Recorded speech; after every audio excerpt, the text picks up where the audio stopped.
to criticize them. I believe so, but I think it's apparent to let people know that there are people who have taken secret oaths and they're part of organizations. So that's also true, and you never know which people are. Yeah, I'd almost want to blame the Christians for that, but that would be too easy.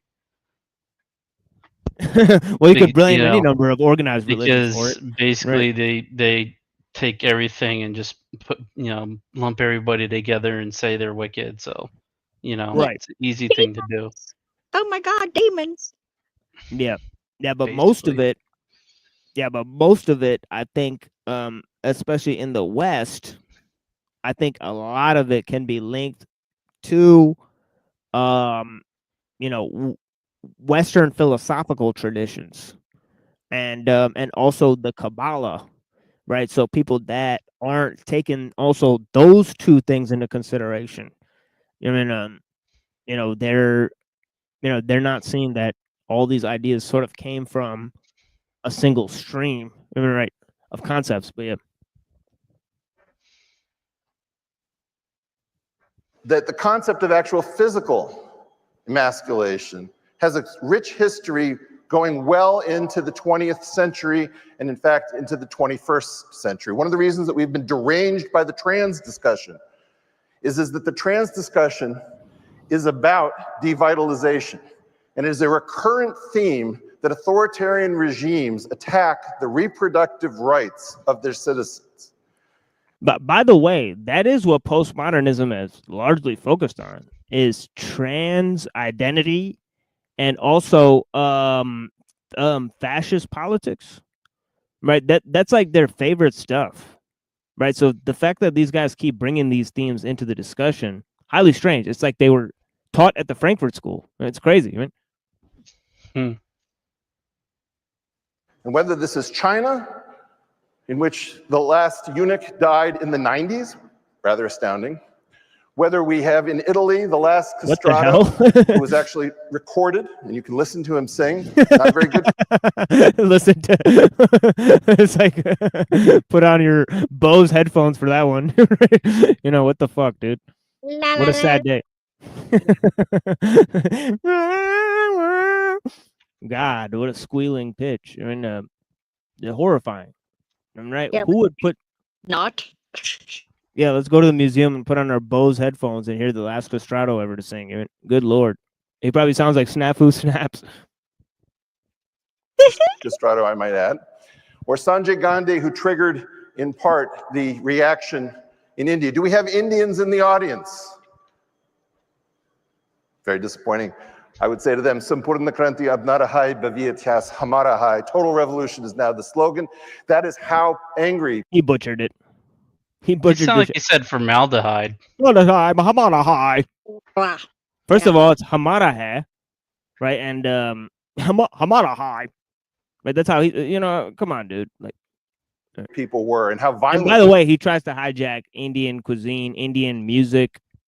Right, he wants to be Indian for some reason. Right, a lot of these fools want to be Indian for some reason. Right, it's creepy, man.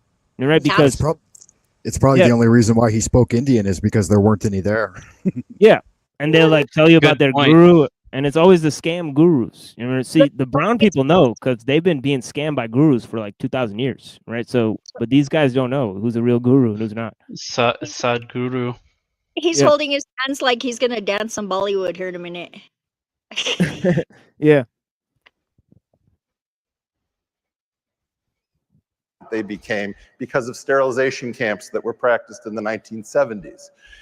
And I have this quote from Elon Musk, because I think what you have to... Wait, what? And I have this quote from sterilization camps that were how angry people were and how violent they became because of sterilization camps that were practiced in the 1970s. Oh, sterilization camps in India in the 1970s, you say? Interesting information, bro. What the fuck, dude? And I have this quote from Elon Musk. Yeah, they were given a bunch of I don't know if I could even say this on stream, but here goes. They were given the HPV jabbies to females and giving them cervical cancer. Crazy stuff. shit. I didn't even know that. Yeah. So that's one example. Not only to mention that on one of our old episodes, we showed how Israel gave jabby stabbies to Ethiopian women to permanently sterilize them. All right. So you know.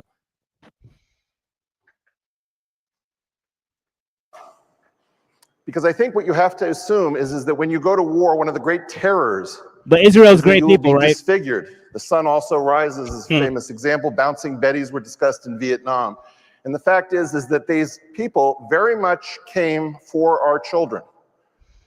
This is not cute. It's not funny. It's a terrible tragedy. And I don't think that I Virtue overspeak when signaling. I call it a reproductive holocaust. You're a liberal. Why are you virtue signaling? You're part of the problem. Overwhelmingly. Right. You're now taking a socially conservative stance as a response or a reaction. People should be very wary of this type of stuff. Oh, And they work for Thiel. You know, Also- if Thiel and all these guys are not part of the problem, then who is? But yeah, please go ahead, Dennis. I just I don't necessarily believe this, but I'm compelled to say, to offer criticism to Eric in the form of Eric Weinstein circa 5 years ago. Stay in your lane. You're a mathematician. You should be pontificating on these ideas. These are areas where you should be humble and listen. Well, he's probably following Peterson's lead because Peterson does that a lot too. Yeah, That well, was you it. have a. It's Go a That ahead. was little Eric's shallow. point, back in the day, is like, stay in your lane. And it's a little shallow and disingenuous of him, too, to just point out India in the 70s. Why not bring forward at least 3 examples? California in the 50s and China since the 60s, right? China. But Yeah. nobody's going to touch on China. It's not allowed. China. Right. Or how is like a guy who allegedly made a computer in his garage, what expertise does he have about medical issues at all? Gates, I mean. Yeah. Yeah, none. Exactly. Which doesn't necessarily disqualify someone from talking about a subject. It's just ironic that it's coming from Eric. Was what I noticed. Yeah, and he's considered an authority. Whatever. Like he would be accusing us of Dunning-Kruger at this point. Yeah. He's got the best bean counting machine, right? What were they using the old IBM bean counting machines for originally, right? I don't know. I'm just a Ooh. computer. To get to the moon. And to catalog people in camps. Sad trombone. Wah, wah, wah.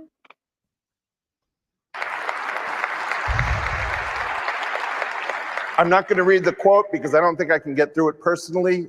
This child was with my son. Whoa.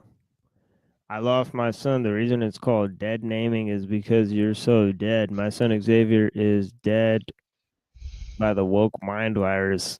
Yeah, so one of his sons converted to transism, right? Elon Musk, right? So he's very sad about that, right? But it's indicative of his policy of not really being part of his kids, a part of those kids' lives, right? Which is highly Absolutely. strange. Right? I mean, can't be seen as healthy in any psychological sense, and obviously the mothers are protesting against him, right? Rightfully so, right? Because it's not a principled thing to do, right? But obviously, none of my business, right? And obviously, those women, basically got what they deserved. I mean, what can you say about it? I mean, they knew what they were signing up for. Yeah, and all of the broken homes that he's created and broken women, and his character absolutely needs to be referenced every time he speaks in public. Yeah, because back in the day, that used to be the thing, right? If you did things like that, then you'd be taken out of the public light, right? Because it's damaging for little kids to be hearing about this type of stuff and try to model their lives. Okay, having some sort of pregnancy fetish, the kids are not going to take care of. Just Could you imagine? couldn't keep it in his pants. Yeah, but could you imagine that being a thing that becomes cool among the young kids? Right? Good lord. Right? It would be disastrous. Or you'd have so many bastards, this country would go down. Right? Yeah, he's one man I know specifically should be vilified out of the public discourse entirely, and nobody should ever quote him. Yeah. So Exactly. like wild. Like how are you not responsible for your son? I mean, it's crazy. Right? How can you detach yourself from your son on the basis of some ideology that you invented 5 years ago when you yourself were saying Tesla is safe for gay people and all that type of stuff, tweeting that stuff. Right? So what? Now people are part of a woke mind virus. You turn around and pretty weird. It's, in high school, and I can I'm sorry, Red. What was that? so it's just goofy how it used to be the left that was all for the electric cars, and now it's like flipped. Oh yeah, that's why these Because people they are never here. had principles. Yeah, and it's They- because of these guys. They literally They've- psyop the public. I mean, They've always just been in opposition to one another. And here, especially in the United States, it's all about encouraging binary thinking. Don't even consider a third or fourth or 15th alternative. oh yeah, the two-party system is self-supporting system. Right. And even though the founding fathers never supported it, weird.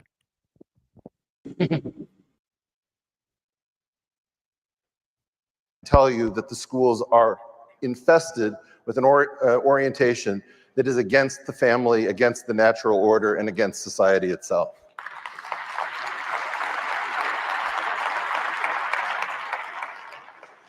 The reason that this talk changed radically at 4 a.m. So is that totally asleep audience, right? Nobody in the audience thought to point out that the guy was promoting the woke mind virus just years before he made that quote, right? And this virtue signaling, nobody pointed. I mean, this audience is totally asleep. They're clapping for that. Right? Wow. Right, and that obviously they're gonna have people, lemmings in the audience. They're not gonna have actually any Oh yeah. critical thinkers. Yeah, I mean, this is a political action committee, by the If way. there's even, Alliance, yeah. yeah, Alliance for Responsible Citizenship, right? So yeah, this is a total The shellac. hell is even that?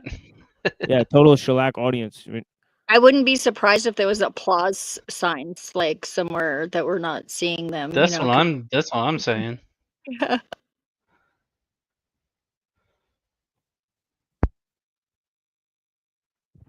yeah, this audience is the same shit they put on those tomatoes at the grocery store, dude. I became aware yesterday that many of you don't know the basic terminology or framework of what you have just been through.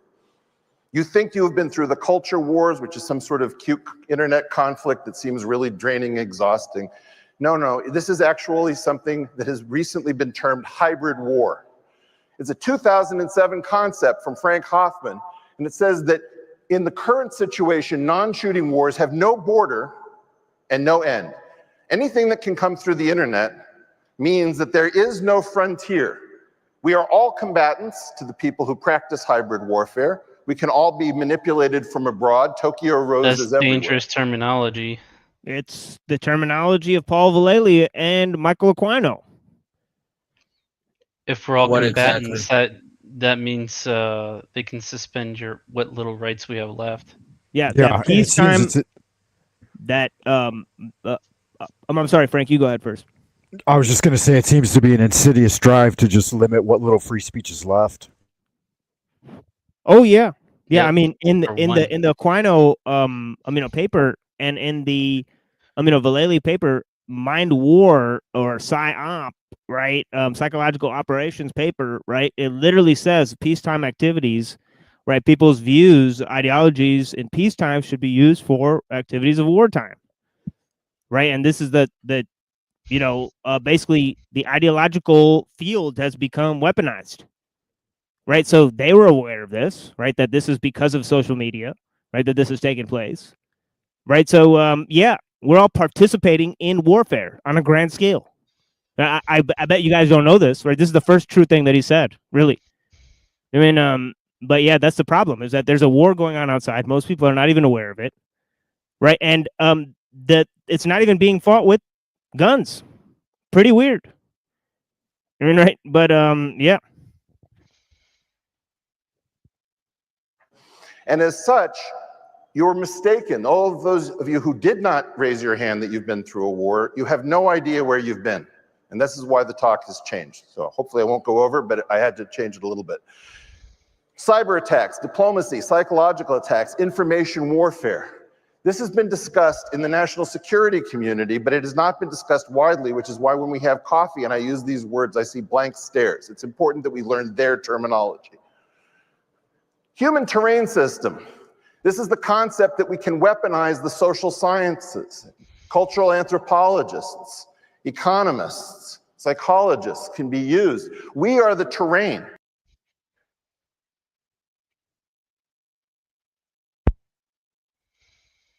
You guys see this? Yeah. So, yeah, it's kind of small there, but it's like third or fourth thing. Mind war. Okay, this is the main part.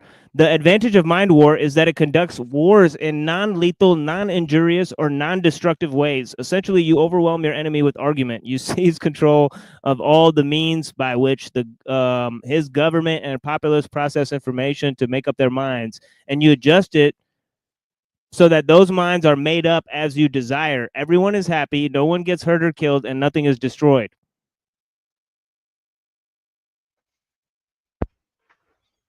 I mean, it's a lie. Oh, yeah.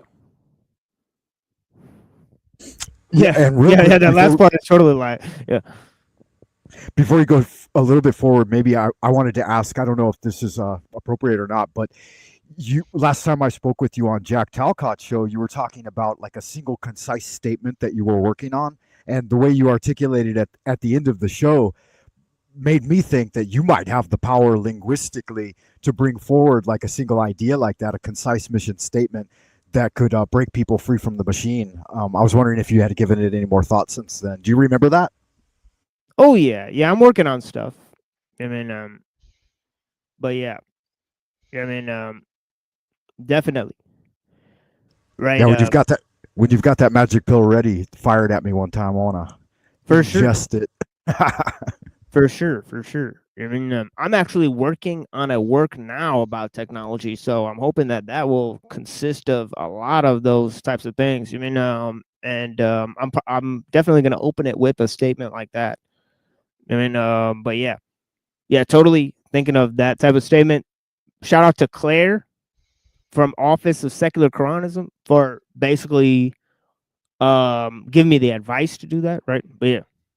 And also breakfast tacos, right? Because he had that little spiel that he ran.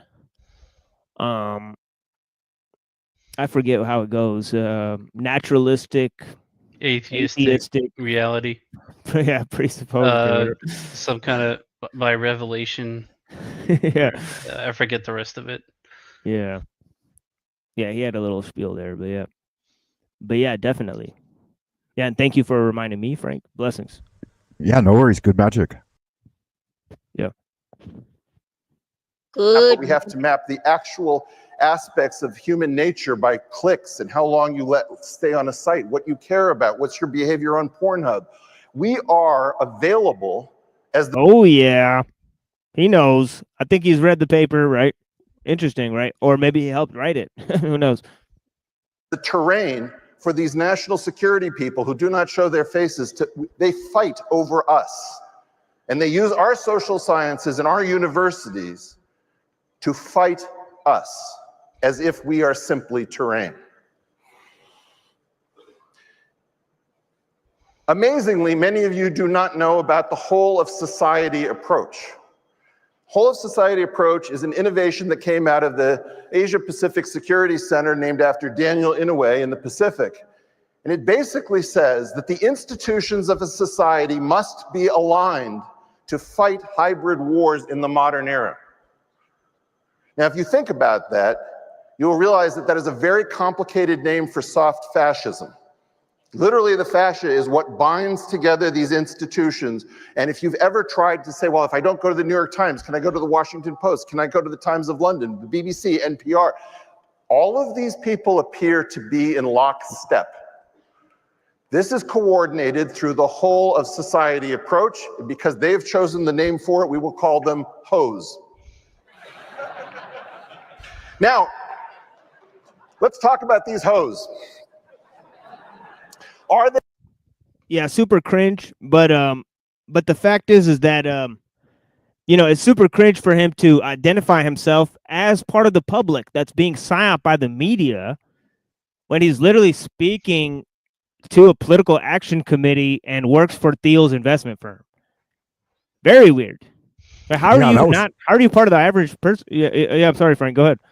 No, I was just, that's one of the most obvious inconsistencies of him separating himself. That's just like, it's glaring. I mean, look at him. I don't know much about the guy, but he's obviously a dirty bird. You know that guy who didn't delete himself? He's shaped like a You know the guy who didn't delete himself? Everybody remember that guy? Oh yeah. Yeah, he met Eric. According to Really? Eric. Yeah. I've Really? heard him tell the story. I've heard Eric Weinstein tell the story. Oh, that's the similarity, right? He's in the same family as Weinstein's. Yeah, this is Brett Weinstein's brother. He's a mathematician. And I've heard him tell the story of how he met, that one guy who didn't delete himself. Yeah, I think I heard that too. That's true. And right, he talked about meeting Epstein. Yeah. Actually, we could go to that. But you know what? Let me go to first Daniel Inouye, if I could find this. Right, 751. Daniel Inouye, okay. Okay, where he's like talking about the shadow government, dude. All right, he literally says there's a motherfucking shadow government, dog, and it's live right now, man. And he said that back then. Warns against shadow government, dog. A shadowy government with its own Air Force, its own Navy, its own fundraising mechanism, and the ability to pursue its own ideas of the national interest, free from all checks and balances, and free from the law itself. Yeah. And So isn't it? Go ahead. Oh no! Please, you go ahead. Here's the balls these people have. This is the same guy that when another senator tried to point out how there was possible plans in place to suspend the United States Constitution in the case of an emergency. The fastest growing. It was Senator Inouye who objected and said that it shouldn't be touched upon in open session. Yeah, and then he's being promoted by Weinstein here, and right. So it's kind of weird how these guys, are sort of eating their own tail here, right? And how they're talking to it. Yeah, shadowy government that's probably part of or is the breakaway society. And that he is civilization. And he's most likely a part of. Right. And then he's trying to tell Absolutely. other people that some other people are part of it. So fight these guys so that he could be at the top of the heap. Crazy stuff. It's the kind of That's why I talk that said- got JFK killed, huh? Yeah. That's why I said he's controlled op. It's crazy, man. The approach.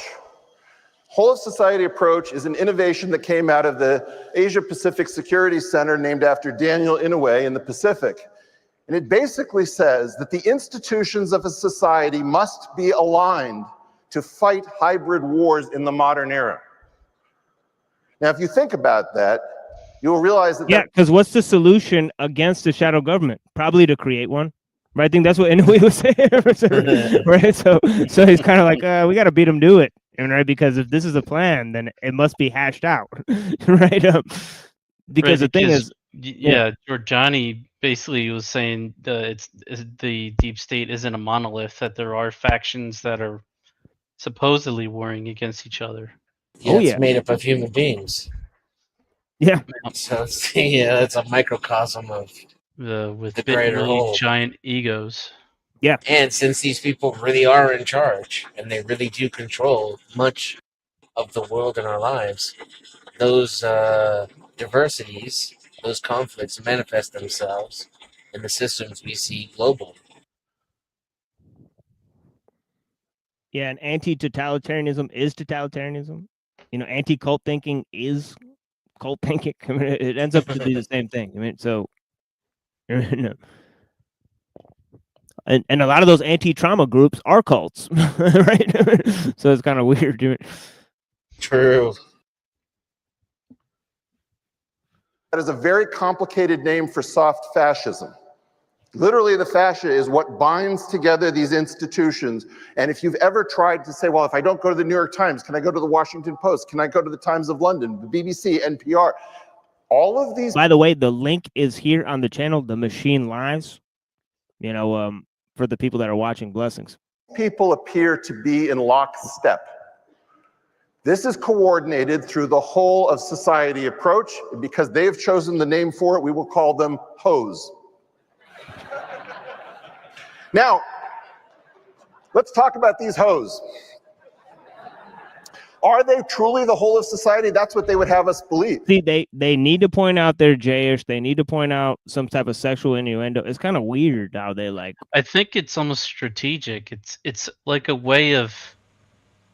It's almost like a smokescreen where like it's to manipulate people and to not really think about what he's talking about. Oh yeah, It is. It's absolutely intentional. Not only that, it's a shout out to all their clans and letting everyone know what they're up to. NLP kind of thing. You know what Oh, pops yeah. in my head? I think the Thought Squad hoes depressed, not me. I take my meds. It's like so funny. I've never heard of that. Is that like That's Not My Name song or whatever? Well, yeah, it's the Thought Squad. But isn't It's- that song where like they're like, that's not my name. Yeah, well, That's yeah, not my name. sort of like that. Yeah. But it's like this like real handsome black lady, and then Sophie Hunter. Yeah, she's a redhead little firecracker, and they're pretty funny. But that's what popped in my head whenever he said hose. Like I was like, oh yeah, hose depressed. Hoes mad? Yeah, ho mad. These hoes mad.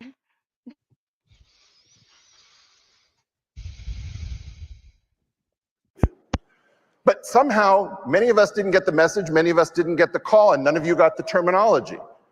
So what are we if we are not part of society? I would put to you that we are the benighted rest of society. Brother. I know. Come on, dude. Like this is getting old. He's a Come on. bratwurst. Yeah, I mean,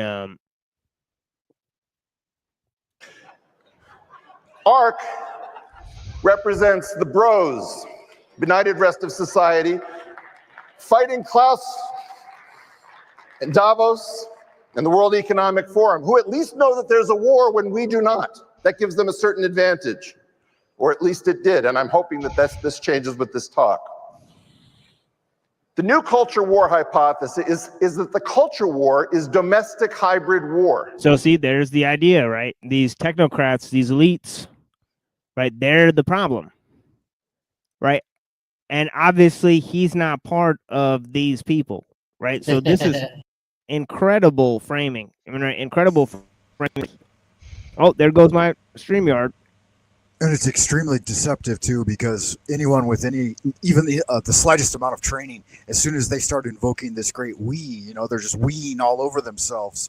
They're up to something. John Baudrillard was correct. And now we're at the phase where people value symbols more than reality. I used to mock it as a child, but Oh the yeah. older I get, the more I realize he was right. Oh yeah. Or you Gets go the last to laugh, huh? or you go to Mumford. Man is the symbol making animal. Right? 1930s. Right?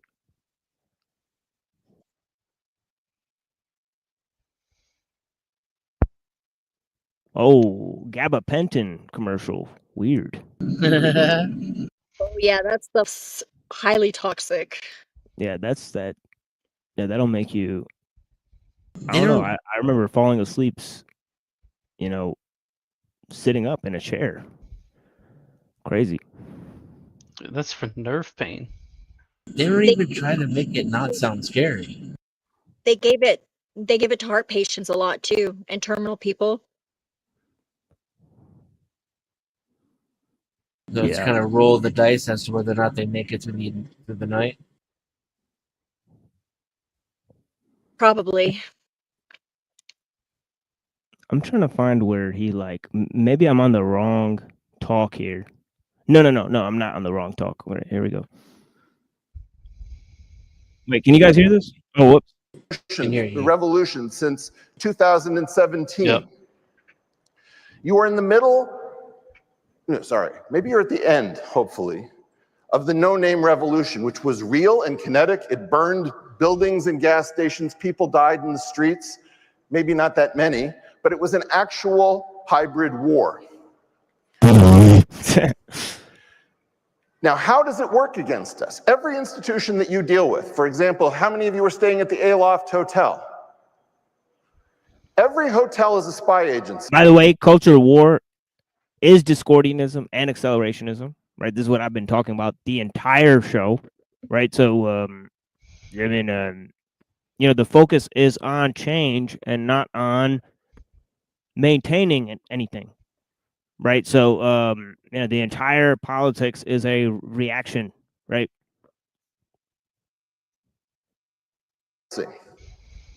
It has something called a dossier, which it refers to as a guest profile. It has cameras that monitor you. If the police come or the government comes and say, please turn over your surveillance footage, they do.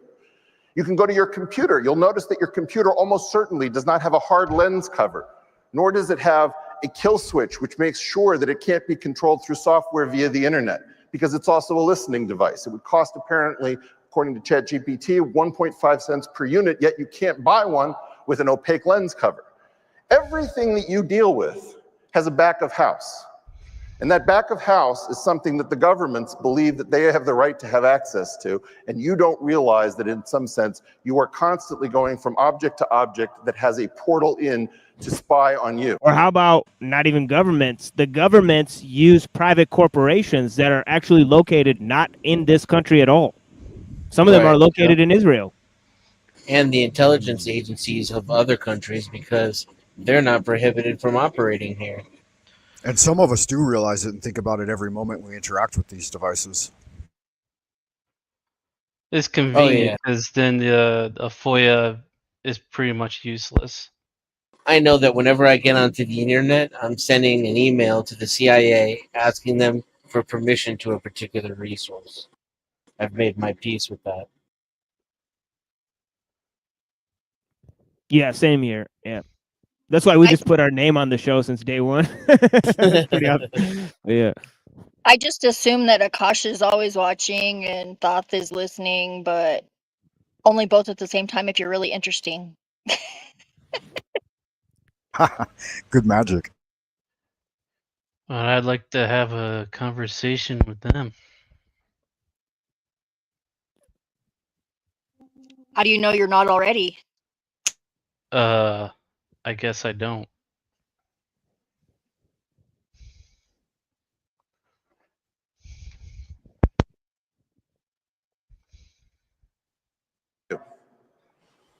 Wow, that's the lowest point in the show, folks. 6 viewers. Shout out to the people. Blessings. I mean, holy smokes. I mean, this is the lowest point in the motherfucking show, folks.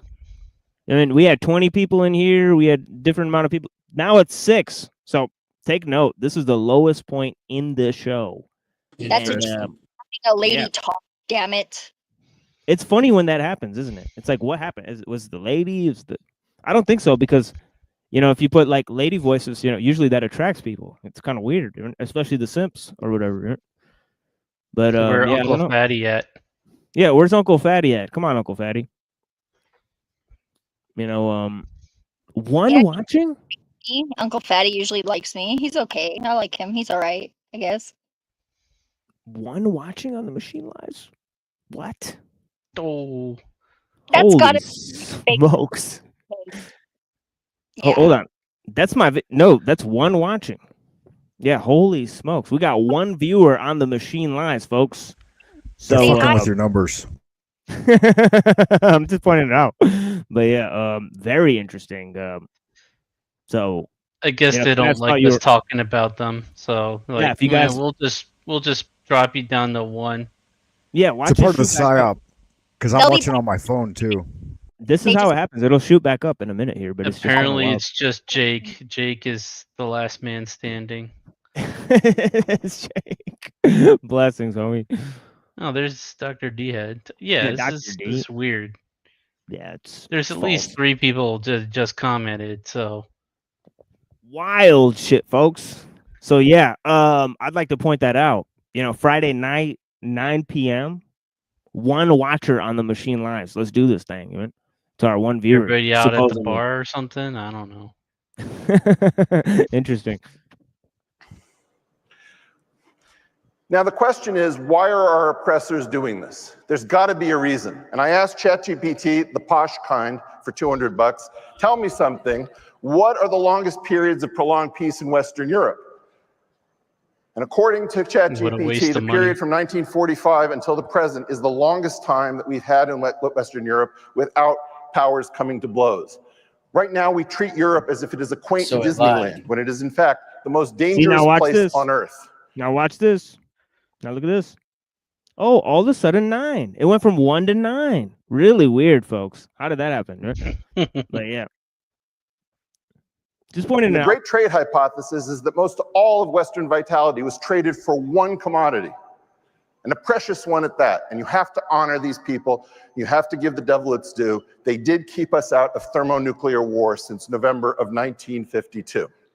The trade ended in January of 2025. You can decide that this is a good price to pay or a bad price to pay, but you cannot claim that the trade is continuing.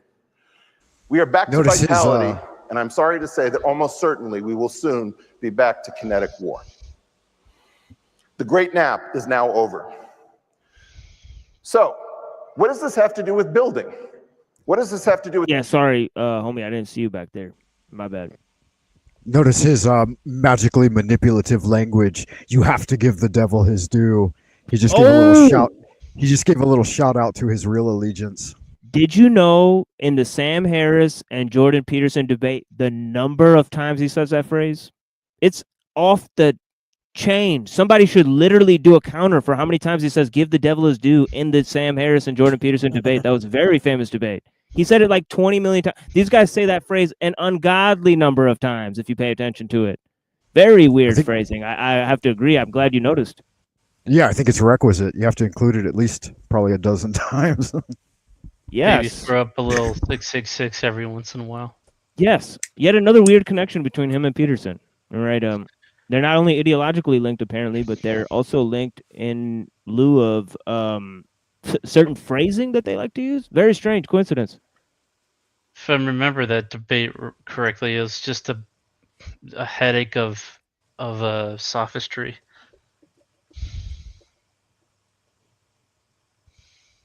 I didn't finish it.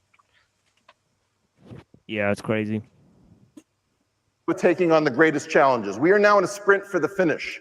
According to Luke 21, the two figures, the Joker and the thief, are crucified on each side of Christ. Now the Joker says there's got to be some way out of this. Right now, where we are is 4 light years from the nearest star. There is no way to get to the speed of light or even close. We are marooned in our solar system with only 2 habitable rocks that aren't the Earth, and that's with a lot of work. We cannot stay with all of us on one planet with one atmosphere, with people this crazy and tools this powerful. Now, so there he's promoting fake and gay space communism. I mean, totally wild. We can't even figure this place out, but we're gonna go and shoot up to the space and create a whole new thing where on minimal resources up there and force people to live on very minimal resources in space. Yeah, right. I mean, the stupidity of that is unbounded. Right? How many Yeah, and women would be he there? He made a little endorsement for mass genocide as well. Yeah. Yeah. There's not enough room for us on here, apparently. I just wanted to say, have any of y'all seen the TV show The 100? Yes, I have. Yeah, I Okay, think it's well, like some like there's like 100 people who like are left on the Earth or some is the premise or And they get like sent down from the space station. Like, Yeah, the basically, from what I remember, the TV show basically alludes to the people who are up in space. They, nuked the Earth, and the Earth was covered in radiation, so they like send down 100 teenagers to the Earth to see if it's inhabitable, and come to find out there's still people living in the, the old world bunkers around the world and stuff like that. And it's about an artificial chip that they install in people's brains that go into the next chosen one. So it's eerily similar to a lot of the stuff that this dude's talking about. The whole let's go and colonize the stars, even though we can't take care of the rock that we live on right now.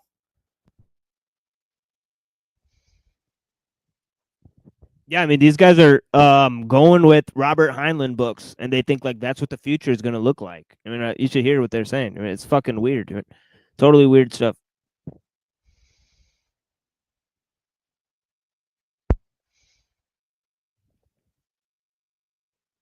The thief is a Christian because he accepts his fate. But we Jews, we are nothing if not great survivors. So as a Jew, I'm with the Joker in this. What a bunch of nonsense. What a bunch of nonsense. And also, people who literally, were literally didn't they get kicked out of European countries and all that stuff? And they cried about how oppressed they are, but you're all of a sudden a survivor, dude. About what are you maybe talking about? 109 times. Yeah. But yeah, you're a survivor. Oh, and the poor Christians. Oh yeah, they just accept their fate. They don't look like they're accepting anything. Like, what are you talking about? Right? They're some of the most vicious people on earth. Like, what are you talking about? I mean, right? Have you seen the Christian Zionists? Right, that are totally supporting Israel?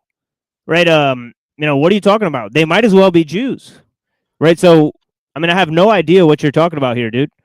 That's definitely sad, Trombone. Yeah, like what? Like, total, like he's living in a fucking mystery world. I mean, And why is he assuming that everyone in the audience is a Jew? Right? What? Yeah, he said we again. Like, isn't the audience? Yeah, like, isn't the audience? Like, shouldn't some of the audience be like, wait, but I'm a Christian. I don't accept my like what? Like, nobody was offended with that? Really weird. I mean, unless they're all Christian Zionists or something. Right? Got to get out of this if we want an indefinite human future and to build something truly fantastic. The problem is that the culmination of all numbers just went down heavy again. Hilarious. But yeah, whatever. Human theory about the base reality stagnated abruptly and mysteriously in 1973. Imagine that physics stopped when Crocodile Rock was top of the charts.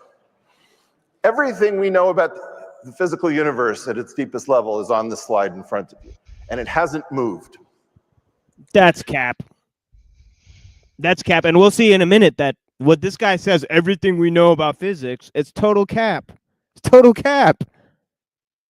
And right, any one of the actual physicist guy will come up and, tell him that it's total gobbledygook what he's talking about, and it can't even be, made out to be half intelligent. Right?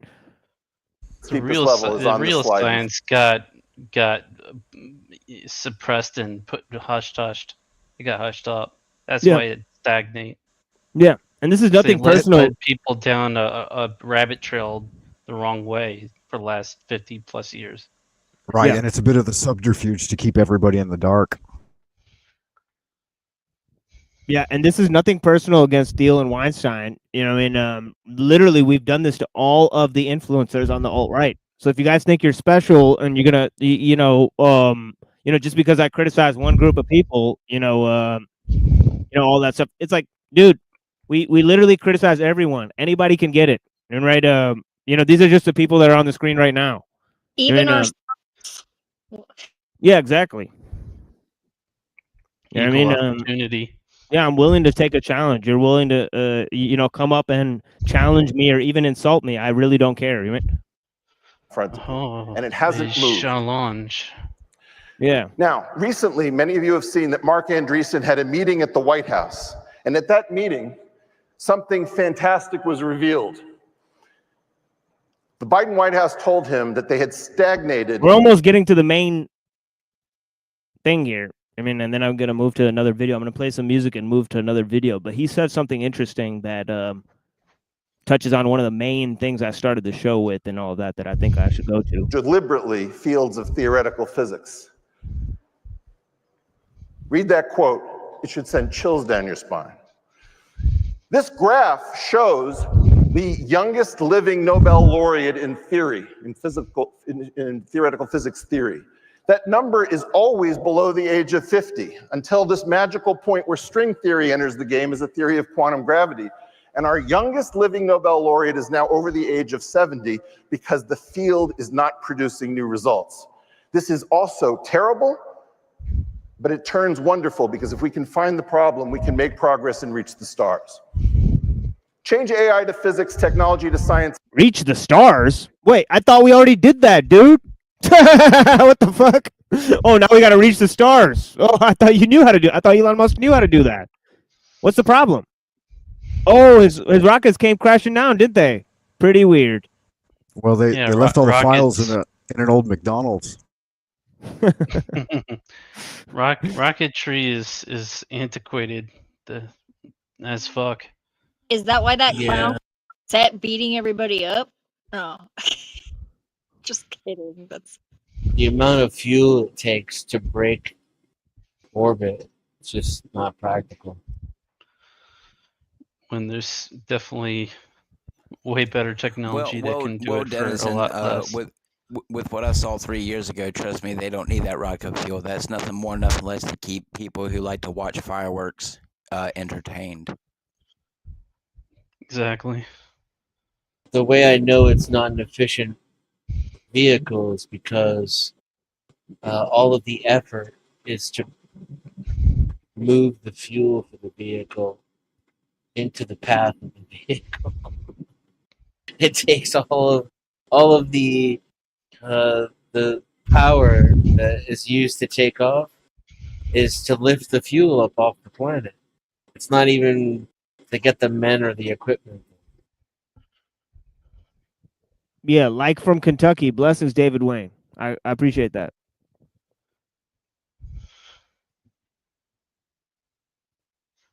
And startups to alternative theories and reading the following. This is it.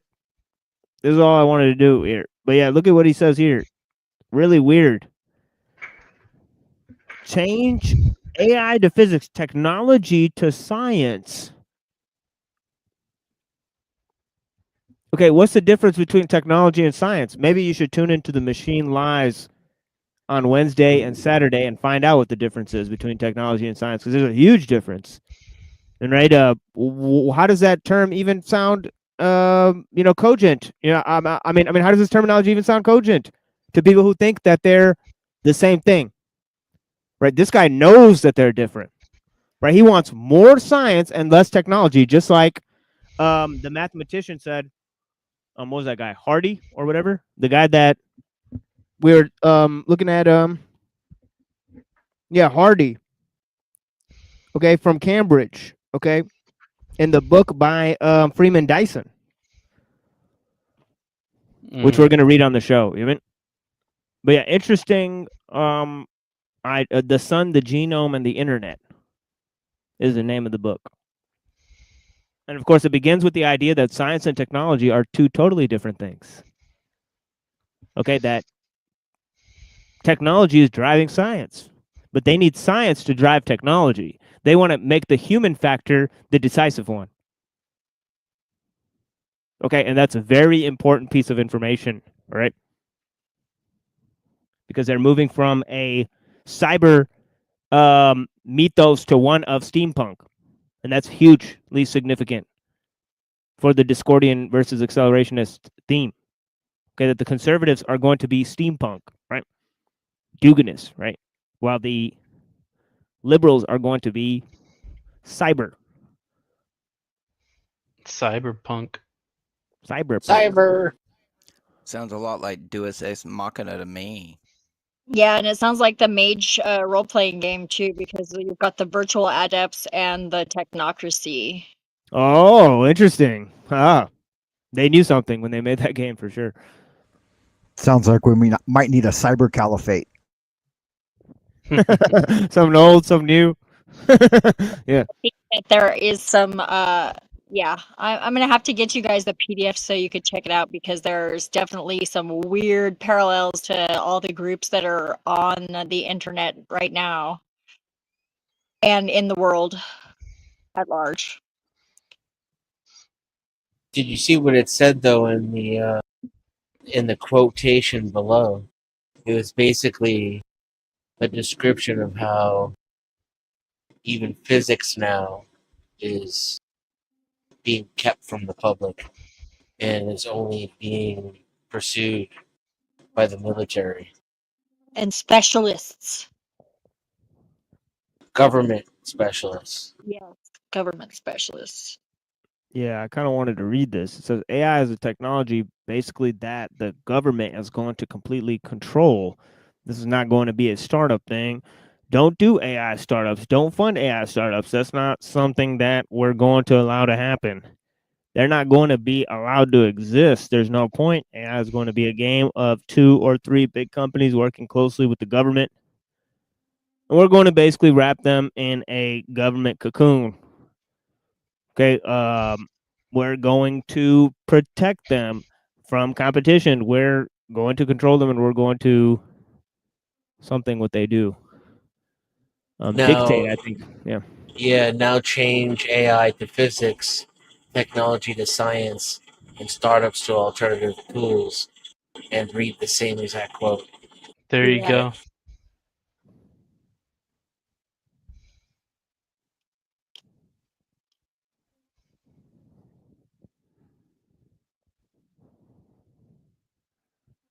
Yeah, so physics is a technology basically. Physics is a science, basically, that Oh, the yeah. government is going to completely control. There's not going to be any alternative theories. Don't do physics. Don't allow alternative theories on physics. Don't fund alternative theories on physics, etc., etc. Fascinating. That's going to be very important for the next thing we look at. So, So I'm right glad you there pointed in it out. plain sight. Oh, yeah. Yeah, he's telling you how to decode that into what's happening. Well, it sure is nice having intelligent people on stage, folks. Blessings. But yeah, let me play some music and then I'll come back. Thank you guys so much for being here. You know, I can't count my lucky stars for all you people, honestly. But yeah. What are we gonna go with here? How about ARPANET and who's that? And ARPANET and Alien to Goyim. You know. Okay. Is that like a homunculus or something? No, that's the bands I listen to. But yeah. Because it's You know what I mean? Shout out to David Wayne. Yeah.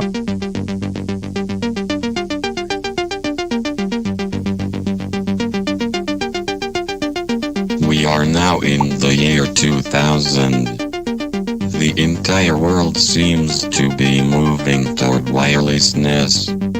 Will the personal computer and laptop become obsolete technology? Will we all be able to interface with a giant supercomputer, such as the Beast in Belgium, by way of microelectronic handheld technology? This is an interesting concept to seriously consider. Will we all have the ability to access and process information by mobile telephones or some type of miniature handheld technology? This will become a possibility.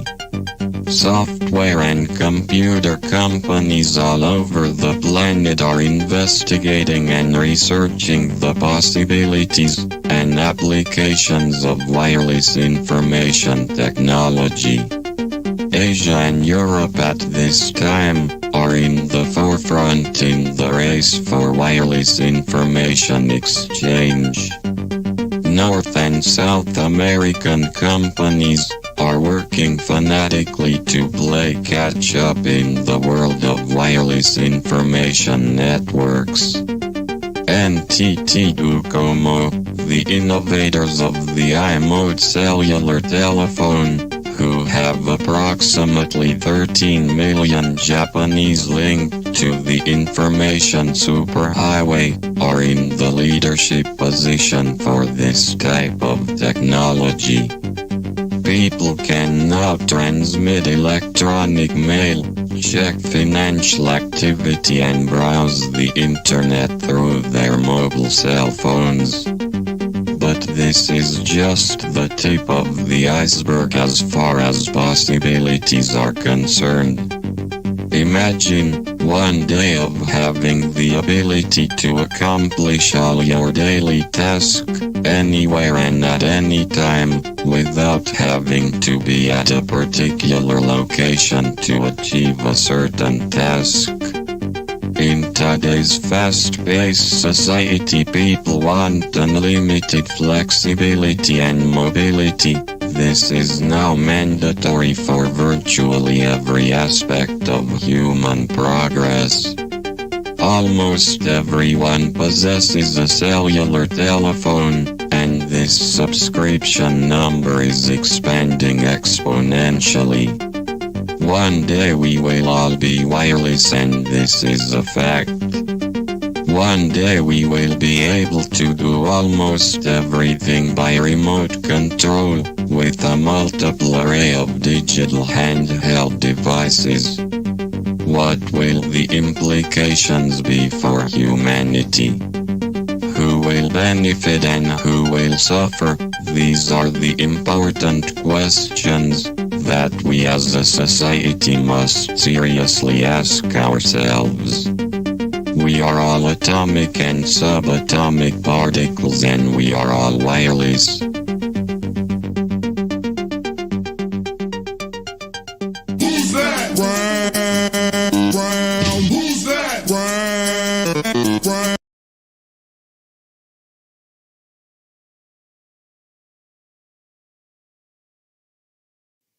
Yeah, I gotta skip that song. What up, darkness? My dog. It's your boy Cass Guy. Yo, through great suffering my art is born. Dog, my heart is torn, and I'm the largest thorn in the side of anyone that ever did me dirty. In my environment, you ain't supposed to live at 30. Man, this bitch ain't worthy to take the dick I'm giving. Used to spit my wisdom, but now I'm ripping ligaments. Cause these kids ain't listening, so they gotta be punished. I should at least be in the motherfucking top 100. I don't rock for money, but bitch, I gotta get paid. All y'all enslaved. My time is valuable, so behave. I'm soaking up knowledge out of morals and dogma, with some horrible chakras wrap on the deplorable topic. Shorty oral so flawless, that's a well-trained hood rat. I done went totally evil, y'all ain't getting that good back. Talk mad shit about me, pop up, they shook cats. Glad the impaler head on a pike, something to look at. Oh, and I have waited an eternity for a man of your strength, your gifts, your will, a man worthy of the dark and all its powers. Yeah, from alien to Goyim, from human to Mason, these verses are laced with hidden messages. Osiris, the god of death, risen, the temple of Set, the dark god outcasted amongst the dead. I have outlasted and defeated death. Divisions amongst the brethren. These whores are tools, snake bites of deception. Venomous race fights amongst the seven. Sons of Adam, sons of Cain. Forging weapons, my bars are biblical in proportion. That's why they feel insecure, giving me credit. That's why they feel separated when face to face with the menace. Shadow work in the gallows, everything is cold. When I spit bars, frost follows. When I spit bars, it's painful like hollows. The rain is full of God's bowels. God is dead and I'm the devil with the pen. Awkward with the flow, dark God language. Northward is where the snow is cold. Eastward is where the sun glows. Westward is where the sun is pulled. Welcome to the land of woe. Everything in due time. The chakras ignite, the Kleepo rise. These bars can't die. These bars siphon the life out of competitors, and only the level-headed can survive. Darkness, dark God flow. What up, Cast God? What up, Godluck? Yeah, darkness. Y'all just sheeple and goy, we leave people destroyed. I'm evil and annoyed, but dog, it's peace with my boys. I creep with my toy if you need to get got. Yo, your brain's on the wall, I ain't leaving a thought. Y'all just sheeple and goy, we leave people destroyed. I'm evil and annoyed, but dog, it's peace with my boys. I creep with my toy if you need to get got. Yo, your brain's on the wall, I ain't leaving a thought.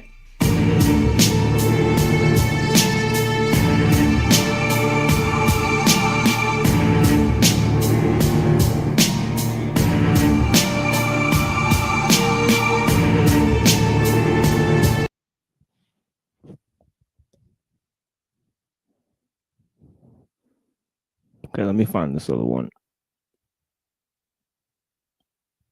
I think all I gotta do is go to my history for real. Oh shit, I'm not even signed in because of the fucking computer crash shit. Son of a bitch. Oh. I just heard my own voice. It wasn't me. I'm muted. Strange. No, I mean, use I Fish accidentally Talk. played the video there. Here, hold on. History. And then I'll find this video with Eric Weinstein. Oh, actually, I never searched for this video. This Professor Dave explains. This guy's kind of a queefy dude. But, you know, he's Good or bad? he's just really like I don't know. He's really cunty, like the way he's like, you know, I think that's just he's just really cunty. You know, he's a science tard. You know, so Is it so he's got- derogatory? yeah. Okay, that's what I was, because I call my friends cunts. Yeah, this guy's actually does some good coverage here though. I've no lies detected in what he says. I only watch 8 minutes of it. Then he starts talking about his science bullshit, and I can't do it with that stuff. I mean, we're not going to cover that stuff because I have no way to figure out if Eric Weinstein's saying bullshit, if Professor Dave is saying bullshit, if all three of them are saying bullshit. But okay, so Sean Carroll had a conversation with Eric Weinstein, right? And it did not go very good for him. Jordan Peterson recently did a Jubilee debate with 20 people, and it didn't go good for him. Andrew Wilson had a debate. Yeah, what a clown show that with was.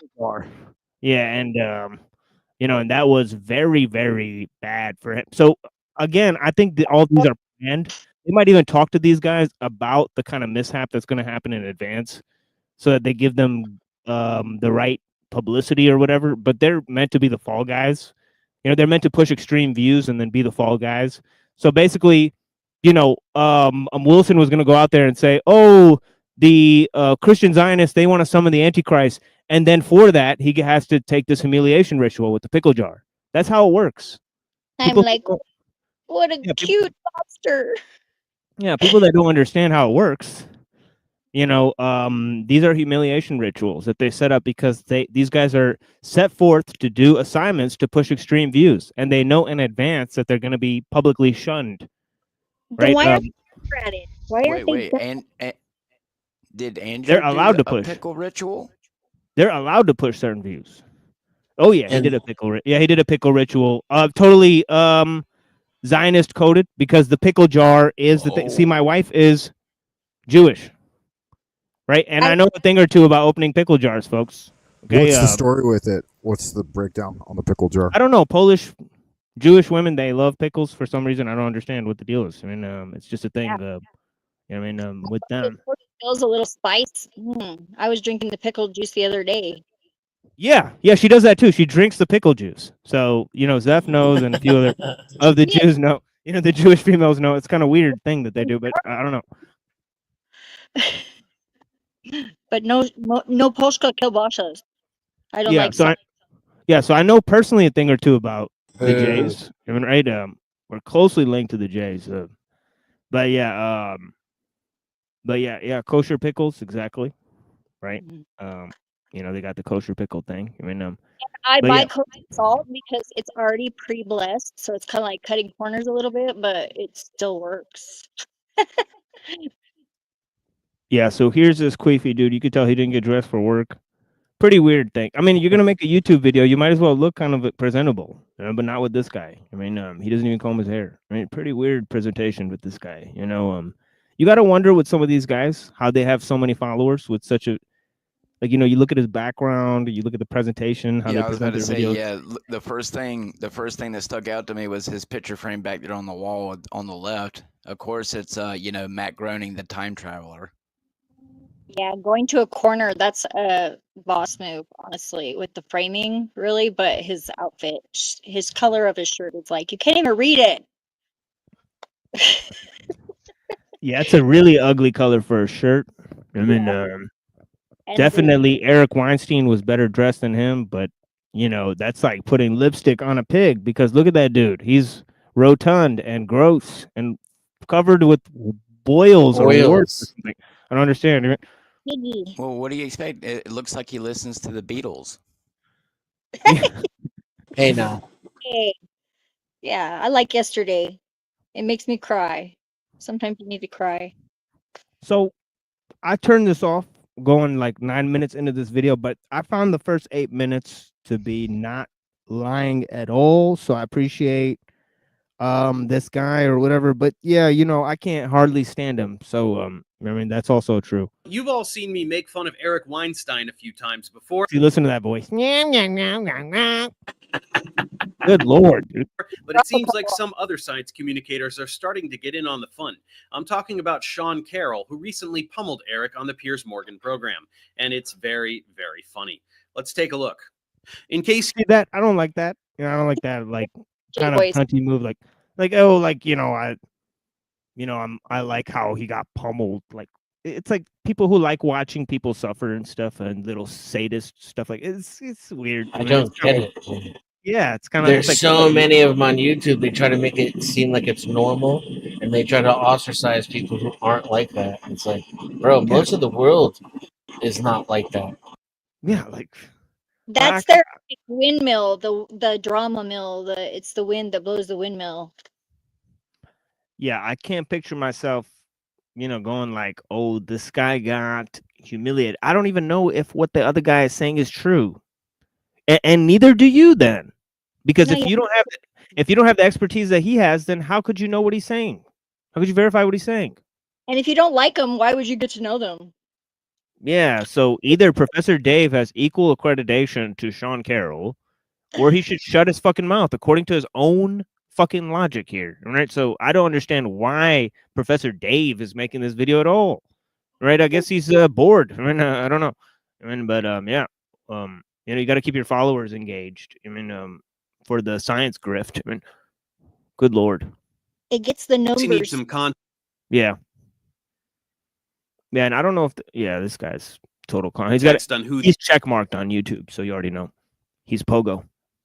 these guys are. Sean Carroll is a well-respected theoretical physicist who specializes in quantum mechanics and cosmology, and he does quite a bit of highly reputable science communication through magazine articles, books, and public appearances.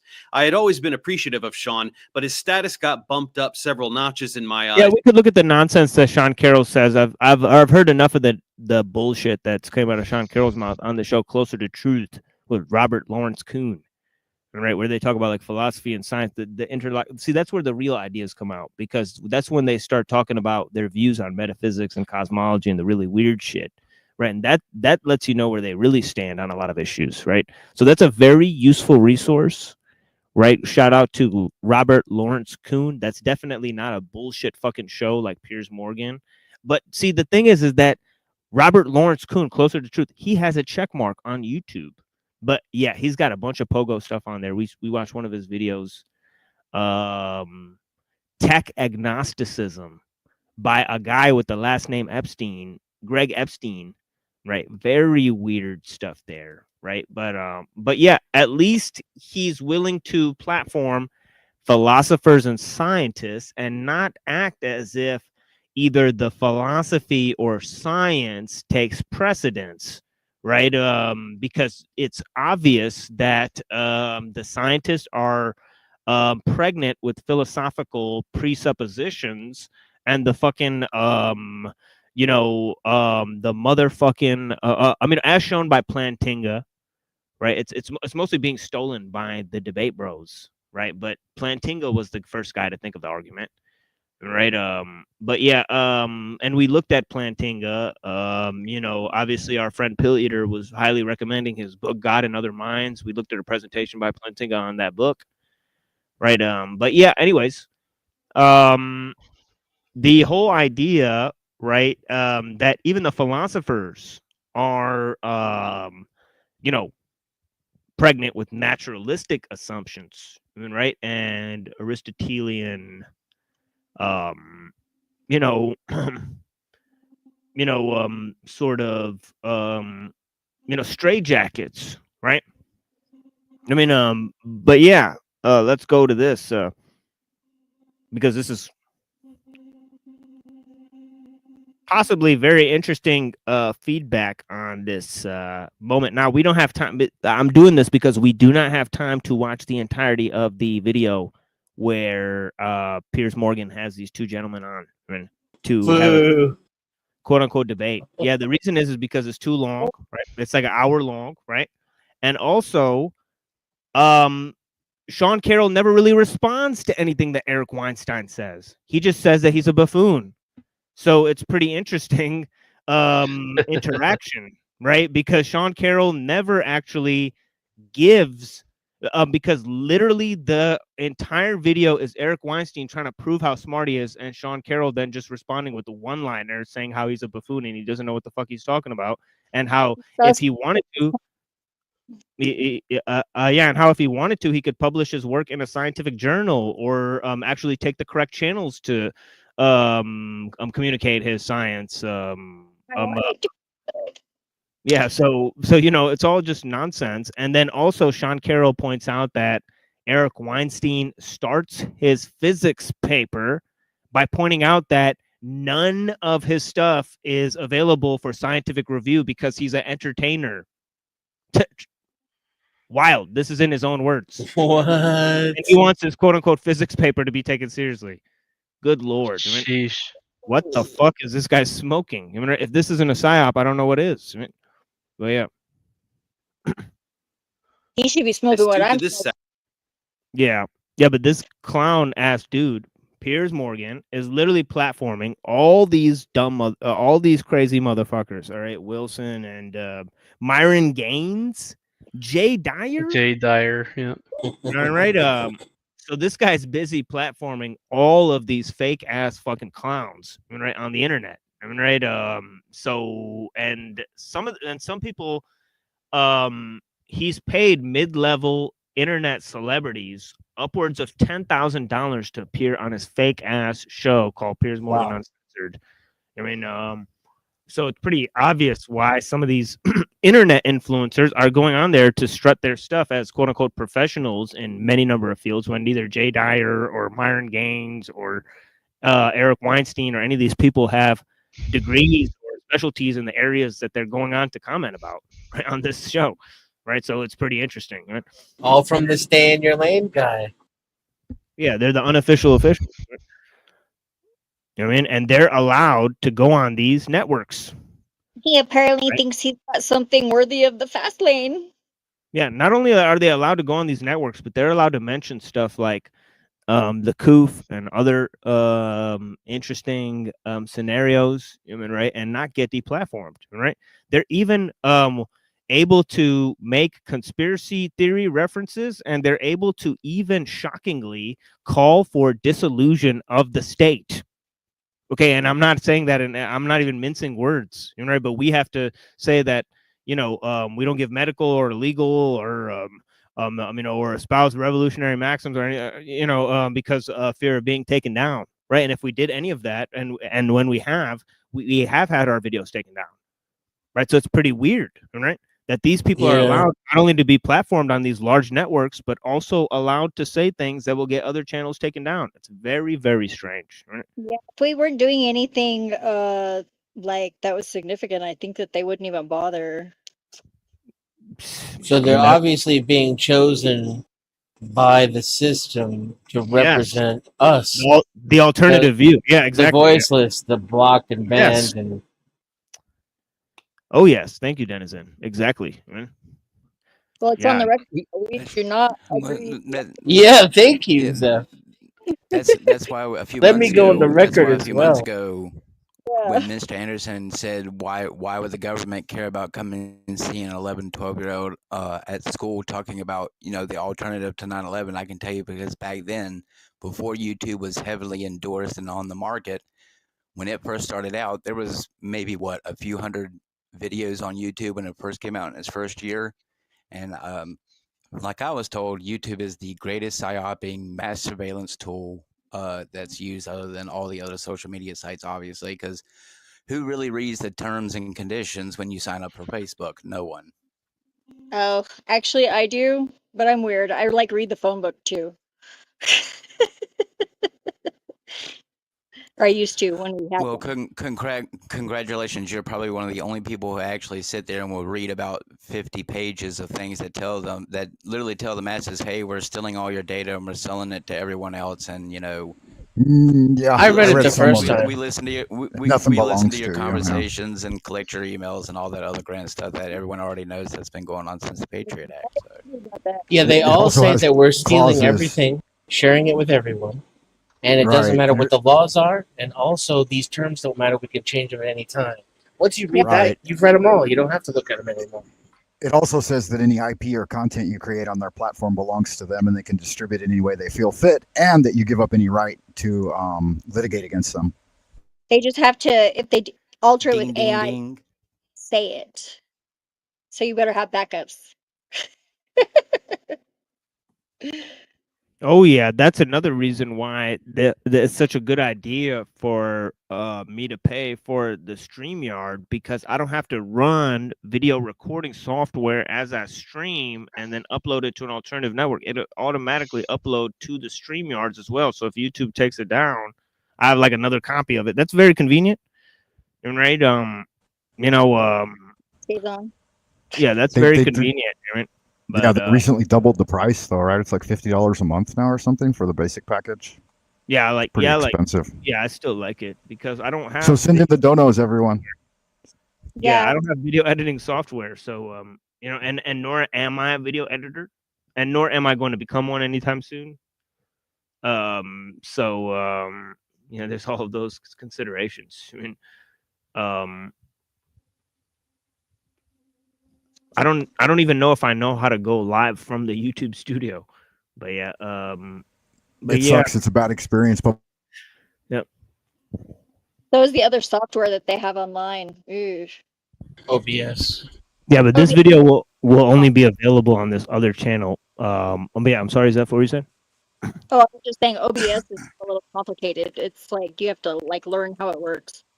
Right. That's Yeah. on that a bit. Yeah. That Yeah, it's too. a steep learning curve. Oh yeah.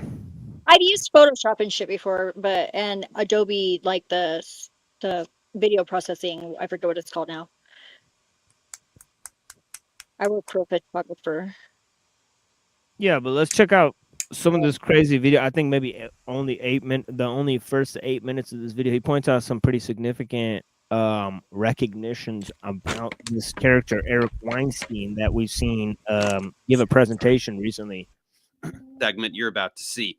Eric, on the other hand, is an obnoxious pseudo-intellectual fraud whose sole purpose is to spread anti-academia and generalized anti-science rhetoric on the internet at the behest of his paymaster, anarcho-capitalist Peter Thiel. So see, that was wild. I mean, He's never done an ounce of science, yet pretends to be as relevant as actual scientists, while constantly shitting on them for not accepting master anarcho-capitalist Peter Thiel. oh, what the hell? Capitalist? What? Wow, he has him on for less than 5 seconds on the screen. On the internet at the behest of his Yeah, less than 3 seconds. He has him on the screen here. I mean, he doesn't want to get caught up. I mean, but yeah, it's interesting. Peter Thiel, right? This guy, and Alex Karp, right? The Technological Republic, right? That book. So we're gonna be looking at some of Peter Thiel's ideas. He's chosen to say a lot about philosophy, right? And the role of science and technology in human society and human civilization, right? So he's an interesting sort of modern thinker, sort of accelerationist, you know, anarcho-capitalist dude. And yeah, so, and we do have comparable material on our channel already pointing out some of his philosophical views, the Straussian moment, and another conversation he had with somebody else, available at the end of our recent programs. Although I don't really know what night. Yeah, I need to reproduce that video. I gotta ask Neurojack, because Neurojack is the one with the copy of that video. So I gotta ask him about that. But yeah, it's interesting. Peter Thiel, the blood drinking guy, right? You know, adrenochrome. You know what I mean? Yeah. paymaster, anarcho-capitalist Peter Thiel. He's never done an ounce of science, yet pretends to be as relevant as actual scientists, while constantly shitting on them for not accepting him into their club, despite never having done anything to warrant their attention other than acting like a loser troll. Like any true grifter in this domain, he has a fake theory of everything called geometric unity, which we shredded to pieces in a lengthy video featuring him and his equally useless unit. Like any true grifter in this domain, he Domain.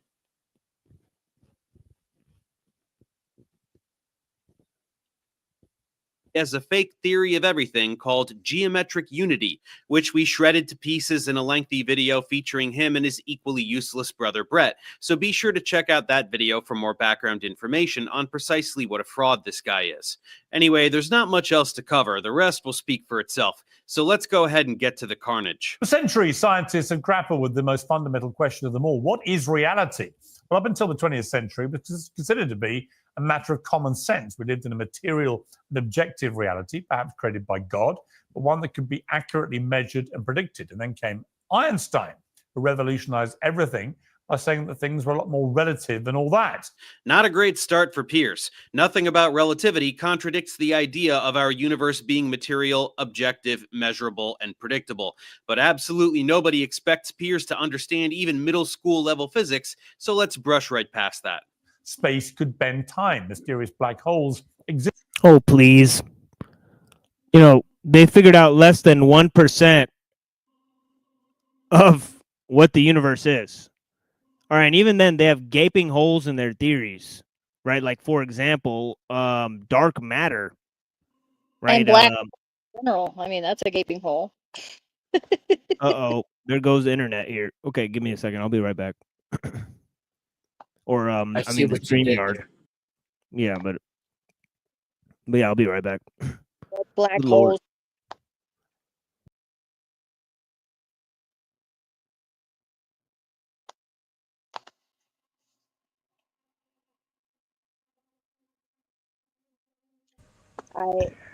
Are we still live while TML's out? Yeah. I was Yep. checking to see if Eric and Dave Weinstein are related to Harvey Weinstein, and it says no, but those guys look exactly the same in their facial features. So what's up with that? I don't know. I'd go with my intuition usually. Yeah, I was thinking it was a carbon copy, that he was cloned from Oh, the yeah. same foreskin. Supposedly, allegedly.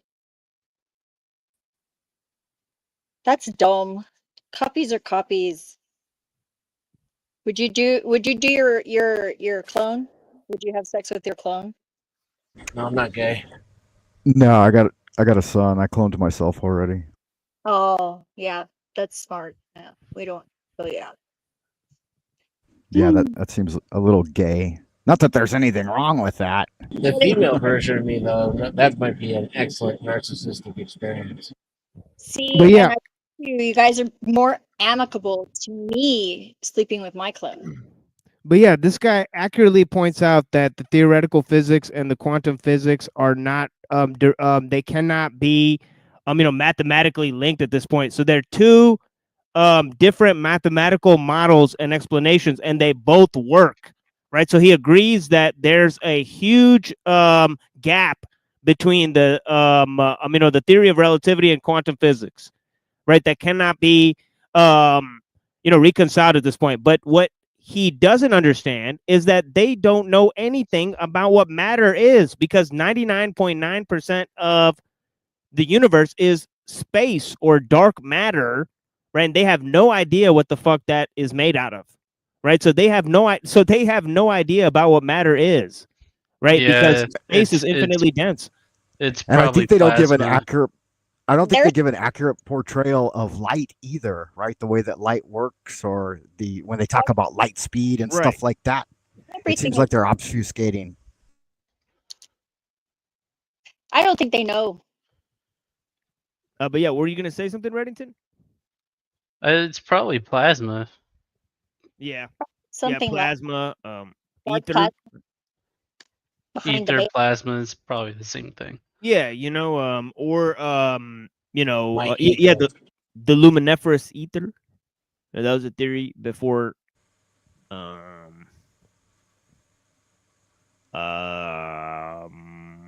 I think it was Right, before, either gravity or electromagnetism or something like that.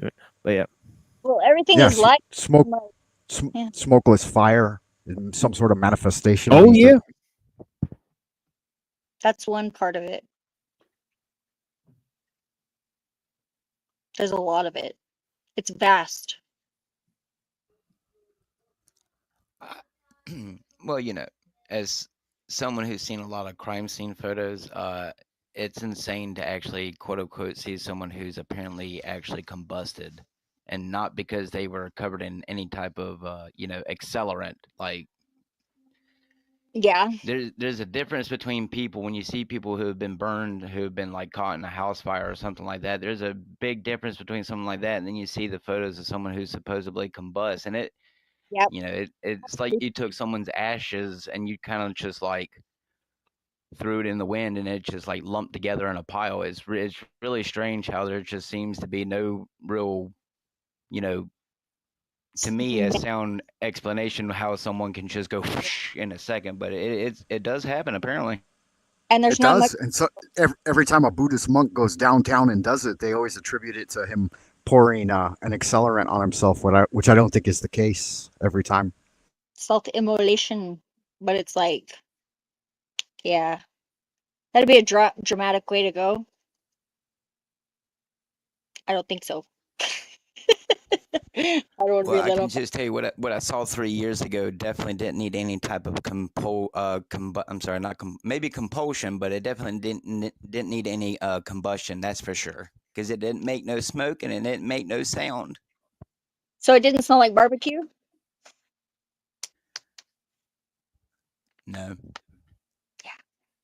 That's but it probably was a very good- cliche. It was in the form of a triangle though, so I guess it's the Illuminati, right? not necessarily. yeah. I mean, this dude's got a fake 3D display in his video, and he can't even make that creative. It's a fucking Apple TV. What the fuck is going on here, man? This guy, he wants to This is be the cool. stupidest shit I've ever seen. I mean, so I yeah, the thought- most cliche like TV, like he's watching it on an Apple TV, and it's, I don't know, it's like a cartoon, and it's fucking stupid. But yeah, And some what do they call them? Biscuits. Yeah. Yeah. I imagine him with a diaper. He's funny. and this is a dude that platformed Alex Jones and all these other wackos. I mean, More relative than all that. Not a great start for Pierce. Nothing about relativity contradicts the idea of our universe being material, objective, measurable, and predictable. But absolutely nobody expects Pierce to understand even middle school level physics, so let's brush right past that. Space could bend time. Mysterious black holes existed. The universe was expanding. But even Albert Einstein failed to truly grapple with what came next, the wild world of. Hello, everyone. My name is Jeff Bowersox. Read that once before he read it on live. Jeff Bauer socks. I was just thinking the same thing. Biltmore. My name is Bill Biltmore. Pettigo. I've had Bill this Heat Pettigo. Master since 2000. All right. Ooh, I These are AI generated characters. Yeah, literally. Total AI video right there. When nothing plays by the rules, even Einstein's. Okay, not space bending time. It's one thing called space time. Einstein didn't actually discover That's black. even more annoying because you know intuitively they're different fucking things, right? So Yeah. I mean, it's fucking wild. Yeah. If space is 3D, then I would expect time to be 3D if it's space time. That's all I got. Well, that is what they're saying, I think. Now, but they don't know how it works. Yeah, I mean, I just It's call assumptions. Time crystals. yeah, I just call it like there's a plane where shit moves, I guess, and there's a plane where shit doesn't move. I mean, I don't know, but yeah, weird, dude. That they would just a space time, just invent that instead of just movement. I mean, or I don't know. That's how it relates to energy. I mean, which is stasis. I don't, fucking wild, dude. In Black higher, hole even coined the term. Oh, wait, what was that stuff? I said in higher dimensions, it's definitely weird Yeah. because it's Yeah, Well, all the thing, moving all the time. There's no like how we are moving through space supposedly, but you're like more aware of it, like to where it's actually like not blocked off from your experience if you don't want it Yeah. to be.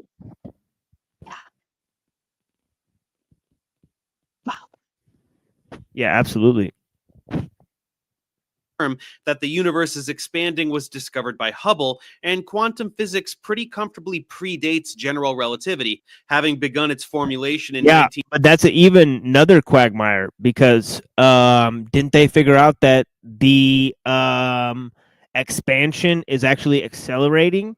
So Yeah. that's another fucking problem then, because why the fuck would it be accelerating from the point of the Big Bang? It would be slowing down because of energy and momentum and all the fucking crazy shit. It literally disproves Newton. It's weird shit. Where's all that movement coming? Why is the movement accelerating? Right? The great attractor. Yeah, that's like the then you get into like Jesuit crazy stuff, right? Like with Teilhard de Chardin, right? It's crazy stuff, right? The mouth of the old ones or something out there in space. Oh yeah. I just wanted to say before I step away for a second. Yeah. It sounds like a bunch of old men who are trying to hide the truth because they know exactly how everything around us works, and they've just come up with a billion other psyops to make everyone around the world pay attention to think and believe other things. Yeah, 100%.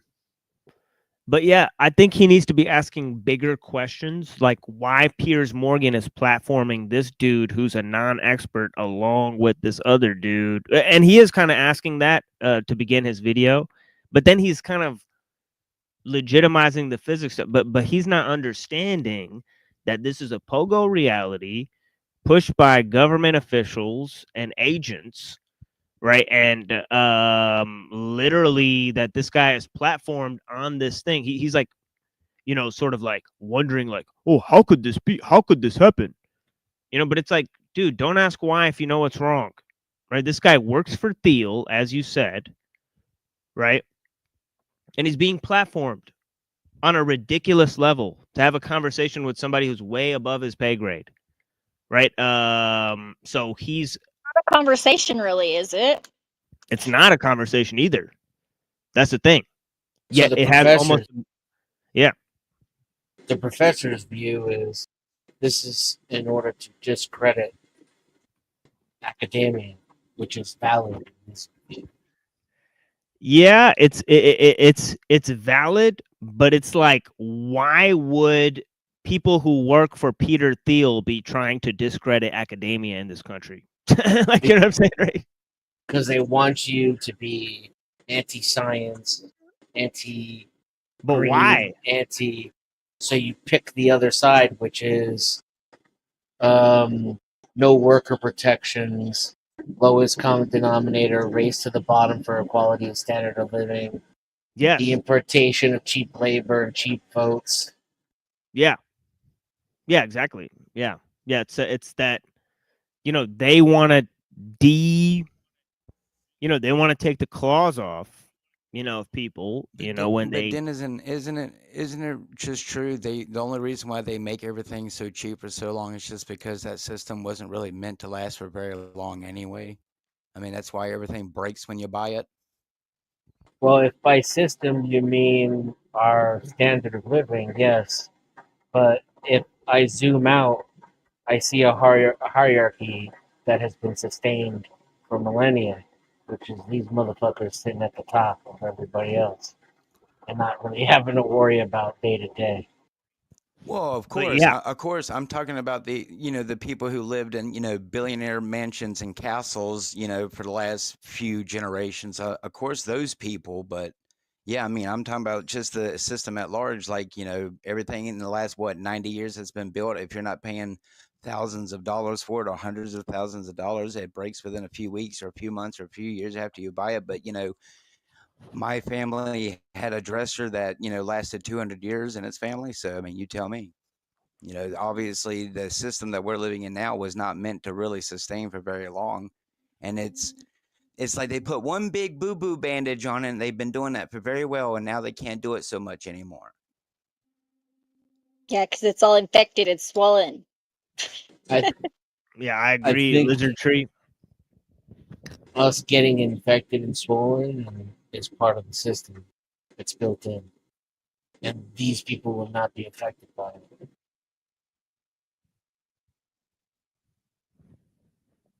And that's what will remain. Whatever we tear down here on this level, fighting among each other for scraps, what will remain is what these people built. Well, yeah, Dennis. I think because Reddington for called it years the they've been- breakaway they- society They've been earlier. telling you for years that they're going to go into their little bunkers and live in their bunkers while the rest of us die up here on the surface. But that's a LARP, according to some people.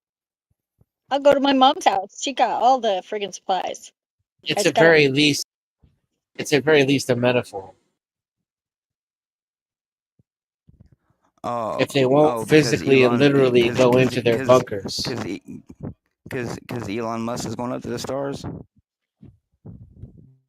I mean, that could be a metaphor too. It's not, the details aren't the point. To me, anyway. No, you're onto something there. Well, I mean, that's kind of my point. So if they're having everyone looking at the stars instead of their oceans, or paying attention to the bunkers instead of the clouds or whatever else, then what is the true intent of why they're having everyone look everywhere else while we're still trying to pinpoint what they're really trying to tell us? It doesn't matter where you look. You look at it Well, I anywhere. mean, no, and because you're probably gonna all be offed anyway at that point. Anyway, by the time you eat the bugs and be happy about it. Well, they didn't manage to erase me last time. I think one of the primary objectives of the PSYOP is just to make us believe that they know something that they don't know, that there is a larger mystery, and then that way we have to defer to them in all things, right? And it establishes a false power hierarchy, or where they can sit at the top and act like they fucking know what's going on. And I don't think it works like that either. So what is this? A Bug's Life? Are we all gonna, tell them that they're Hopper and that we outnumber them 100-1, and they're just gonna, walk out of their Hollywood mansions and just, give up? No. I don't think that didn't happen during lockdown. Or I don't know if that word's foreboding or not. Come along and we'll teach you. Yeah, I think Well, we I could say mean, lockdown. We did just that- can't people say did the, the disease.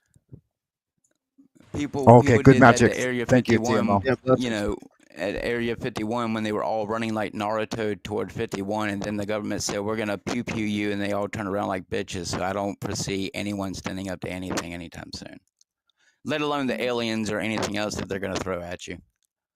I guess Wouldn't we'll matter see. if they did anyway. I mean, who's like? They're going to tear down what? Well, the no, American because system?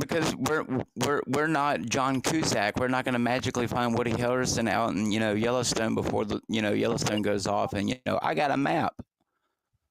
Okay, well, thanks for sharing your map. Yeah, this isn't earthly global destruction. This is the decay of a man-made creation that failed and toppled over before you were born. Yeah. Ooh, I remember this video. Yeah, this is a great song attached to this video that me and Zephyr know. It's fucking amazing. The video was really cool. I saw something like it too later. It's synchronistic, sort of like the same cycling of colors and stuff. Looks like the inside of my crystal ball.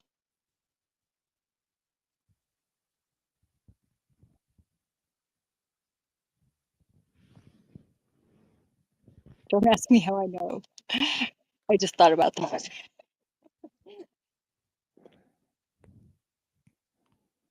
I have a microscope. Well, I can tell you a couple of things to look forward to in the future. If China's the testing ground for things, China. and in some way it seems like China is. They've been replacing all of the meats in institutions with the bug ground meats, and they've been doing it secretly, right?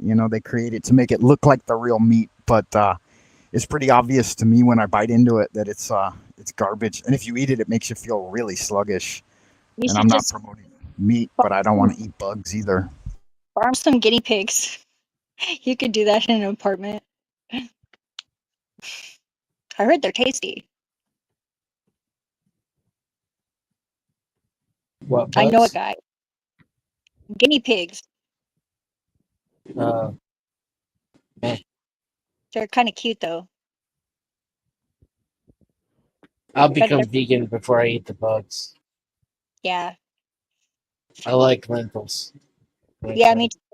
And cashews and fish. Quinoa is one of my favorite foods, Maybe one of the underlying things about feeding us the bugs is it will genetically make our consciousness shift to become more hive-like. Yeah. I'm more arachnid already anyways. All the spider bites.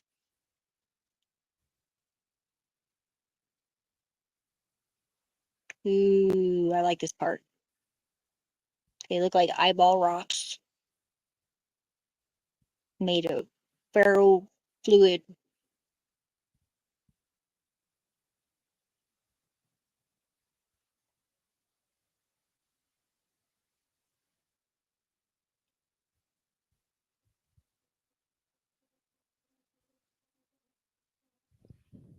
Are you programming our brains? It's pretty cool.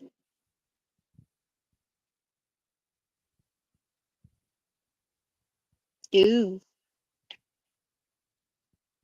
Am I high, or did we not even watch the Pierce Morgan thing? Yeah, we still have to watch that. I'll get back to that in a second here, for sure.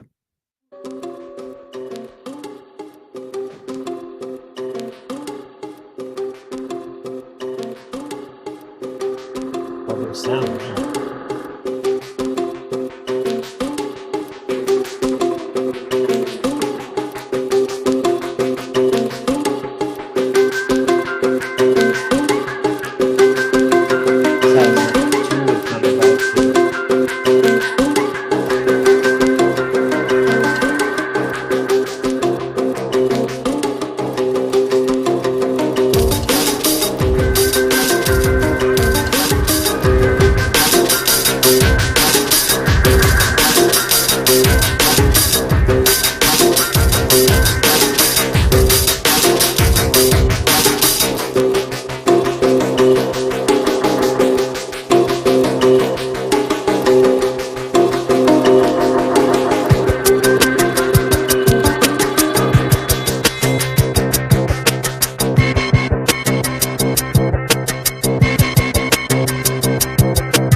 that's enough of that.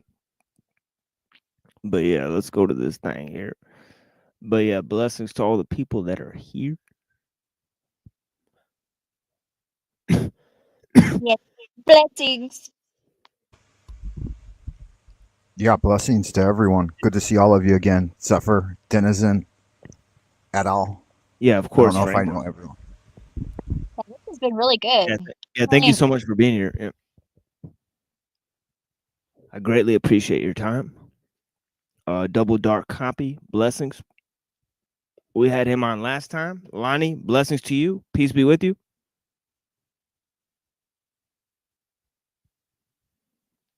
Okay, for sure. Its next boost from Einstein himself with his 1905 paper on the photoelectric effect, while general relativity was published in 1916. Look, I know none of this is that big a deal, but can't you guys pay a physics graduate student to write this teleprompter feed for $50 an hour? They need the money. The point is, That was pretty funny though, for real. do better. Today, the biggest brains on the planet are loggerheads over what this all means and where science goes next. Are there multiple universes? But yeah, he pointed out a good point. And but that's the thing he doesn't see is that a lot of this stuff is bad on purpose. So they're aiming for bad. And they know that the shoddy thing, the stupid 3D fucking blue and white shit. I mean, they know that that's a drab and it looks like you're fucking about to go to Chase Bank or whatever. But they know it's like fucking. They know that's what sells. It's the official look, right? So Right, they have like to you're make watching everything. it Yeah, from inside a prison cell. Set low expectations. yeah, it's crazy. I mean, and you'll reach the most people. It's literally dumbed down shit. And right, so this is what he thinks that they want to pay like physics students to actually make a good, version of this. No, why else would they have another guy legitimize his views that has no idea what the fuck he's talking about, and one guy that you think knows what he's talking about, according to Dave? I mean, come on, dude. So this guy refuses to think about the deeper questions of like the whole presentation and the setting and all this stuff. Yeah. Like, why is this being presented to us by three idiots? Right. In front of a fake city background on a 1990s multimedia presentation version of a Apple monitor that came out after this photo technology came out. Like the free clip art you used to get with Encarta or some shit. I know the answer to that because we're watching it. Yeah, the uncensored. It's literally called Uncensored. Good lord. Yeah. She's That's not the a name big- of the show is Uncensored. Oh yeah. Good lord. You're literally on YouTube, dude. Like what the hell? Uncensored? This is the stupidest shit I've ever heard. We're literally banned on YouTube, you fucking clown. All right? What the hell are you talking about? That's right. He gets to be uncensored because he's following the script. He does get to be uncensored. It's the irony. It's the irony that he isn't uncensored. He's totally going by the script. It's Crossfire from YouTube.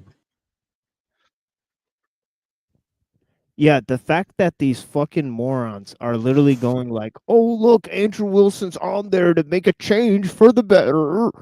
Dude, how can you come to such conclusions? This is literally a totally rigged channel. I mean, good lord. Like paid for by News Corp, Rupert Murdoch, the guy who literally funds Netanyahu. Holy shit, dude. Like it couldn't be a faker fucking news channel. And the Funny Farm guys.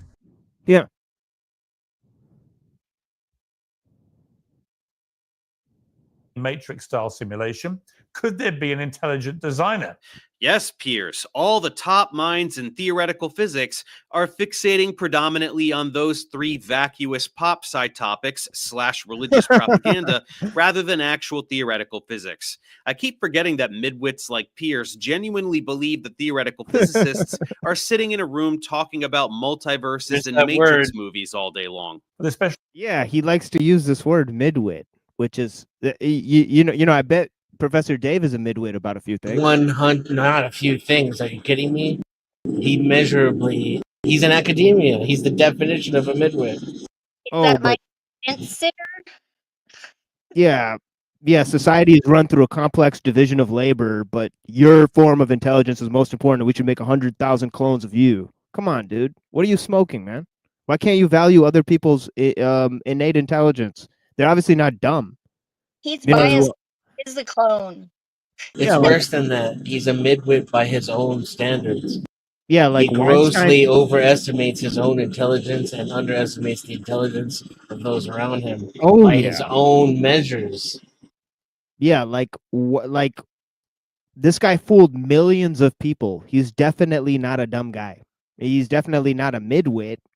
Okay, he was on the fucking Apprentice with fucking or whatever that show was, The Bachelor or The Apprentice or whatever, with Donald Trump or whatever. Stage could he Yeah, come The up Apprentice. if he was here? This guy. That's what I wondered. Yeah, this dude's in the position he's in because he made key decisions a long time ago that probably Professor Dave couldn't foresee were coming up in the future. So it's pretty obvious that this guy's not a dummy, dude. Like he's like, and aren't you a midwit about a few things, Professor Dave? So this type of crazy, obviously devaluing other people's intelligence and acting like you're the smartest person in the world. Everybody should have your expertise. Yeah, it's a superior thing, and you're not superior. Nobody's superior. Yeah, and that's what I meant. Like this guy is like sort of a cunty dude, right? For sure. And the focal point of his criticism, which I think that is probably where it makes him, he exposes himself. Yeah. Uncensored debate. I'm joined by two scientists with very different answers to the very big question. Sean Carroll is professor of physics and philosophy at Johns Hopkins University. He hosts his own podcast, Mindscape, and draws audiences of millions elsewhere. Dr. Eric Weinstein is a Harvard-educated mathematician. His appearances on the Joe Rogan show alone have been viewed 26 million times. He's a regular guest on Uncensored. The discrepancy in these introductions should give everyone whiplash. He referred to both of these men as scientists, then going on to describe Sean's resume as a working physicist, while for Eric, we get a statistic about the number of Joe Rogan views he's gotten. H-index versus podcast downloads. The two most relevant metrics for determining the influence of a scholar, everybody. And despite yeah, I mean, he was right about that one. You When mean did Eric start going around calling himself a scientist anyway? He's a mathematician. And even then, only in, doctorate, not in practice, as far as I'm aware. Well, I mean, he works in finance, that's number related.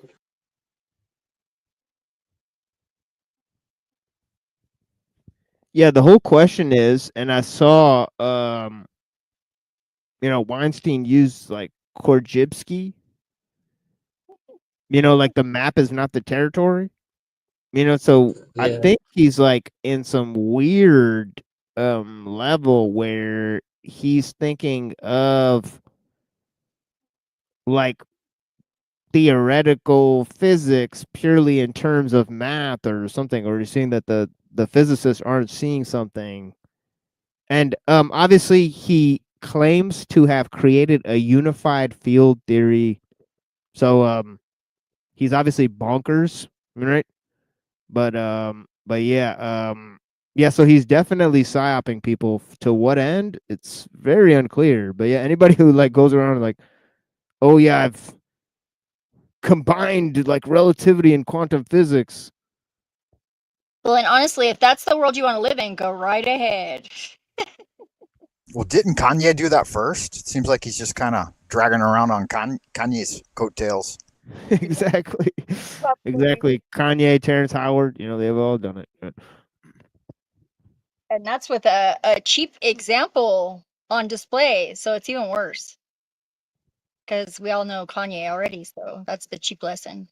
I still have a strong suspicion that it's to associate valid criticism with just wild-eyed, like, electroshock therapy treatment type That doesn't conspiracy sound fun. theories. That doesn't sound fun at all.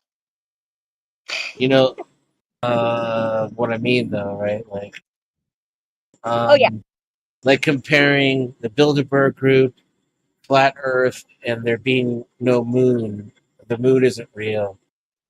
That's another thing, is that part of the controlled opposition of this guy, Professor Dave, was that he got really famous online by debating flat earthers and like quote unquote humiliating flat earthers, and with like, He clout maxing.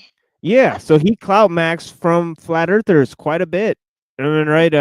We've seen his rise, even right, and people can, go and look this up. I mean, he got famous doing that, so it's pretty funny that, he's now complaining about this guy having some guy. Like, don't you see what's going on? The same thing you did for years. That's where I remember him from. And isn't he essentially like a religious fundamentalist as well, Professor Dave? Who? Or am I wrong? I don't know. I think he's like a J or something. He looks like a J-ish. He's I thought he was juicy. an atheist. He's an atheist, juicy atheist. I don't know. Professor Dave made it big in the anti-creationists, like way back in the early days of YouTube, late Google video.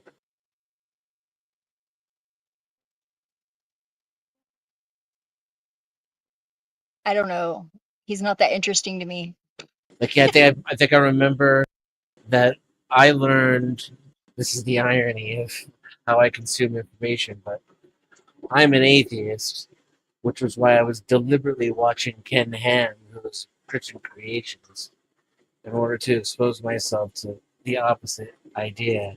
And Yeah, I that's do where I found Dave, because he debated Ken Ham.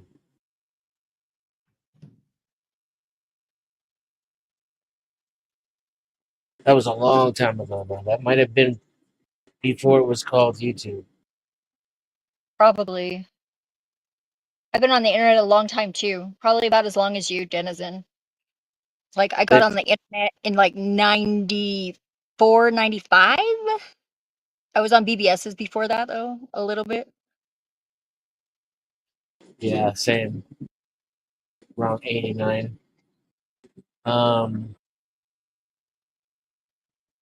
But this used to be Google Video, and it was much better than, in my opinion. Holy smokes. A kombucha of mine just exploded in the freezer. Totally forgot about that at the beginning of the show. But yeah, thankfully just a bottle just a cap popped off, and there's still a bunch of it in there still, so It's probably frozen, overflowing. You could probably oh check yeah, that. it's frozen solid, so we'll see if once that gets cooled, gets warmed up, if that's even salvageable as a drink. I mean, but yeah, As long as it hopefully. doesn't have glass in it, I would say it's probably okay. Yeah. Make But a yeah, it's slushy. frozen Did you solid. get a jump? Did you get a jump scare out of it? Oh yeah. Adrenaline free. Yeah. Well, I've been gone for a couple minutes here, but yeah, let's watch the rest of this video here, and then I'm gonna put this away, and then I think I'll, with Eric Weinstein and Jordan Peterson. Well, we kind of did a lot of exposure of Jordan Peterson last time. There's still Mencius Moldbug. We're gonna move to him, and then we're gonna move back to the Jordan Peterson and James Lindsay video. We're also going to take a look at James Lindsay and his views. But yeah, a lot of these public figures, you know what I mean? They're obviously all controlled opposition for each other. It's pretty interesting. I mean, both being scientific podcasting rock stars, Dr. Weinstein and Professor Carroll, have never actually appeared together until now. Dun dun dun. Eric talks shit about Sean all the time, even more than most other establishment shills. So there's a little bit of baggage that goes along with this pairing. I wonder how it'll play out. What is your main bone of contention with Eric Weinstein? You should probably ask Eric that. I mean, I'm a working physicist. I am a professor in a physics department. I write physics papers. I have found myself in the awkward and unenviable position of defending the establishment heterodoxy. Like, it's never what I imagined I would be doing, but there's good reasons why the heterodoxy is the heterodoxy. So I think that academic physics, even though I'm happy to disagree with certain choices they make about what to work on and what emphasis to put on there, is working in good faith. I think that we're trying our best to understand the universe at a deep level. Of course, what Sean said is absolutely accurate, quite well articulated, and also demonstrative. I mean, did he look sincere? I mean, come on, dude. Of the precise reason that this contention between Sean and Eric exists. Sean and his colleagues are scientists who do legitimate... See, but this is the thing, though, Dave. How could you measure his expertise if he's an actual... Unless you are possessing the same level of expertise? How could you even discern, the level at which he teaches, or maybe at the level he's at, you don't have knowledge at, he could be using that to bullshit people. You would never know that. Here's a huge way I'm noticing they're lying to people too. He keeps calling him a scientist. Sure, that's technically true, but it's misleading. He's a physicist. And why is that important? Because that means he's not a doctor, he's not a biologist, he's not a virologist, he's not a climate scientist. So all of these political issues that Dave wants to ram down your throat as being the factual heterodoxy, I think is what I heard this dude just call it. Yeah, Sean is no expert or his expertise is in criticism. Yeah, nor do on the level that they operate, they claim that their views are either definitive or can be used as authoritative just by sourcing them. They would then conclude that you should source them and a few other people. You know what I mean? Especially physicists. Yeah. Right. So, and they're not a part of the heterodoxy. They're a part of the orthodoxy. That's how they keep their jobs. Right. Fair.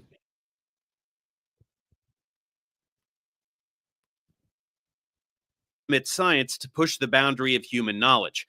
Eric, the not a scientist, gets paid to pretend scientists don't do that, and to go on huge podcasts to spew a bunch of horseshit and convince the general public that scientists don't do that. This generates public outrage against working scientists for no reason whatsoever, So that we just, causing those in he their just ranks literally that are went good from with Sean public to all speaking to push scientists. back. So right. I take back what I said. He knows exactly what he's doing. Or whoever wrote his script did. What string theory is and how it got started, but we're here for the Eric beef, so let's skip ahead. I think that Sean and I probably agree almost completely on everything until 1972. Then you have the first really serious situation where a mysterious term is not only introduced into our common vocabulary called quantum gravity, but it takes over as a fictitious history that the central problem of theoretical physics is the quantization of gravity. Well, we have very successful quantum field theories for 3 of the 4 fundamental forces in QED, QCD, and electroweak theory, so it would make a lot of sense to go for that last one, don't you think, Eric? But sure, just point at the current frontier of the... Wait, make a lot of sense to go for it? Is it a thing or isn't it a thing, dude? See, this is the problem.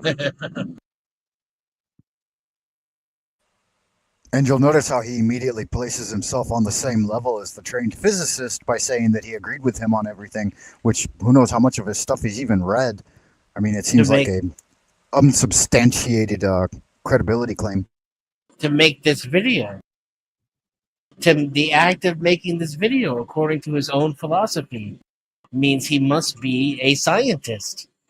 Otherwise, this is all hot air, and we might as well change his name to Dave Weinstein.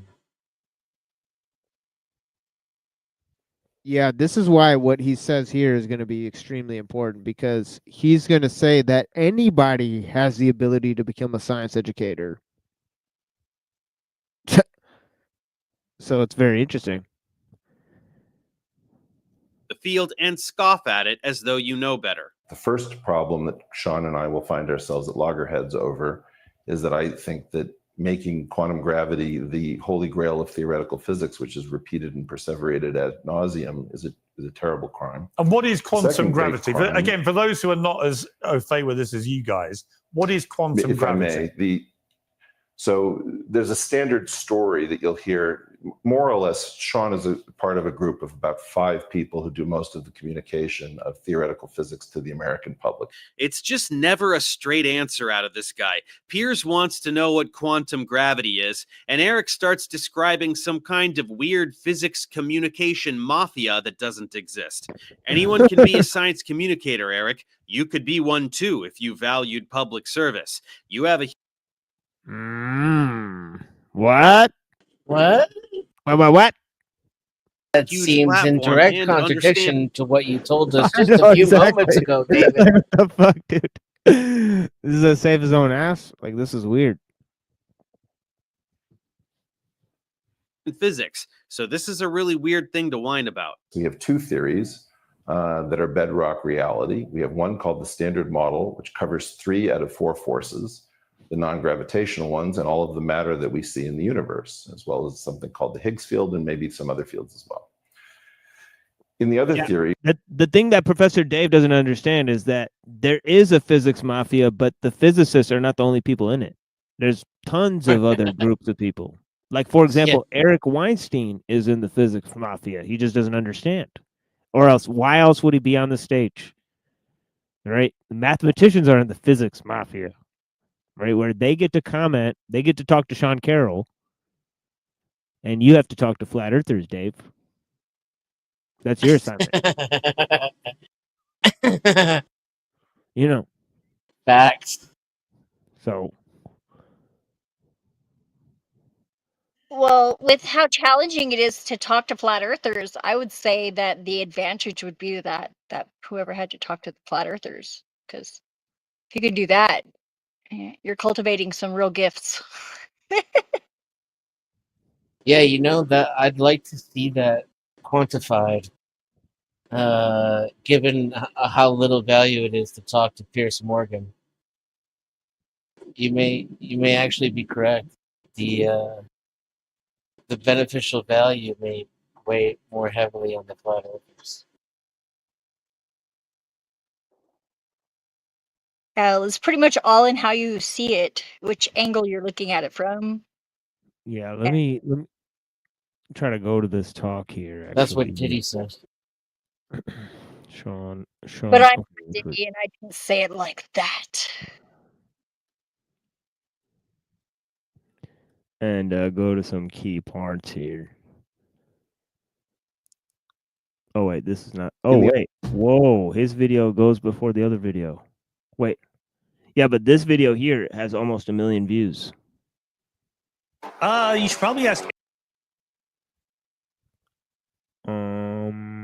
So YouTube is literally pushing the Dave thing with more priority than the actual interview. Is that what we That just might be saw? just based on my personalized algorithm because I've searched for it Mm. before. Yeah.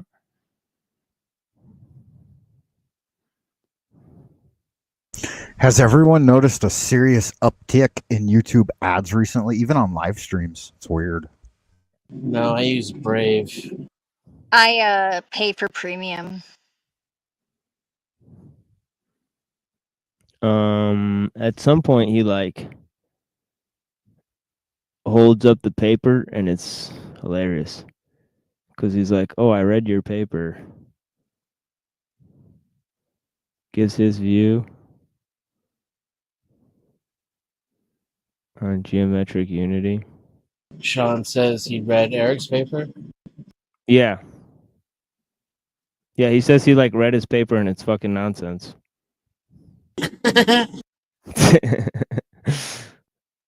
And he's like it's much worse than I thought it was gonna be.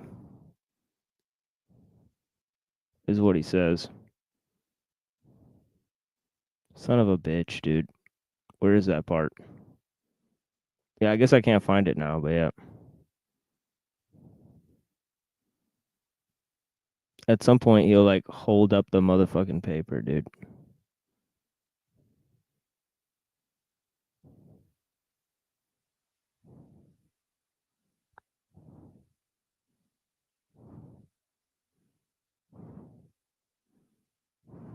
These will require much shorter responses. I just want to see whether you guys, I mean, as you said, Eric, you agree about a lot of stuff. Thing.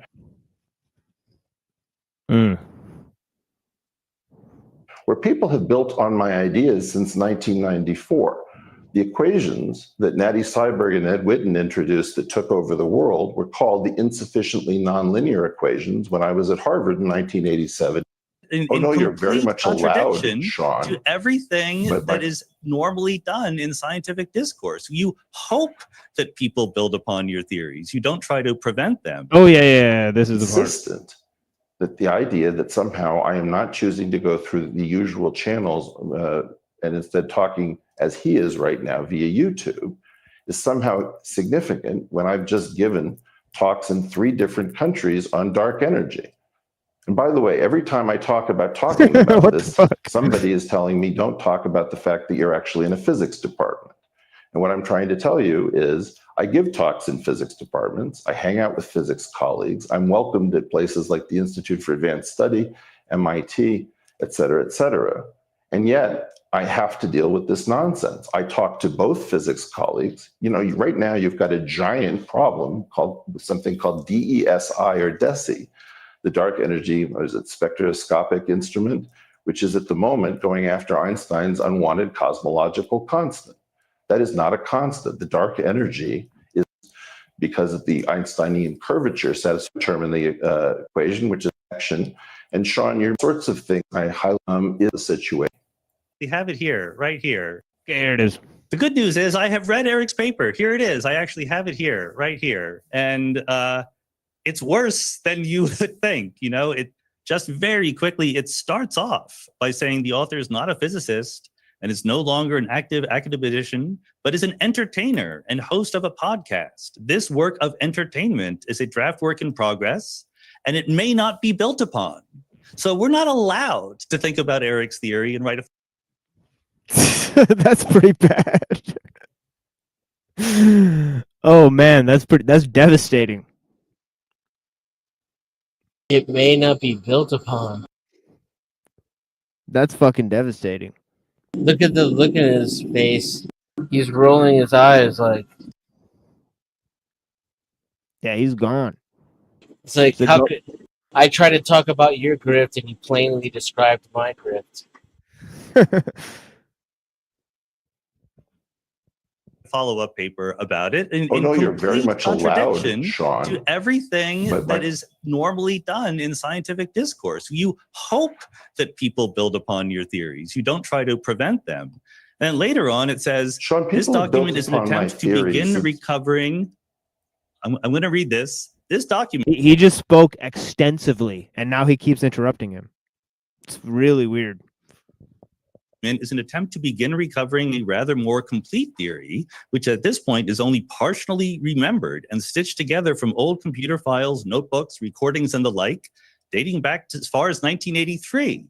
And this is why this paper is not going to appear in the peer-reviewed literature. It's not serious. It's a dog ate my homework kind of thing. If you have a dark matter thing, if you have a dark matter prediction, if you have a dark energy prediction, I want to see a plot in the paper. I want to see said, "How my dare you?" homework kind of Yeah, thing. he said, "How dare Play you?" that shit again. Yeah, this is too funny, dude. This is a great moment. This is good TV. I'll give him that. Literature. It's not serious. It's the dog ate my homework kind of thing.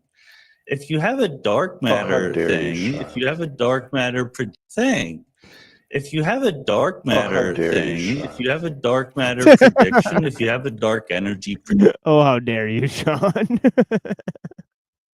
He said it in the gayest way possible. So prediction, I want to see a plot in the paper. I want to see redshift No, versus Sean, distance. I want to see a calculation of a relic abundance so I can figure out how much dark matter is supposed to be. If you do that, Sean. people will pay attention to the theory. It's very possible. Sean, first of all, that was hard for him to sit through. That was devastating. Look at the dude's eyes. He might as well have laser beams coming out of his fucking eyes at this point. And he just fucking shut this dude down. And he tried to interrupt him like a million times. And he even pronounced, "How dare you?" And he goes, yeah, so he says it again. how dare you? Second of all, if you're going to How go dare by you the read your standards paper? of the You should follow it up with, "You stole my childhood." How dare you? My Zeph, you're muted. Yeah, you coveted my ice cream bar. I've had it since I was a child. Yeah, he's damn. He went on Piers Morgan and he's looking like a triggered bitch, or maybe he's victim signaling. Who knows? I mean, but yeah, crashing and burning. Bro crashed out. I mean, but yeah, what's weird is you know, that they get these guys up there like Peterson to go cry, boo, you know, and then this guy, I mean, to crash out hard like that. It's kind of weird. They're the crash test dummies, right? These celebrity philosophers like Elon Musk and these guys, you know, they're even quoting other celebrity scientists and philosophers. I mean, and This is not psychologists. debate. Oh no. Yeah, who's the color fellow that does the space stuff? I forget his name. Neil deGrasse Tyson. Tyson. Yeah, that guy. He's also. It's like they're setting them up as the new priests of the order. I watched a really funny video earlier where they made Neil deGrasse Tyson a baby and he was talking with a comedian or something, and the comedian asked him a really funny question. But that's about my experience with Neil deGrasse Tyson.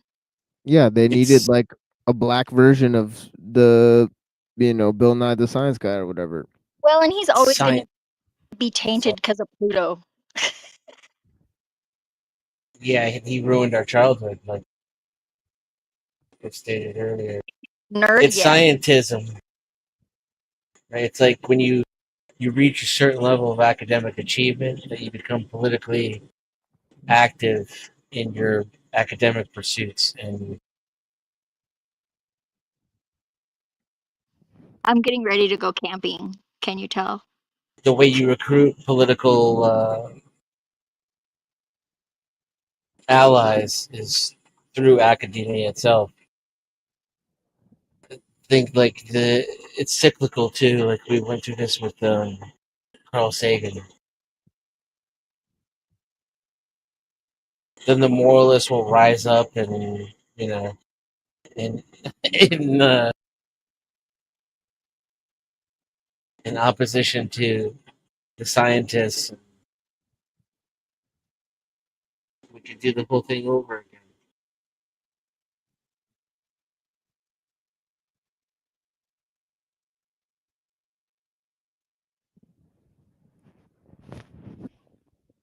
Yeah, I'm emotionally scarred from a few things.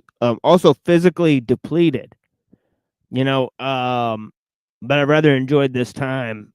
You know, I'll have to say for sure that as a distraction from all that. I mean, you know, definitely. So I appreciate you guys keeping me company here. You know, blessings to all the people that are here. And yeah, there's a lot of other streams going on, folks. But oh, we got our friend NPC the game. So if I could funnel the audience to NPC the game, I would. But yeah, let's see what NPC the game is doing. Oh Talking man, he about looks. drama. Yeah, it looks like he's talking about drama. Yeah, so I won't promote any of that, but I do like the brother NPC the game. I promote him. You know, definitely. I think I'll be going over there. you know, and just maybe talk to him. Maybe I'll click the link there. Are you about to sign off? Oh yes. Yes, I'm getting Okay, ready good. to sign off here. I'm actually very Nice. exhausted. Yeah, blessings to all you guys. Yeah. Usually this is like 4 to 6 hours long, this type of stream. But yeah, we've done a number of them. Content instruction on constrained cookery misinformation. And we've also done 2 other series on the Cyber Caliphate channel. Right. One is and those are serialized. Actually, they're not totally serialized, but yeah, they do have partial playlists for them. One is Judaism. Okay. And the other is that is a Zionism series. Right. And we did another series on I mean, it's hard to say what it's about. Made by Machine Bob. Made for us by us. It's about a number of themes, honestly. But yeah, that series is interesting, looking at the different ops that are out there. Especially, I think we did 2 specials. We did one on Wilson, and we did one on Cockboy Hotline. I mean, that one we got our channel taken down. I mean, there's a couple times. So yeah, it's interesting stuff. Interesting optics. But yeah, we appreciate the time for sure. And this video will only be available on the Cyber Caliphate channel. Okay, as is this entire series, right? There's much more videos in this series, right? As we're going through looking at how conservatives are liberals, right? And they have liberal roots and so on and so forth. And how the general tendency of techno-liberalism, okay, and its origins in the European and the Western society. Right? All these are interesting pieces of information, right? But none of them are individually relevant, or if you try to separate them and try to make one or the other the overarching theme, you will not achieve much. Right? That's why it's required to take in multidisciplinary studies for the architectonic. I also have to read Nietzsche and look at a work by Julius Evola. Right. So I mean, you guys are welcome to stick around for all of that. And comment on Nietzsche, comment on Julius Evola. But Absolutely, and good magic. And thank you for having me on, TML. I'll check you out on NPC for a while, and if anyone's interested, I'll probably go live in about an hour or so. Yeah, you guys don't have to sign off now, but you're welcome to stay for the Nietzsche and all that stuff. But yeah,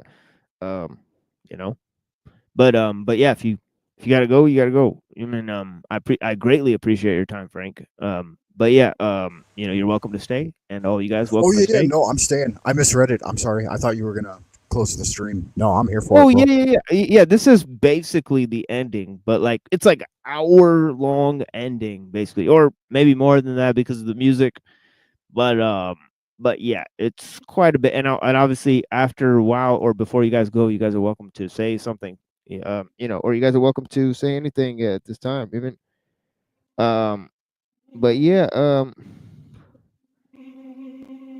let me go to this. I think we were on a 15 here. Yeah, I'm gonna be listening. I'm getting ready to go camping for reals. So Oh yeah. yeah, so I gotta pack a few things. Yeah. But So. Oh yeah, of course, Zeph. Yeah. Do you want to say something to these people? just keep up the friggin' good struggle, and saw gifts eventually. That's it. Love you. Okay. Please be safe. Blessings to you, madam. And to you, and to all of you. A Merry Christmas. I'm not Tiny Tim, bitch.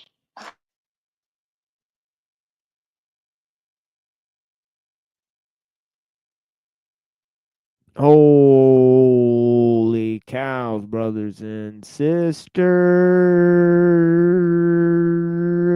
Ooh, baby. Talcott. Ooh, baby. Are you trying to say I'm having non-sexual orgasms? Zeph is keeping it spicy up here, honestly. Yeah, yeah. And, Well, I just got a little bit of that energy back since you were feeling a little bit low. oh yeah, I'm fucked in the head. But yeah, I don't really want to. People take advantage of you. But yeah, I like where I'm at now. But yeah, man, I'm fucking depleted. What about soup is good food? Oh my god. I just got a bunch of soup. Thank you for reminding me. Yeah.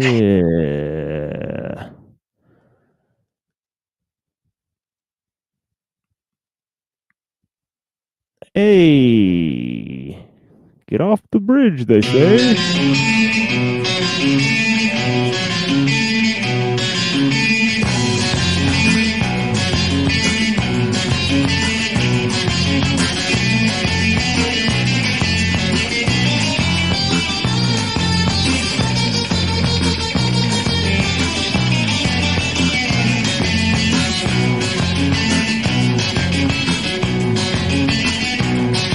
We're sorry that you no longer need or want or even cared about here.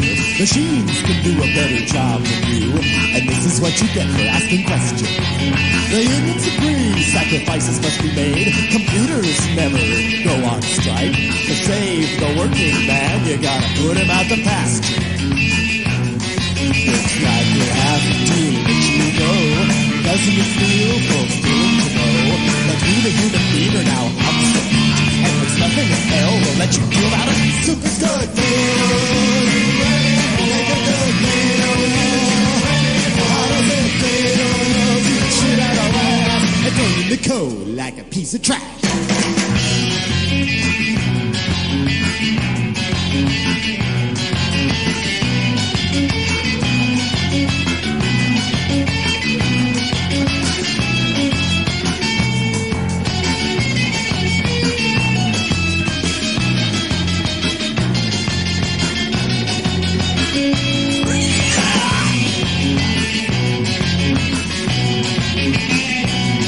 We're sorry, you just have to leave. Unemployment runs out after just 6 weeks. How does it feel to be a budget cut? You're snipped, you no longer exist. Your numbers get purged from our central computer, so we can ring the back and see you under the run. See our chart, unemployment's going down. If that ruins your life, that's your problem. Soup is good food. It's a good meal. How does it feel to be shit out of ass and throw in the cold?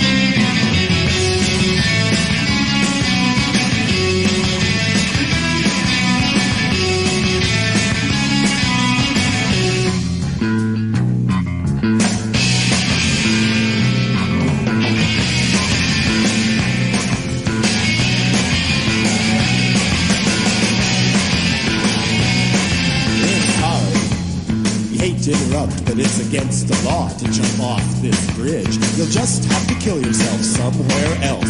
A tourist might see you and we wouldn't want that. I'm just doing my job, you know, so say uncle and we'll take you to the mental health zoo. Force feed you mind-melting chemicals till even the outside world looks great. High-tech science research labs, it costs too much to bury all the dead. The mutilated, misused, circus rats who can't be used anymore, so they're dumped. With no minister present in a spiraling corkscrew, dispose all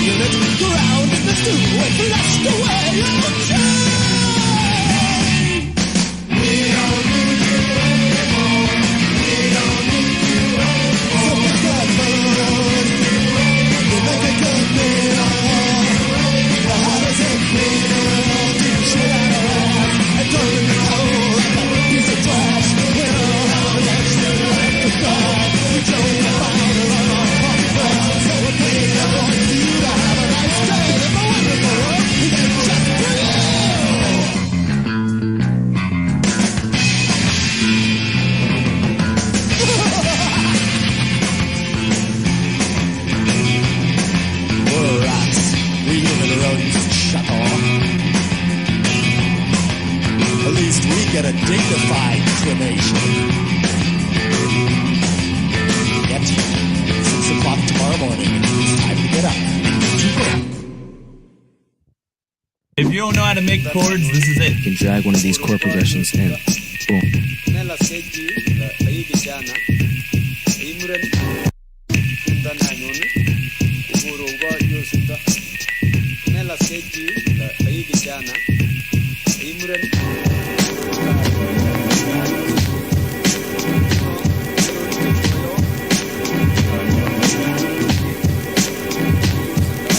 you miss the entity you all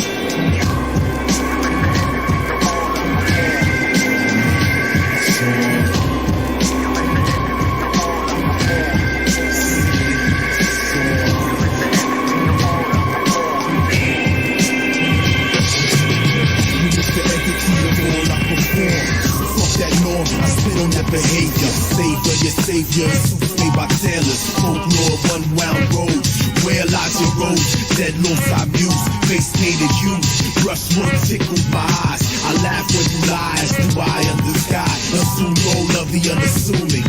His walk so amusing, the stagger is looming, my juice gets jaggled and demonetizing.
All right, we're on section 15 here on Friedrich Nietzsche, Beyond Good and Evil.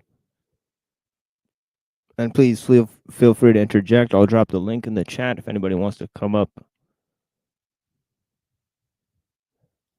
And this is the last hour of the program.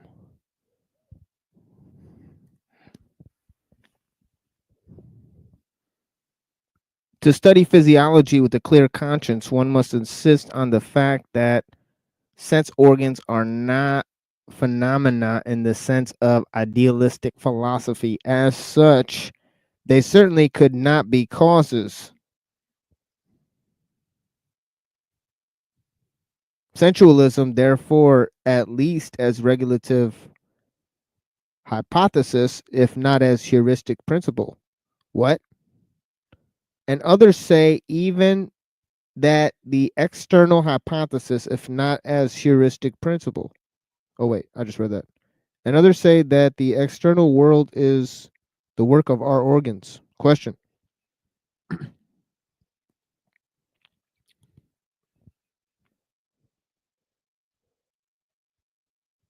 But then our body as a part of this external world would be the work of our organs.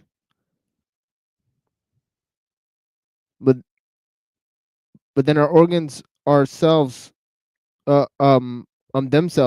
would be the work of our organs. Okay. So they're saying it's reductio ad absurdum.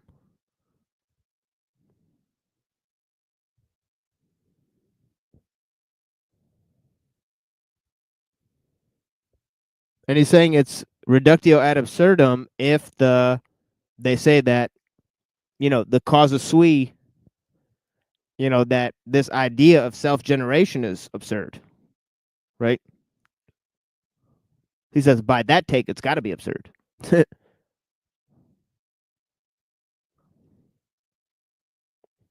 Okay, I read this section.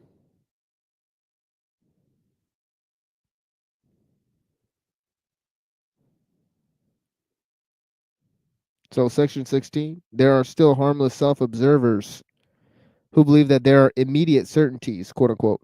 For instance, I think, quote unquote, or as a superstition of Schopenhauer puts it, I will. Right? He's kind of putting the ego against the will, right? As though cognition here got hold of its object purely and simply as, quote, the thing in itself, unquote, without any falsification taking place either on the part of the subject or the object. I would repeat it, however, 100 times, that, quote, immediate certainty, unquote, as well as, quote, absolute knowledge, unquote, and the, quote, thing in itself, unquote, the noumena, right, from the Kantian philosophy, right? He's talking about, remember, he's giving a critique of Kantian philosophy. They involve a contradictio in adjecto. That's another Latin term for a fallacy that I'm not aware of here.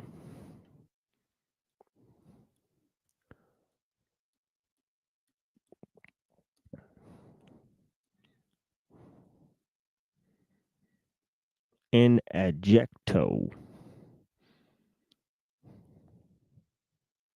Contradiction in what is qualified.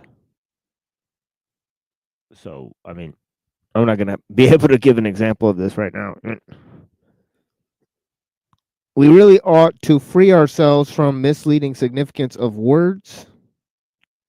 The people on their part may think that cognition is knowing all about things, but the philosopher must say to himself, quote, when I analyze the process that is expressed in the sentence, I think, quote unquote, I find a whole series of daring assertions, the argumentative proof of which would be difficult, perhaps impossible. For instance, that it is I who think,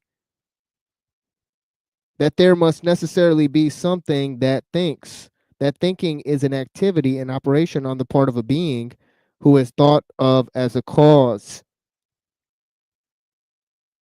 that there is an ego, quote unquote, and finally, that it is already determined. what is to be designated by thinking. That I know what thinking is. For if I had not already decided within myself what it is, by what standard could I determine whether that which is just happening is not perhaps willing or feeling, quote unquote?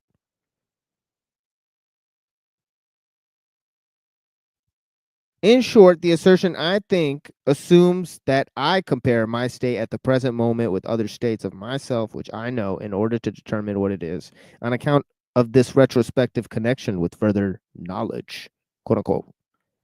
It has at any rate no immediate certainty for me. In place of the immediate certainty, quote unquote, in which the people may believe in the special case, the philosopher thus finds a series of metaphysical questions presented to him, veritable conscience, questions of intellect to wit. Quote, whence did I get the notion of thinking, quote unquote? Why do I believe in cause and effect? Question. What gives me the right to speak of an ego, or even an ego, as cause, and finally of an ego as cause of thought? He who ventures to answer these metaphysical questions at once by appeal to a sort of intuitive perception, like the person who says, quote, I think and know that this at least is true, actual, and certain, unquote, will encounter a smile and two notes of interrogation in a philosopher nowadays. Sir, quote unquote, the philosopher will perhaps give him to understand, quote, it is improbable that you are not mistaken, but why should it be the truth? Question, unquote. With regard to the superstitions of logicians, I shall never tire of emphasizing a small terse fact which is unwillingly recognized by these credulous minds, namely, that a thought comes when, quote unquote, it wishes, and not when I wish. So that it is a perversion of the facts of the case to say that the subject, quote unquote, I, is a condition of the predicate, quote unquote, think. One thinks, but that this one, quote unquote, is precisely the famous old, quote unquote, ego, is, to put it mildly, only a supposition and assertion, and assuredly not an immediate certainty, quote unquote. After all, one has even gone too far with this one thinks, quote unquote. And even the one, quote unquote, contains an interpretation of the process, does not belong to the process itself. One infers here, according to the usual grammatical formula, quote, to think is an activity. Every activity requires an agency that is active. Consequently, it is pretty much on the same lines of the older atomism sought besides the operating power, quote unquote, the material particle wherein it resides and out of which it operates, the atom. More rigorous minds, however, learnt at last to get along without this earth residuum, quote unquote. And perhaps someday we shall accustom ourselves, even from the logician's point of view, to get along without the little one, to which the worthy old ego has refined itself. It is certainly not the least charm of a theory that it is refutable. It is precisely thereby that it attracts the more subtle minds. It seems that the 100 times refuted theory of the free will owes its persistence to this charm alone. Someone is always appearing who feels himself strong enough to refute it.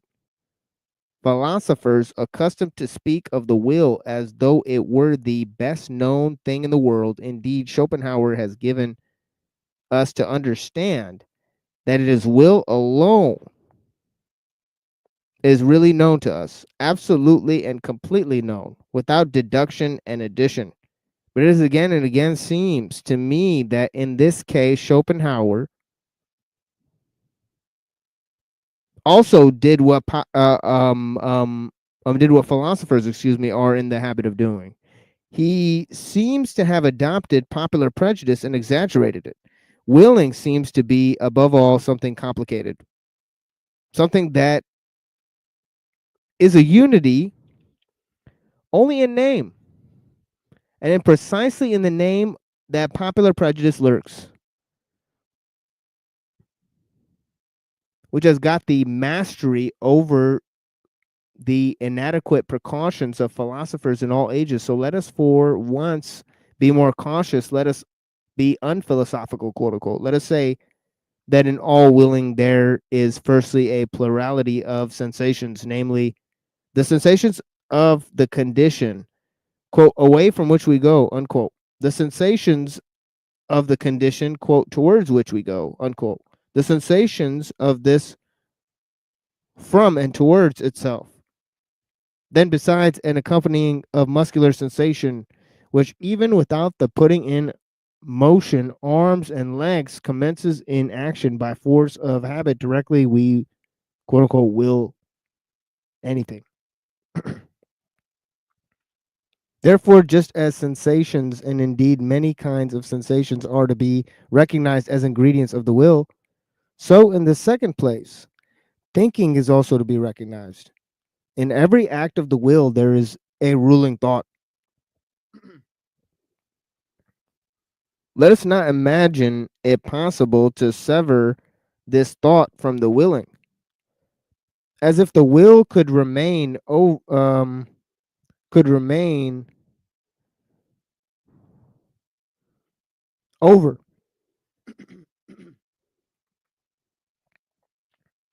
In the third place, the will is not only a complex of sensations and thinking, but is above all an emotion. And in fact, the emotion of the command, that which is termed freedom of the will, is essential. The emotion of supremacy to him who must obey. This is the important part, and this is where we kind of left off last time. It's Nietzsche's Beyond Good and Evil here.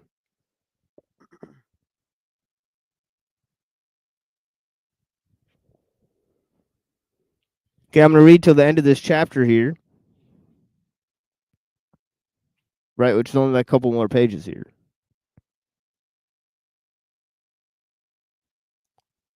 Yeah, Nietzsche.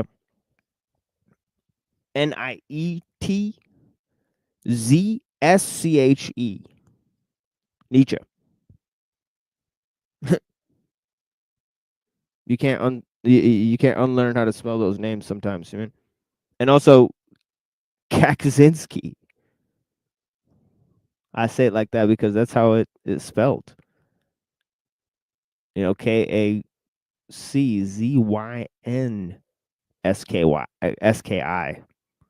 Right. So yeah. That's a hard one too. But yeah. We've read notable works by those two authors. Yeah, I gave it a go. My spelling's shit, though. I always got to look at the name to spell it right. Yeah.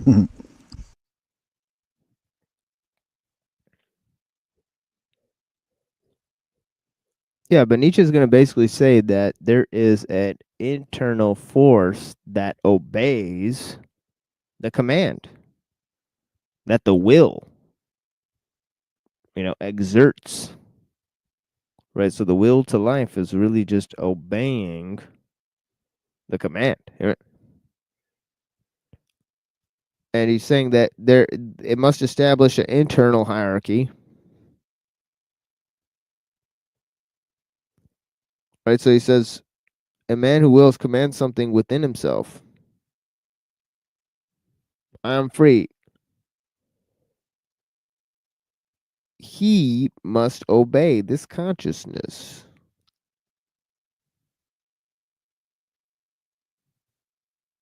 Is inherent in every will, and equally so straining of attention, the straight look the straight look which fixes itself exclusively on one thing, the unconditional judgment that, quote, this and nothing else is uncertainty is necessary now, unquote. The inward certainty that obedience will be rendered, and whatever else pertains to the position of the commander, a man who wills commands something within himself which renders obedience. or which he believes renders obedience. But now let us notice what is strangest thing about the will, this affair so extremely complex, for which the people have only one name, inasmuch as in the given circumstances we are at the same time the commanding and the obeying parties. And as the obeying party, we know the sensation of constraint, impulsion, pressure, resistance, and motion, which usually commence immediately after the act of will, inasmuch as, on the other hand, we are accustomed to disregard this duality and to deceive ourselves about it by means of the synthetic term I, quote unquote, the whole series of erroneous conclusions. And consequently, of false judgments about the will itself has become attached to the act of willing, to such a degree that he who wills believes firmly that willing suffices for action.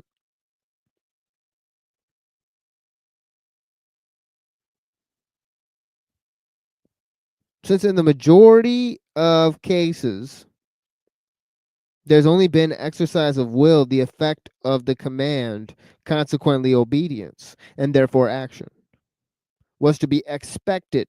The appearance has translated itself into a sentiment, as if there were a necessity of effect. In a word, he who wills believes with a fair amount of certainty that will and action are somehow one. He ascribes the success, the carrying out of the will, to the will itself, and thereby enjoys the increase of the sensation of power which accompanies all success, quote unquote, freedom of will. That is the expression for the complex state of delight of a person exercising volition, who commands at the same time, identifies himself with the executor of the order, who as such enjoys also triumph over obstacles, but thinks within himself that it was really his own will that overcame them. In this way, the person exercising volition adds the feeling of delight of his successful executive instruments, the useful, quote unquote, underwills or undersouls, indeed our body, is but a social structure composed of many souls. To his feelings of delight as commander, what happens here is what happens in every well-constructed, happy commonwealth, namely, that the governing class identifies itself with the successes of the commonwealth, and all willing, it is absolutely a question of the commanding and obeying on the basis, as already said, of the social structure composed of many souls, on which the account of the philosophers should claim the right to conclude willing, such within the sphere of morals, regarded as the doctrine of the relations of supremacy under which the phenomenon of life manifests itself. Okay, obviously, the denial of the will to life,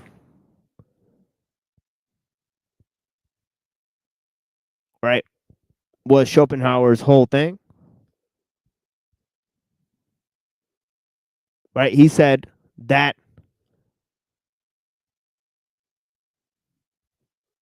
there's many conflicting parts of yourself. Your desires are ruining yourself because you have conflicting desires. Okay, gave the example of an insect that upon ripping it in two parts, biologists saw that the two parts started attacking each other. So the body is the same thing.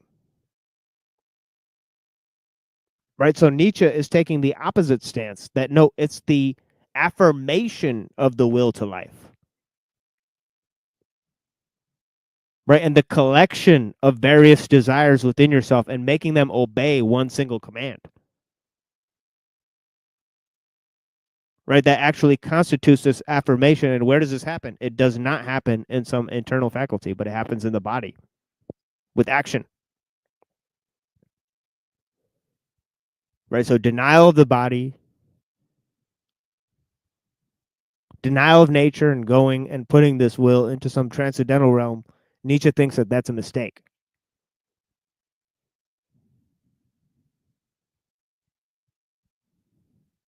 They're saying the body and the ego can accomplish what, quote unquote, free will think they're doing, right?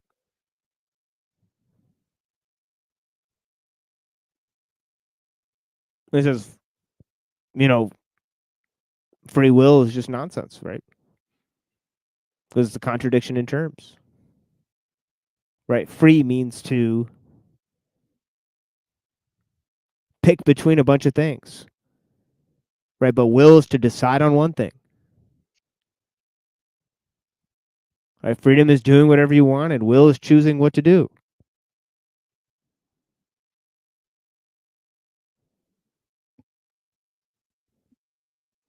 Anyways, Would that be like how to say it? An oxymoron.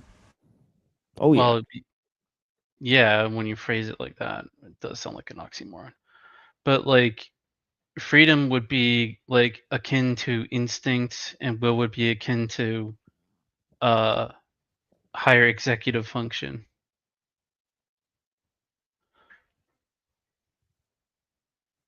For lack of a better way to describe it.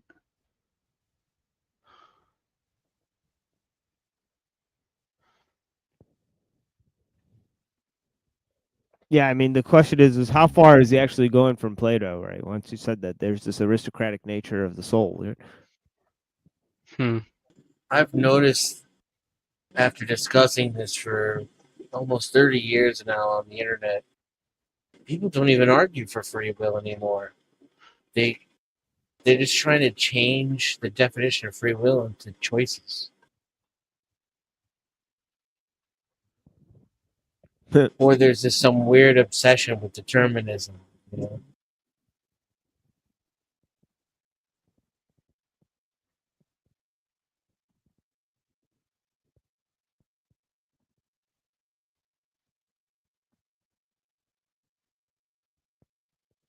You would think a Christian would think free will is divine.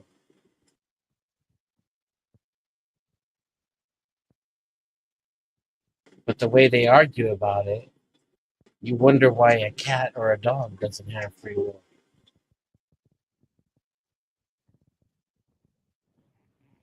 A prairie dog.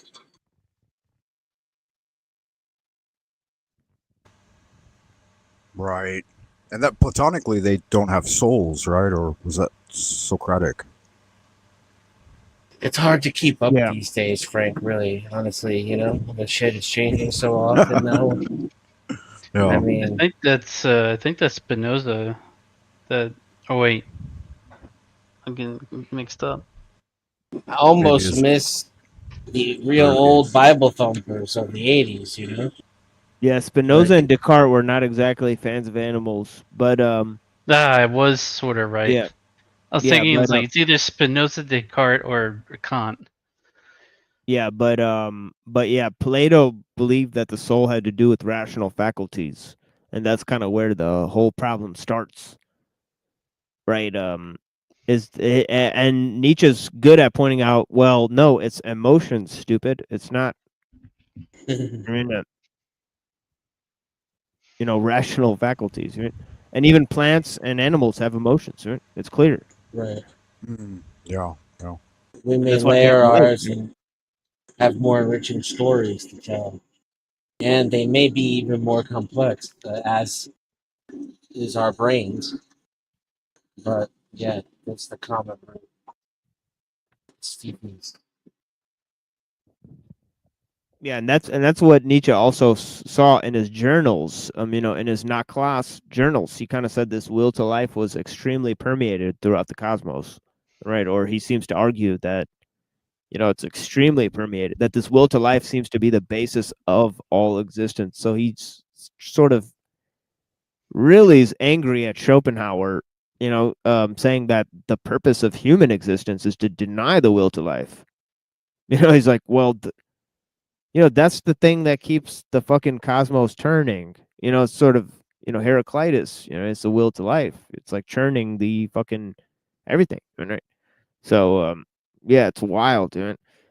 So, yeah, so there's an interesting little sidebar about Nietzsche's philosophy. Of course, I'm not explaining much of Nietzsche's philosophy because I've vowed to read this entire book on content instruction on constrained cuckery misinformation. Sweetest diabetes. Sweet as diabetes. Anyways, the separate sorry, section 20, that the separate philosophical ideas are not anything optional or autonomously evolving, but now grow up in connection and relationship with each other, that however suddenly and arbitrarily they seem to appear in the history of thought, they nevertheless belong just as much to a system as the collective members of the fauna of a continent, is betrayed in the end by the circumstance how unfailingly the most diverse philosophers always fill in again a definite fundamental scheme of possible philosophies. Under an invisible spell, they always revolve once more in the same orbit, however independent of each other they may feel themselves. With their critical or systematic wills, something within them leads them, something impels them in definite order, the one after the other, to wit, the innate methodology and relationship of their ideas. Their thinking is, in fact, far less a discovery than a re-recognizing, a remembering. Ooh. Anamnesis.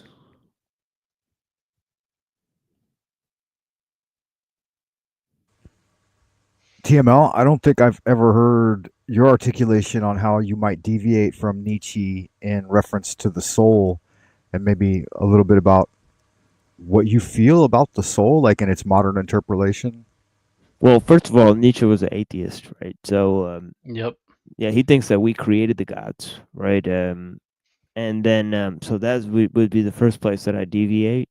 I think that there's two type of things, even right. I think there's a spirit, which is basically the active life force, like breath of life type of thing, and then there's obviously a second thing, which is like a soul, but I think that's just consciousness. I mean, and I do think that that's personalized. I mean, right? Yeah, I mean, it would go like heart and mind, obviously. Some combination of those two things, right? As me and Reddington were talking about last show. I mean, with the Seraphim Rose reading, But yeah, it's really interesting. I mean, right? To contemplate these things. Now I do think that activity, or the active force of like your person, is like the spirit, right? Because I think that consciousness is basically activity and mind. I mean, but yeah, I think that there's one existence, right? So I don't believe in Heraclitus. I mean, right? I think more in terms of being than in terms of becoming, right? So I'm more in on the side of Evola than on the side of Nietzsche with that whole game, right? So there's some of my disagreements, but of course there's a lot more. Right? I've done whole presentations on Nietzsche. Especially a few sections of the Antichrist. We did a series called Antichrist Burnout on the show, The Machine Lies, and yeah, that's still up there mostly. So yeah, at the end of the shows, we read Nietzsche, and I think Denizen was there for several of those as well. Oh yeah, of course. That's That's my bag. That's Yeah. the resident atheist, and Yeah. I sing the song.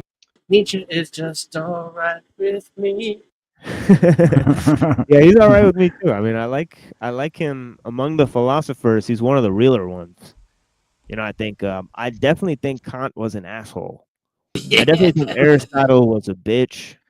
I mean, He was what do you call it? Anal retentive asshole. yeah, he supported pederasty, folks, in the Oof. the politics as a form of population control. So there's your buddy Yeesh, Aristotle. population. All right, there's your buddy Aristotle. All right. He said, You oh mean- yeah. You mean because you could relieve yourself into someone who's incapable of conception. Right, and you could transmit the seed of knowledge directly to them via oral ingestion. That definitely sounds like Yeah, some that's kind of like some acid right Papua there. New Guinea stuff right there. I mean, that's going That totally. sounds like some occult shit. Yeah. Yes. But yeah. Oh yeah, I got a clip for that, by the way. Oh yeah, 2 clips actually we could play at this But juncture.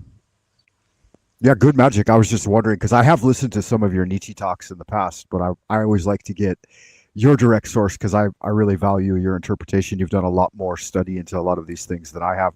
And what you said does track with Chinese Taoism. They allocate like the active force to 3 parts yang spirits within the body and the yin portion being 6. I believe their division is 6 and 3, and then like an id represents a 1 single portion, but the yin represents 6 portions of energy, and that's the reflective principle. So you have that active and then reflective, and that kind of jives with what I've been learning. So thank you. Yes. Yeah, this is crazy stuff right here. He's definitely getting into some deep level stuff here. But yeah, check this out. He says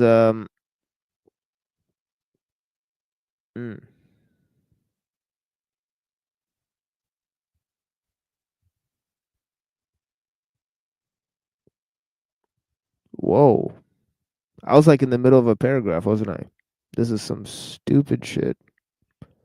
All right, yeah, so I guess I'll just start reading here. Oh yeah. He's talking about however independent philosophers think they are, methodology, the relationship of their ideas. Okay, their thinking is in fact far less a discovery. Oh wait, here is where I was.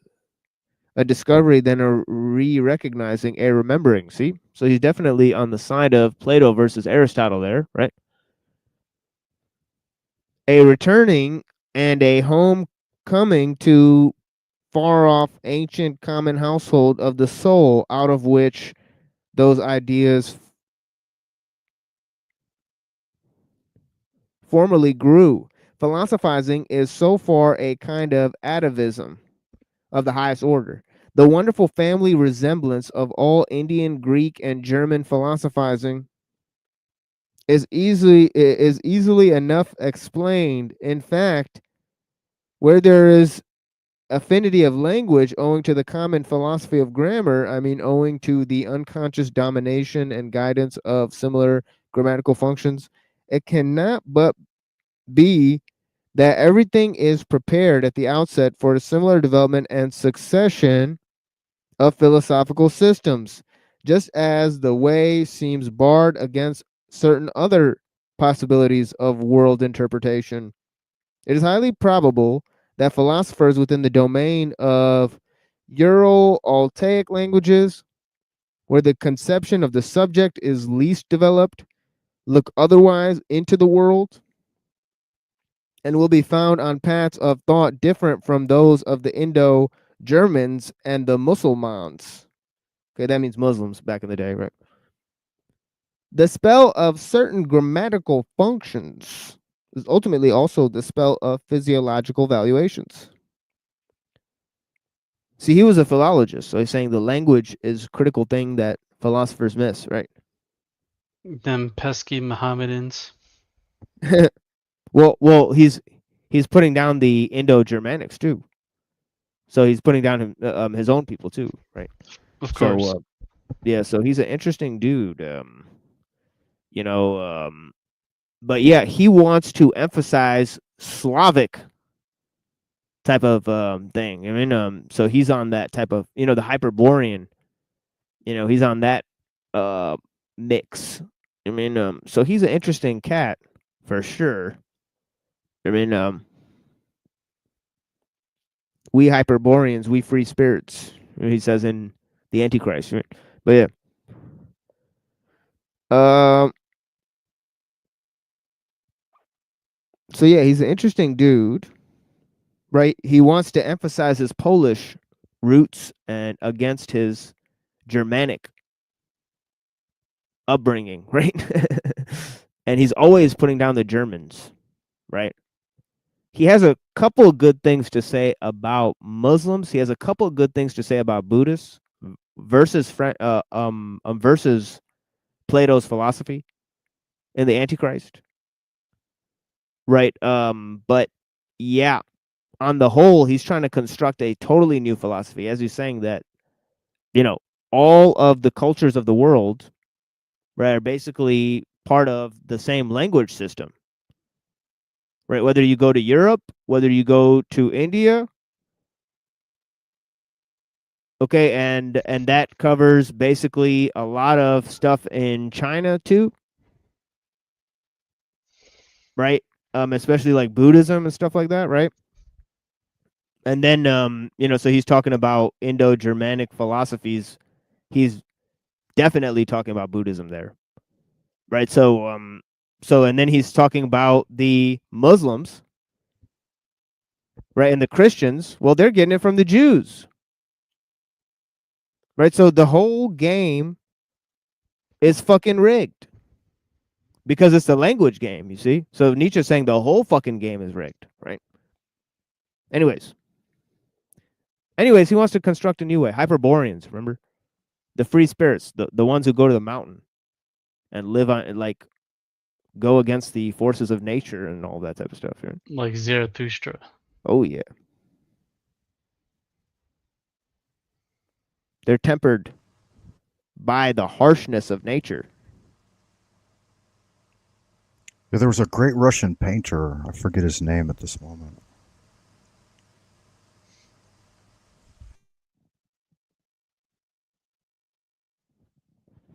Yeah, I think Nietzsche and Dostoevsky really liked each other.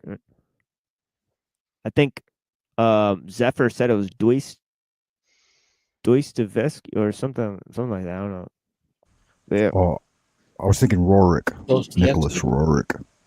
Yeah, Roerich. Oh yeah, Roerich was huge. I talked about Roerich because fucking Henry A. Wallace called him Dear Guru in a letter. And yeah, Henry A. Wallace, for people who don't know, he's the guy who put the pyramid on the dollar bill. Dollar bill, y'all. Democracy rules everything around me. Dream. Holla, holla, holla. Exactly. Demonocracy. Yeah. Pretty much. Okay, so we got 2 pages and a half here. The cause sui. Oh wait. Oh man, I almost missed this. He said spell of certain grammatical functions is also spell of physiological valuations and racial conditions.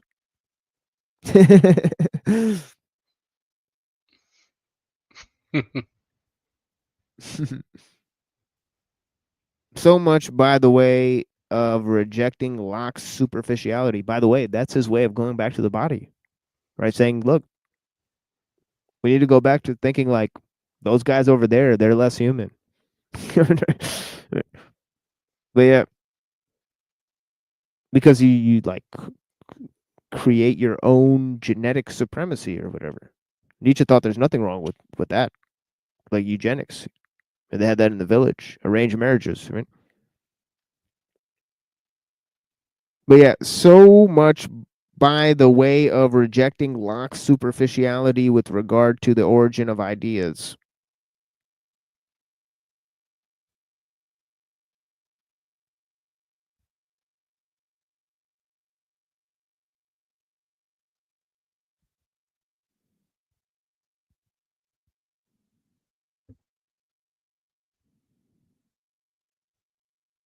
Oh, yeah.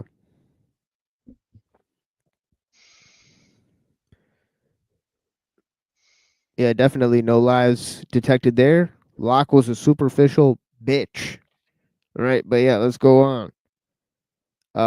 The causa sui is the best, and I'm just going to read. The causa sui is the best self-contradiction that has yet been conceived. It is a sort of logical violation and unnaturalness. But the extravagant pride of man has managed to entangle himself profoundly and frightfully with this very folly. the desire for freedom of will, quote unquote, in the superlative metaphysical sense, such as still holds sway, unfortunately, in the minds of the half-educated, the desire to bear the entire and ultimate responsibility for one's actions, oneself, and to absolve God, the world, ancestors, chance, and society therefrom, involves nothing less than to be precisely this causa sui, self-generated, and with more than Munchausen daring to pull oneself up into existence by the hair, out of the slough of nothingness. Damn. If anyone should find out in this manner the crass stupidity of the celebrated conception of free will, quote unquote, and put it out of his head altogether, I beg of him to carry his quote unquote enlightenment a step further and also put out of his head the contrary of this monstrous conception of quote unquote free will, I mean non-free will, quote unquote, which is tantamount to a misuse of cause and effect.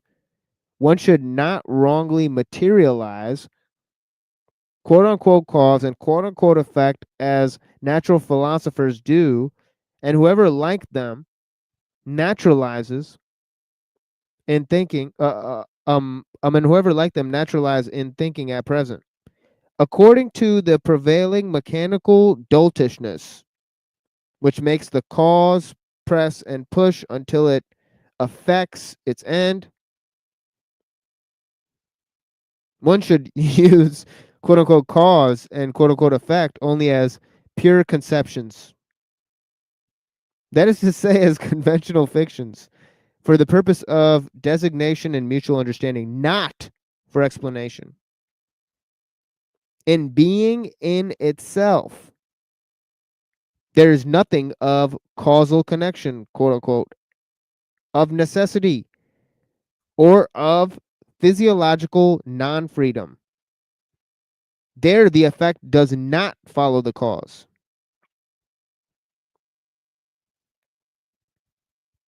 There, quote unquote, law does not obtain. It is we alone who have devised cause, sequence, reciprocity, relativity, constraint, number, law, freedom, motive, and purpose. And when we interpret and intermix this symbol world as quote unquote being in itself with things, we act once more as we have always acted mythologically. Ruh-roh.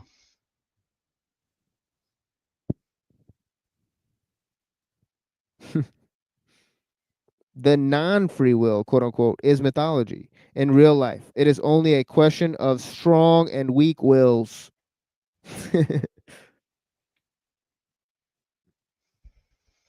almost always symptom of which is lacking in himself when a thinker in every causal connection, quote unquote, physiological necessity, quote unquote, manifests something of compulsion, indigence, obsequiousness, oppression, and non-freedom.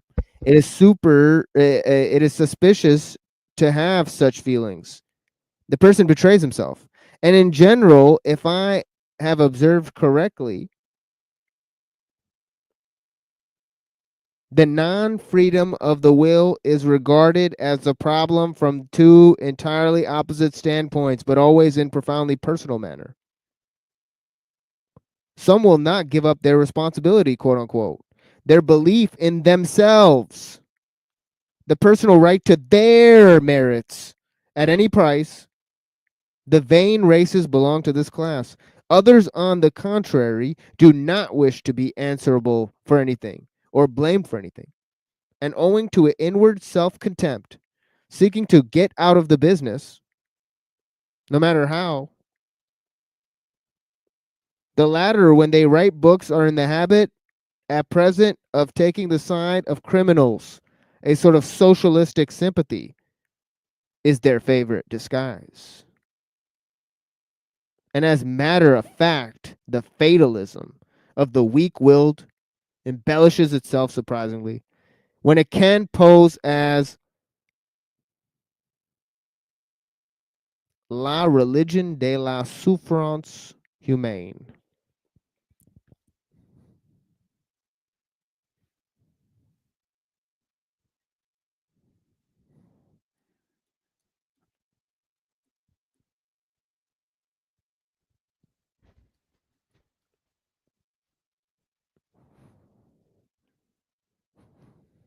La religion de la souffrance humaine. The religion of human suffering.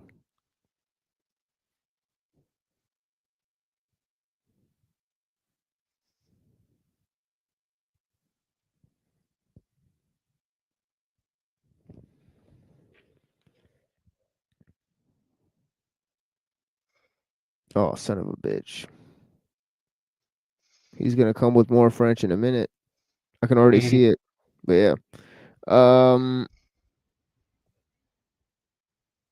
And as a matter of fact, the fatalism of the weak-willed embellishes itself surprisingly when it can pose as a religion of human suffering. And is its good taste, quote unquote, let me be pardoned as an old philologist who cannot desist from the mischief of putting his finger on the bad modes of interpretation. But, quote, nature's conformity to law, unquote, of which you physicists talk so so proudly, why it exists only owing to your interpretation and bad, quote unquote, philology. It is no matter of fact, no text, but rather just a naively humanitarian adjustment and perversion of meaning, with which you make abundant concessions to the democratic instinct of the modern soul. Quote, everywhere equality before the law. Nature is not different in that respect, not better than we, unquote. A fine instance of secret motive in which the vulgar antagonism to everything privileged and autocratic, likewise a second and more refined atheism, is once more disguised.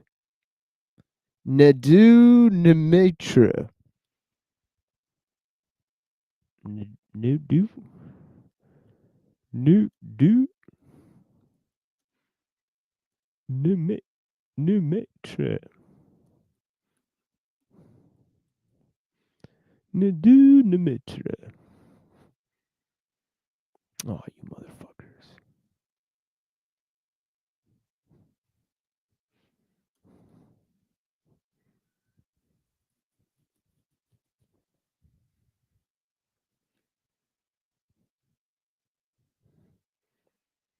Ne Dieu ne maître is a powerful anthem of rebellion and freedom, encapsulating the spirit of defiance against authority and societal norms. Okay, so we see where he's going with that. How do you spell that? N-I is the first word, and then D-I-E-U is the second word, comma, and then N-I, and then maitre, M-A-I-T-R-E. Neither God nor master. Yeah. So powerful rebellion against societal norms, but the whole thing he's saying is like bullshit. He's saying it's like, you guys are like petty moralists. Right. He's critiquing them. He's saying you guys are like socialist dolts. You're petty moralists. Can you do me a favor? Can you read that French part in context one more time? Oh yeah. Yeah, I did that last time too. A second, more refined atheism is once more disguised. Ne Dieu ne maître. That also is what you want, and therefore cheers for natural law. So he's saying that, yeah. He's trying to promote his idealism of a new atheism. Oh yeah. And he's saying basically that it can't believe in this concept of universal law, but it can't really wholeheartedly believe in this notion of free will either, because not everybody has it, he said. Right? You know. So Clearly. yeah, so he said it's interesting. You know, but yeah. I'll read this whole part again. Yeah, where would you stand on that though? Before you do go forward about free will and whether you think some are endowed and some are not.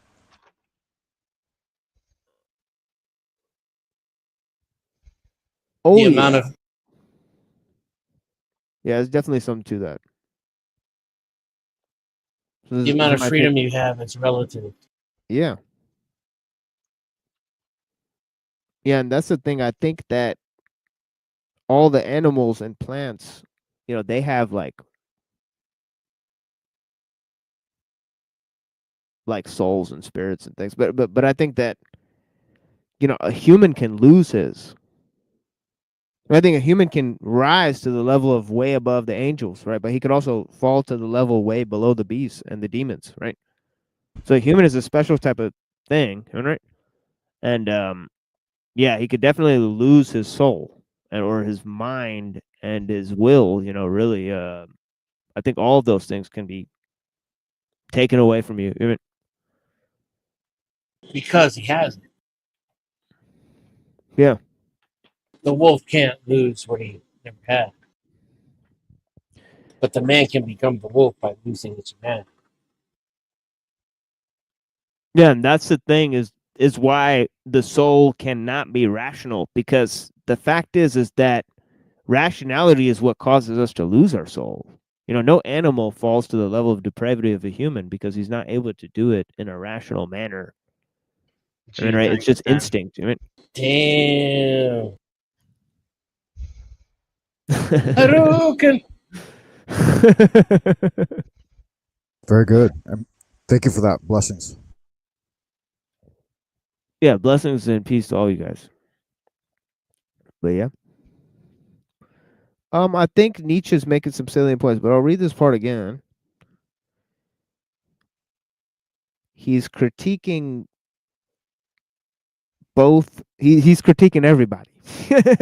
Okay. I'm coming for all y'all. Yeah, it's his customary thing, and that's why I like him.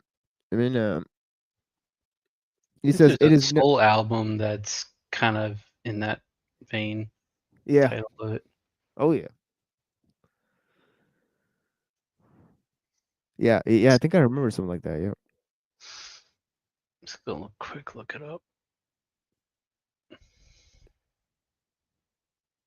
Yeah, it is no matter of fact, no text, but rather just a naively humanitarian adjustment and perversion of meaning, with which you make abundant concessions to the democratic instincts of the modern soul. Dream, democracy rules everything around me. Quote, everywhere equality before the law. And he's very much right about this, folks. We talked about this on the show like 1,000 times. Okay, they had to create the notion of equality. Even my whole last show was like this. Right? Equality, and you know how people were turned into individuals, and how equality and freedom were basically made through cosmological and metaphysical constraints. That's their natural conclusions. Right? But this idea of universal law and the idea of the universal principles, universal rights. Right? All of a sudden you have all of these ideas coming up. Right? So they're extremely linked. And we basically proved it on the last show. If you look at our last show on the Machine Lives, we literally proved it. Okay, through Hobbes and Locke and a bunch of other thinkers, right? It was called A Ruthless Criticism of Everything Existing. Oh yeah.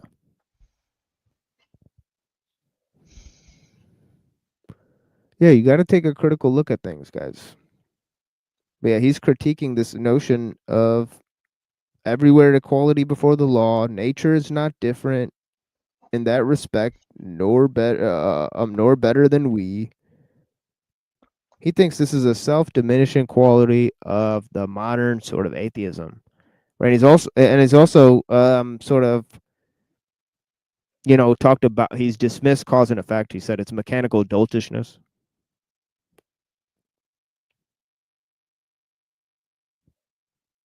Again, he's going on. He says, everywhere equality before the law, nature is not different in that respect, nor better than we. A fine instance of secret motive, he says, in which the vulgar antagonism to everything privileged and autocratic, likewise a second and more refined atheism, is once more disguised. Ne Dieu ne maître. That also is what you want, and therefore cheers for natural law. Is it not so? But as has been said, that is interpretation, not text. And somebody might come along who, with the opposite intentions and modes of interpretation, could read out of the same nature, quote unquote, and with regard to the same phenomenon, just the tyrannically inconsiderate and relentless enforcement of the claims of power and interpreter who should so place the unexceptionalness and unconditionalness of all quote unquote will to power before your eyes, that almost every word and word quote unquote tyranny itself would eventually seem unsuitable, or like a weakening and softening metaphor as being too human, and who should nevertheless end by asserting the same about this world as you do, namely that it is a quote unquote necessary and quote unquote calculable course, not. Man, he's like Borat. However, because laws obtain in it, but because they are absolutely lacking, every power affects its ultimate consequences every moment. Granted that this also is only interpretation, and you will be eager enough to make this objection. Well, so much the better. All psychology hitherto has run aground on moral prejudices and timidities. It has not dared to launch out into the depths, insofar as it is allowable to recognize in that which has hitherto been written evidence of that which has hitherto been kept silent. It seems as if nobody had yet harbored the notion of psychology as a morphology and development doctrine of the will to power, as I conceive of it.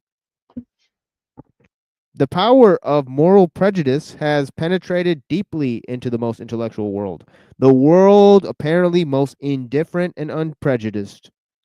See, he doesn't believe that at all. And has obviously operated in an injurious, obstructive, blinding, and distorting manner. A proper physiopsychology has to contend with the unconscious antagonism in the heart of the investigator.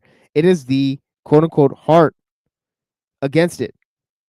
Even a doctrine of the reciprocal conditionless of the good and bad impulses causes refined immorality, distress and aversion in a still strong and manly conscience, still more so a doctrine of the derivation of all good impulses from bad ones. If, however, a person should regard even the emotions of hatred, envy, covetousness, and imperiousness as life-conditioning emotions, as factors which must be present, fundamentally and essentially, in the general economy of life, which must therefore be further developed if life is to be further developed, he will suffer from such a view of things as from seasickness. And yet this hypothesis is far from being the strangest and most painful in this immense and most new domain of dangerous knowledge. And there can, in fact, there are in fact 100 good reasons, why everyone should keep away from it who can do so. On the other hand, if one has once drifted hither with one's bark, well, very good. Now let us set our teeth firmly. Let us open our eyes and keep our hand fast on the helm. We sail away right over morality. We crush out, we destroy perhaps the remains of our own morality by daring to make our voyage thither. But what do we matter?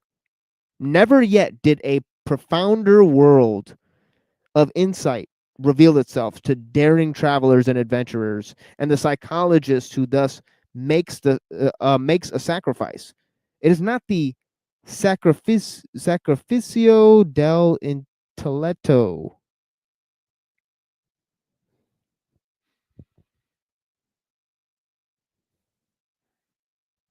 I think that means sacrifice of the intellect. I'm just guessing.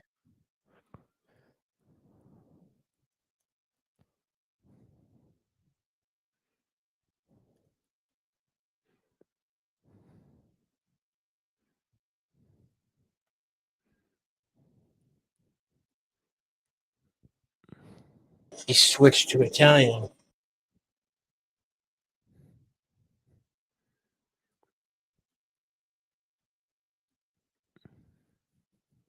Yep.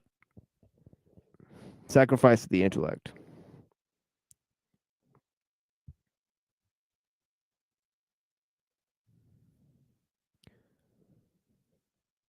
Never did a profounder world of insight reveal itself to daring travelers and adventurers, and the psychologist who thus makes a sacrifice.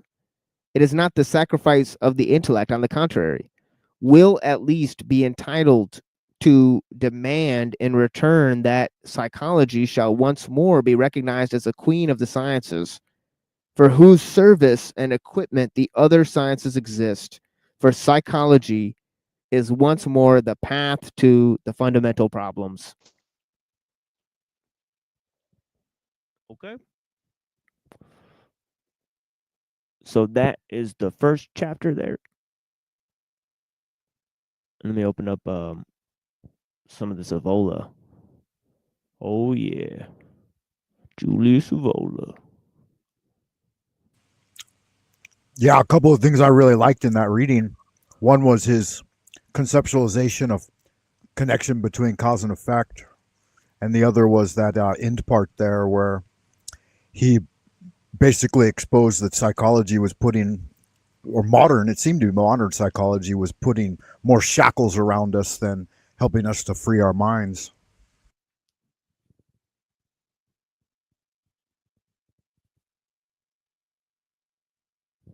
Oh yeah. Yeah, but you know, as I said earlier, you know, Nietzsche thinks it's all about becoming, whereas, and of course, we're caught up in the becoming. But here, you know, Evola, he's going to say being is the Is the impetus. revelation. Yeah, and you got to go to traditions instead of go beyond the modern world. He said the rejection of the modern world already exists in the ancient world. Right? So he wanted a sort of Gothic futurism. I mean, primitive future for Evola. I mean, and yeah, let's check this out. Evola. We're like 30 minutes into this or whatever.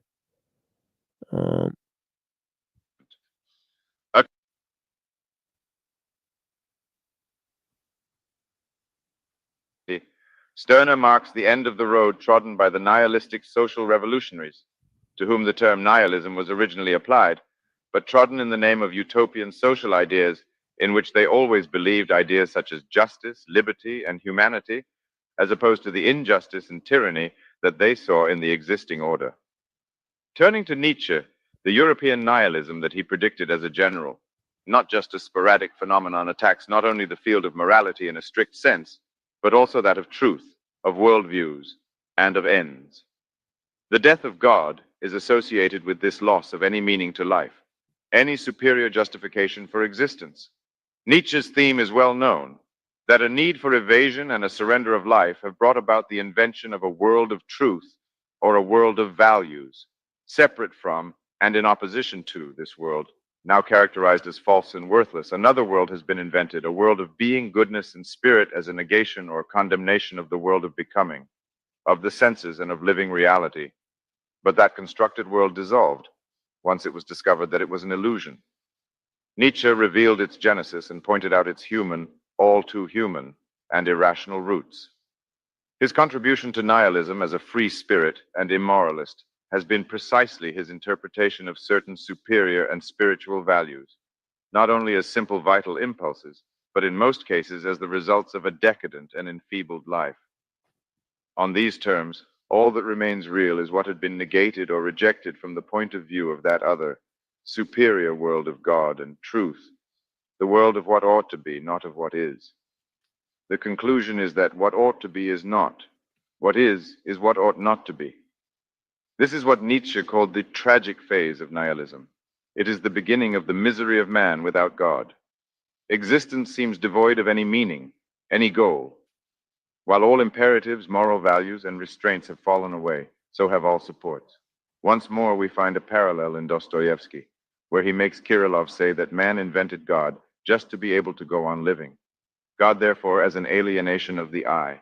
The terminal situation is given in drastic form by Sartre, when he declares that existentialism is not an atheism in the sense of being reduced to proving that God does not exist. Rather, it says that even if God existed, nothing would change. Existence is reduced to itself in its naked reality, without any reference point outside itself that could give it a real meaning for man. Thus, there are two phases. The first is a sort of metaphysical or moral rebellion. The second is the phase in which the very motives that had implicitly nourished that rebellion give way and dissolve. For a new type of man, they are empty. That is the nihilistic phase in the proper sense, whose chief theme is the sense of the absurdity, the pure irrationality of the human condition. Chapter 4, From the Precursors of Nihilism to the Lost Youth and the Protest Movement. A current of thought and a historiography exist that represent this process of rebellion and dissolution, or at least its first phases, as having been something positive and as a victory. It is another aspect of contemporary nihilism, whose undeclared basis is a sort of shipwreck euphoria. It is well known that the phases of dissolution, beginning with Illuminism and liberalism, and proceeding gradually to immanentist historicism, first idealistic, then materialist and Marxist, have been interpreted and celebrated as those of the emancipation and reaffirmation of man, of progress of the spirit, and of true humanism. We shall see later how Nietzsche's program for the post-nihilist period arose, in its worst aspects, out of this very mentality. For the present, there is just one point to be made. No God has ever controlled man. Divine despotism is a fantasy, and so is most of that to which, in the Illuminist and revolutionary interpretation, the world of tradition owes its ordering from above and its orientation toward the above, its hierarchical system, its various forms of legitimate authority and sacral power.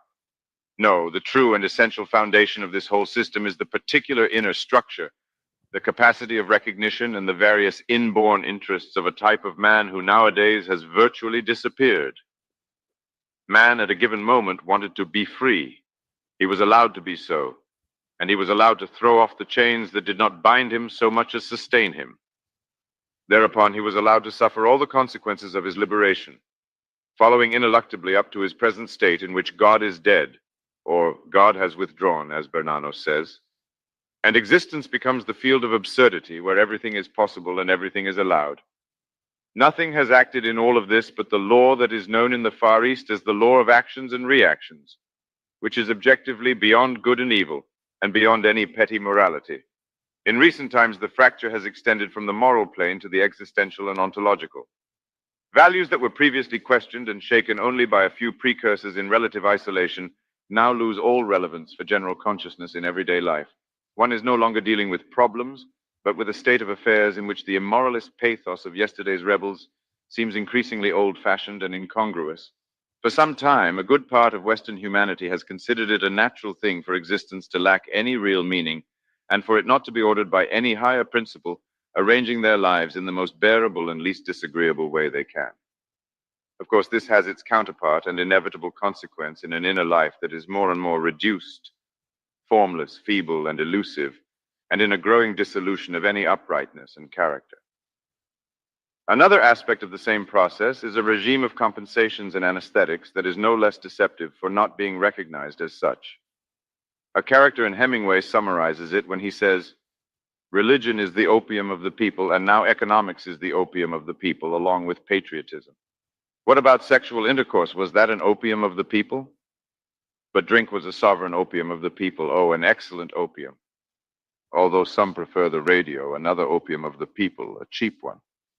But once this sensation occurs, the facade may start to waver, the assemblage to collapse, and the dissolution of values is followed by the denial of everything one has resorted to in order to make up for the senselessness of a life henceforth reduced to itself. Then comes the existential theme of nausea and disgust, of the void that is sensed behind the whole system of bourgeois life, the theme of the absurdity of the whole new earthbound civilization. Where the sensation is most acute, there occur forms of existential trauma and states that have been called the speciality of events, the degradation of objective reality, existential alienation. One also notices that the sporadic experiences of intellectuals and artists of the past become modes of behavior occurring in the natural course of things for certain groups of the younger generation. Only yesterday it was a matter of writers, painters, and damned poets living on the edge, often alcoholics, mingling their talents with the climate of existential dissolution and with irrational rebellion against established values. Typical in this regard is the case of Rimbaud, whose extreme form of rebellion was the renunciation of his own genius, poetic silence, and immersion in practical activity. Another is the case of Lautréamont, driven by existential trauma to the morbid exaltation of evil, horror, and formless elementarity. Maldoror, the personage of his poems, says that Tai has received life like a wound and forbidden the suicide from curing his injury. Then there are those isolated individuals given to adventure like Jack London and the early Ernst Junger, who seek new horizons on distant lands and seas, while for the others everything seems in order, safe and sound, as under the banner of science they hymn the triumphal march of progress, scarcely troubled by the noise of anarchist bombs. Already after World War I, processes of this type had begun to spread, announcing the final phases of nihilism. At first, such harbingers remained at the margins of life, on the frontier zone of art.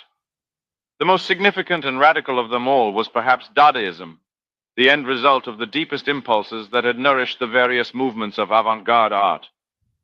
But Dadaism negated the very categories of art, showing the transition to the chaotic forms of a life deprived of any rationality, any restraint, any coherence.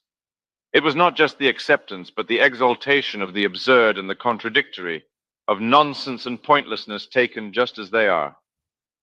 Surrealism took up some similar themes in part when it refused to adapt life to the derisory conditions of all existence down here. Sometimes the path was in fact followed to the very end, as with the suicide of surrealists like Vache, Crevel, and Rigaud. The latter reproached the others for being able to do nothing but literature and poetry. Indeed, when the young André Breton declared that the simplest surrealist act would be to go out into the street and shoot passers-by at random, he was anticipating what happened more than once after World War II, when some of the younger generation passed from theory to practice. By absurd and destructive actions, they sought to attain the only possible meaning of existence after rejecting suicide as the radical solution for the metaphysically abandoned individual. With the further traumatization brought about by World War II, and with the collapse of a new set of false values, the same current was effectively diffused in characteristic and endemic fashion among a youth that regarded itself as burned out or lost. Its broad margin of inauthenticity, pose, and caricature does not lessen its value as a living sign of the times now approaching their final nadir. On the one hand, there were the rebels without a cause, the angry young men with their rage and aggression in a world where they felt like strangers, where they saw no sense, no values worth embracing and fighting for. As we have seen, that was the liquidation, in the world where God is dead, of those previous forms of revolt that, despite everything, and even in utopian anarchism, still had a fundamental belief in a just cause to defend, at the price of any destruction and at the sacrifice of one's own life. Nihilism, they referred to the negation of the values of the world and of the society against which one was rebelling, not to those of the rebels themselves. But in its current forms, the rebellion is a sheer irrational movement without a flag. This trend appeared with the Teddy Boys, with their German analogues, the Halbstarken, and the Generazione degli Amazzeri, or Generation of Rubble. Their style was one of aggressive protest, expressed through vandalism and lawless actions valued as pure acts in cold witness to their otherness. In the Slavic countries, there were the hooligans. More significant was the American counterpart, the hipsters and the Beat Generation. Rather than intellectual attitudes, these were existential positions lived out by the young, of which a certain type of novel is merely a reflection.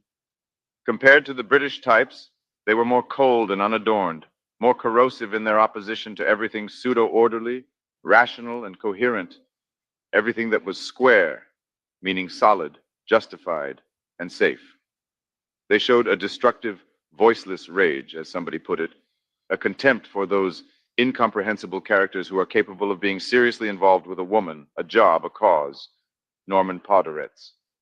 The absurdity of what is considered normal, the organized insanity of the normal world, seemed all the more evident to the hipsters in the climate of industrialization and frenetic activity that, despite all the triumphs of science, was meaningless. Alienation from their surroundings, absolute refusal to collaborate or to have any defined position in society were the rule in this milieu, which did not only include the young, and which recruited its members not only from the lower classes, but from all social levels, including the wealthy. Some preferred a new form of nomadic existence, others to live at the most elementary level. The methods used by the hipsters to survive the existential void through strong sensations included alcohol, sex, Negro jazz, high speed, drugs, and even acts of gratuitous criminality, like those suggested in Breton's surrealism. They did not fear experiences of any kind, but sought them out to receive tremendous blows on their own selves. Norman Mailer. The books of Jack Kerouac and the poetry of Allen Ginsberg were inspired in part by this climate. But it had already been announced by some authors who were rightly called the Walt Whitmans, not of the optimistic and hopeful world of the young American democracy, but of a world in collapse. Beside Dos Passos and others of the same group, the early Henry Miller may be called the spiritual father of the currents under discussion. It has been said of him that he is more than a writer or an artist, a kind of collective phenomenon of his epoch, an incarnate and vociferous phenomenon, a raw manifestation of the anguish, the furious despair, and the infinite horror extending behind the crumbling facade. It is the sense of a tabula rasa, the cosmic silence, the void, the end of a whole epoch, in a prophet who proclaims the end of a world at the very moment when it is flowering and radiating, at the apogee of its grandeur and its pestilential contagion. Miller himself wrote these characteristic words. From the beginning, it was never anything but chaos. It was a fluid which enveloped me, which I breathed in through the gills. A stone forest, the center of which was chaos, is the sensation of the ambience in which today's man moves. Sometimes in the dead center, in that very heart of chaos, I danced or drank myself silly, or I made love, or I befriended someone, or I planned a new life. But it was all chaos, all stone, and all hopeless and bewildering.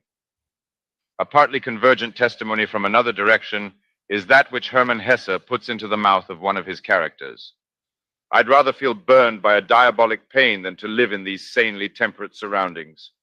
A wild desire flares up in me for intense emotions, sensations, a rage against this whole toneless, flat, normal, sterilized life, and a wish to destroy something, perhaps a warehouse, a cathedral, or myself, and to commit outrageous follies.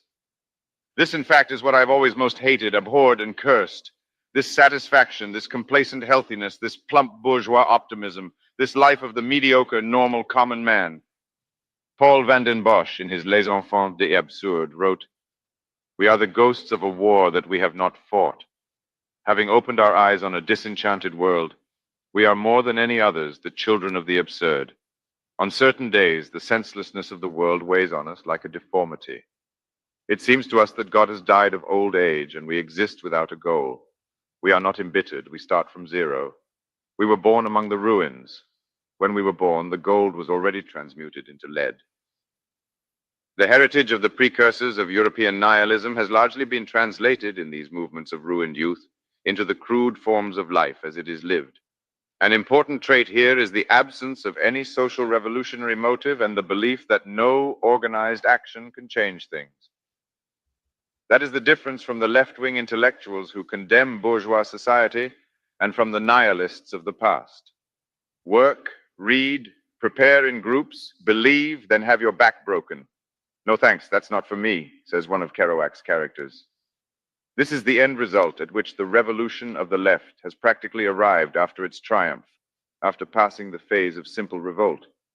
Camus made it quite plain after the period of his communist illusions. The revolution has betrayed its origins with the constitution of new yokes and a new conformism, more obtuse and absurd than ever. It is not necessary to dwell any further on these testimonies of a traumatized existence, nor on those whom one might call the martyrs of modern progress. As I have said, all that interests us here is their value as symptomatic indices of the times. The forms mentioned here have also degenerated into extravagant and ephemeral fashions. But there is no denying the causal and necessary connection that unites them to the world where God is dead, and no substitute has yet been found for him. When these forms pass, others of the same type will certainly crop up according to circumstances until the present cycle is exhausted. Chapter 5. Disguises. Okay, that's where we'll leave it, folks. At the 47-minute. Yeah, I think I'll remember that. Actually, I could just go to the last video and just look at this moment and see the timestamp. So yeah, that's also possible. Hello, future denizen. Exactly. Yeah, good magic. Quick question. Does my posts in your chat post in triplicate? Because it's showing me on StreamYard posting in triplicate when I hit the enter button. That's You're weird. posting in 3 streams. Yeah. Oh. It goes Okay. to my chat. And it goes to the Caliphate chat. Makes sense. Yeah, good magic on Evola, man. I really like this guy. He did a transliteration of the Tao Te Ching and with commentary, and he started his own occult group. And yeah, he's got some commentary on magic and Arthur Ed Wyatt, Crowley as well. So definitely a guy I want to read for sure. Yeah, that guy's a top level occultist for sure, Julius Evola. But yeah, he also inspired like Mussolini and stuff. I mean, he's an interesting guy. I mean, Duce. Yeah, he's like sort of. I mean, that last part was devastating. Against the hipsters. Whoa. Yeah, I mean, tell us how you really feel, Evola. Holy shit. See, he's a classicist. See, he wants to go to like like there's this one lady, The War on Beauty. You guys ever seen that channel?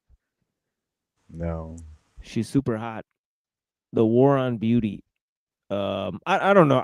I'm like, see, white people don't really find the same white girls attractive that I find, I guess I've noticed. I mean,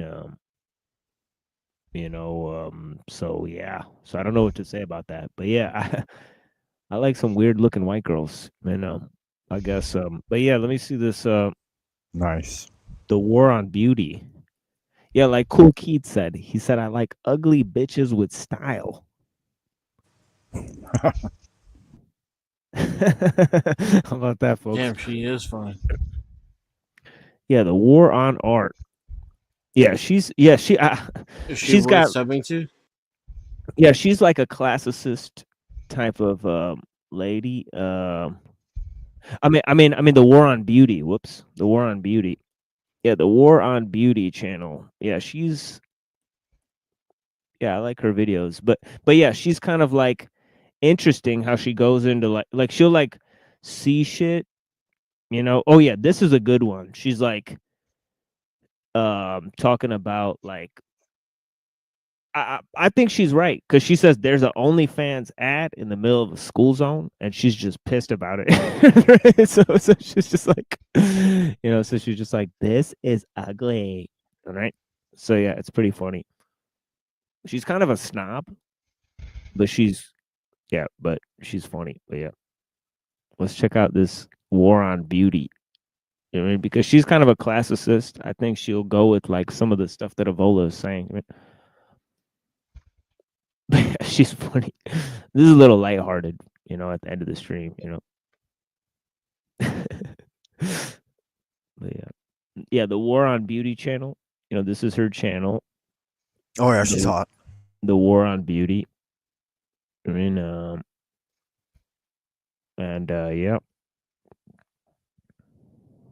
Oh yeah, I guess I should subscribe to her, but she's got 21.6K subscribers. I don't think she needs me to do that, but yeah. This is Julia James Davis, and welcome to The War on Beauty.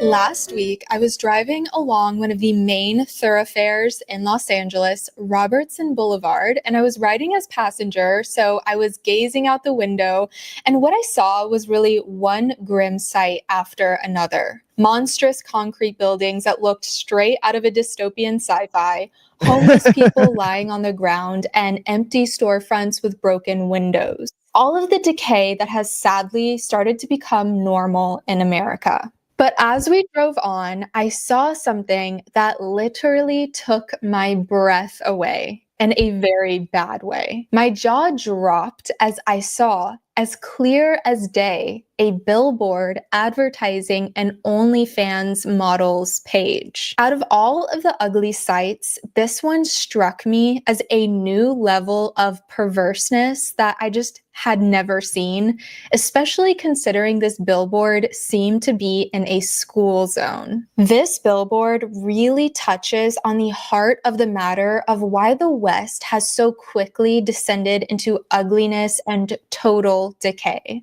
And it's not the obvious normalization of prostitution and immorality, although those are such bad problems, but rather it's something deeper. It's the erasure of love and beauty because of love and beauty's ability to point one to the eternal and to make us strive to leave our mark in the world. In our new world where you can order pot gummies and it will be delivered to you by a robot in mere minutes, and we can sit in our beds all day binge watching Netflix, and we can pay to see every crevice of the most beautiful girl in the world. If you're in the city, man, they ain't no robots out here in the woods. Yeah, she's a native Angelino. Her accent is very LA. Oh, interesting. For sure, yeah. Yeah, but some of those are for sure facts. I mean, that she's Yeah. saying. Though. Yeah, she's right. But I do want to see her OnlyFans then. Get some shrooms from a robot. Like, you know what I mean? Like, that's the unfortunate side of being right, Julia. Is I From a don't care drone. what you're saying right now. Oh, there's a wedding ring. Okay. Anyways, Oh man, that just blanked out. Denise doesn't like my pronunciation of Los Angeles. I was Who's born and that? raised there, and I was there Is till I was that? 22. A secret person has joined the stream call, I think. But yeah. Julia? Person. Holy shit.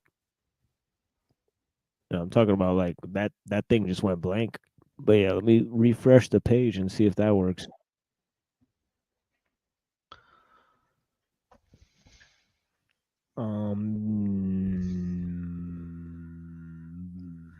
But yeah, I wonder what she's gonna say about Play-Doh. It says Play-Doh here, so pretty weird. But yeah. She's talk gonna about play with dough.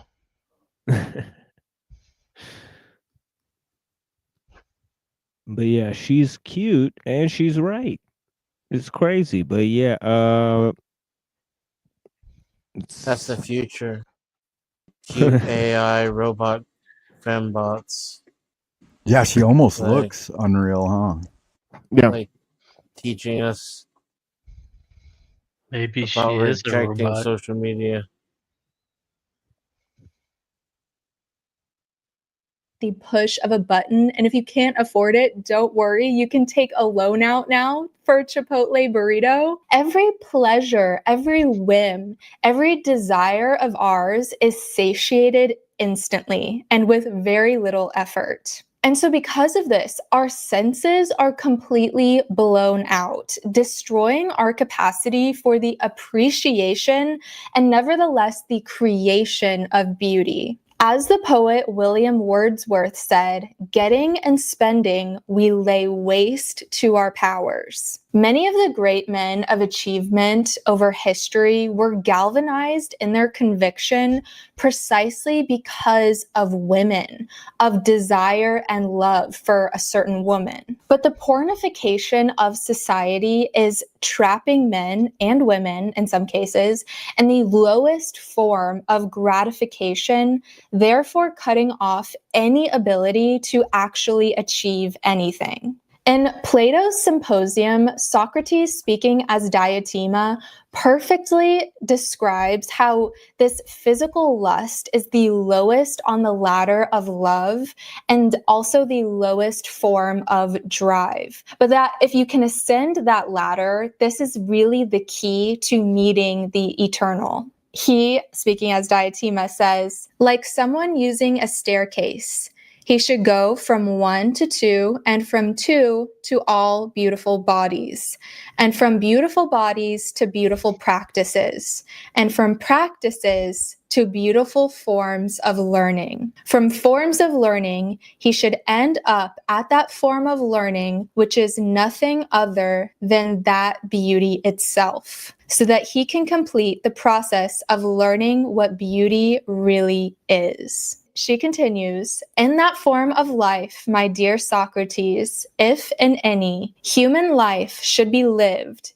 gazing on beauty itself. If you ever saw that, it would seem to be on a different level from gold and clothes and beautiful boys and young men. The understanding that there's nothing more powerful than transmuted desire is... Real quick, if I may. Funny that he was saying that to Socrates, who was infamously known as the ugliest man alive. Oh yeah. And also it's interesting that Plato, has this character that, is the teacher of love. It's a feminine character, right? Where he makes it a feminine character that Socrates is speaking as. So it's very interesting sort of thing. And this is supposedly a real person, according to the Socrates in the play, that taught him love. Oh, baby.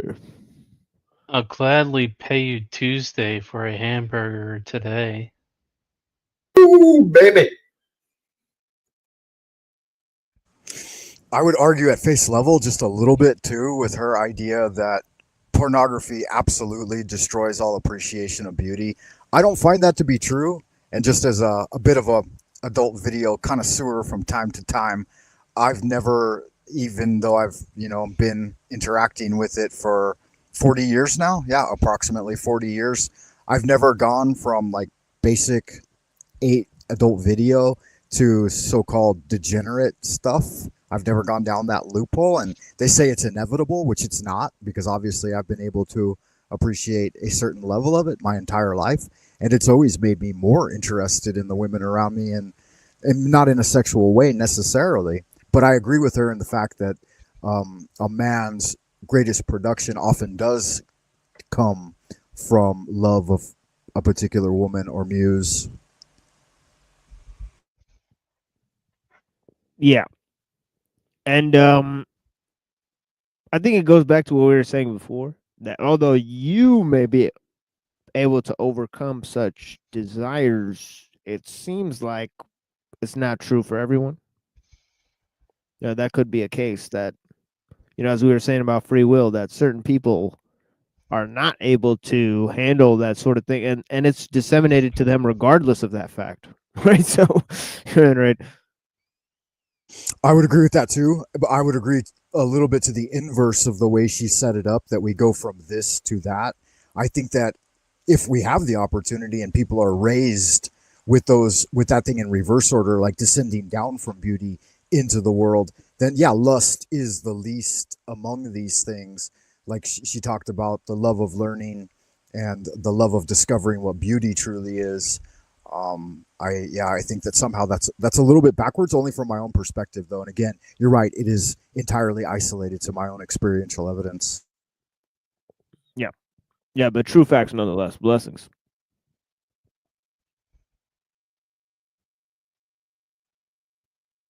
Is widespread from Socrates to Dante to Napoleon Hill. That desire and drive is a spark that, when rightly directed, not only leads to great achievement, but also lifts the soul from the material to the eternal, and from the Okay, she's cool. She's cute. She's pretty smart. I mean, I think that's it, folks. It's getting pretty late out here. Yeah, no, she's dialed in. I like her a lot. Yeah. But yeah, you're right though. You know, overly simplistic at times. As well. But yeah, blessings to all the people that are here. I want to go around and have everybody give some closing statements. I've way over time, you know. I did not plan on being here for the whole 6 hours here. I thought it would be like 5 or so. But yeah, blessings.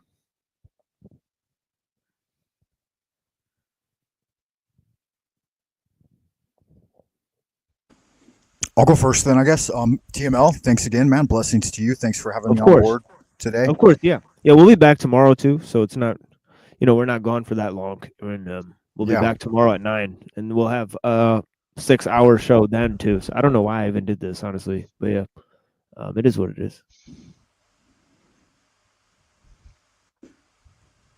Good stuff, yeah. And shout out to the chat, everybody out in Happy Land. Zephyr, good to see you. Denizen, good to see you. Lone Wolf, I think this is the first time I've made your acquaintance, but good to meet you and good to see you.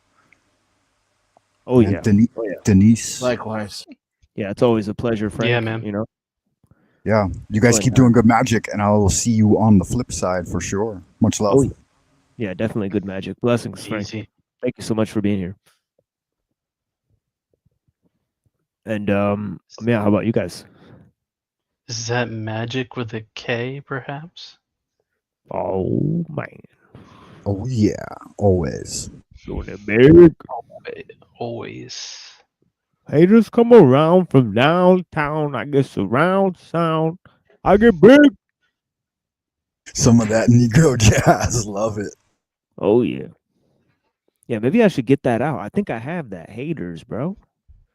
Haters come around from downtown. They get surround sound. Got put on them hater blockers. Put on Cool Keith. But yeah, I think what I wanted to unveil to you guys is real resources against liberalism, not lightweight shit like Jordan Peterson and this crackpot. Okay, and Andrew, Android Wilson and all these, but let's go to the roots of the problem. Julius Evola and Nietzsche disagree about things, right? And there's other thinkers as well, right? Obviously, both of them disagree with Ellul, right, about certain things, but nonetheless, all of these thinkers have something very important to tell us about society, folks. And that's why we're charting down this path, on looking at techno-liberalism. And yeah. Tech Zionism. Yeah.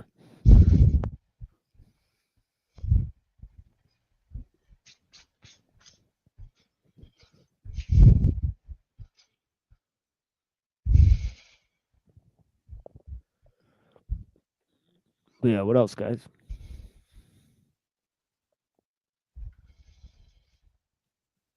Yeah, I think maybe Denizen stepped away, to be honest. I'm here. Oh, you are here. Blessings.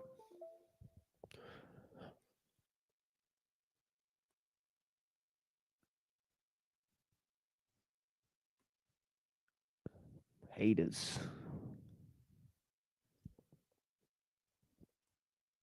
All right, there it goes.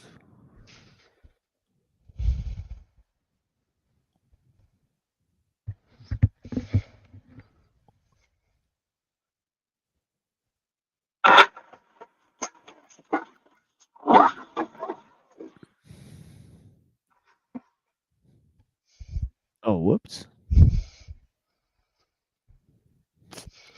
Oh man, maybe I can't find it right now.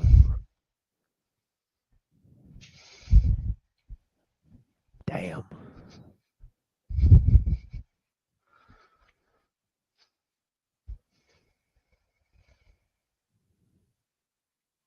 Well, that was a fail, folks.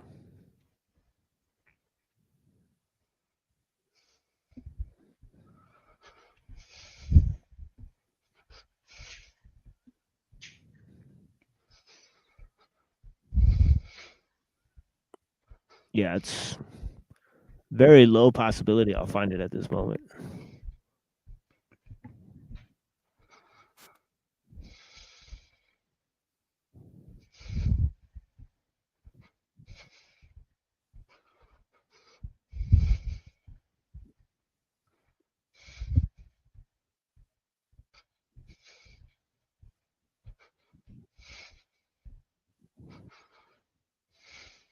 Hmm.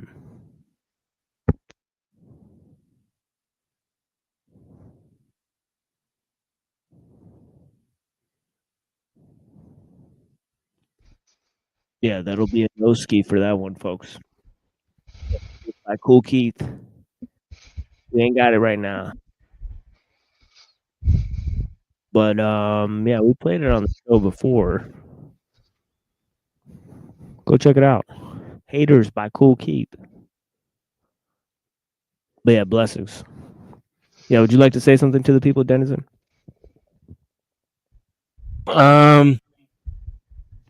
Just that I appreciate being allowed to participate in the conversation, and I hope to carry over some of that to my channel as well. At Denizen X. Hell yeah. Excellent. Yeah, go check out Denizen. Got Reddington's channel. We got Zephyr's channel. We got Frank Monday's channel. And of course, we got Denizen's channel. So yeah, go and check Shout out out to these Browns guys. Boy. Oh yeah. Yeah, he's Shout always out, got the links. shout out to the OG Browns boy. Definitely one of the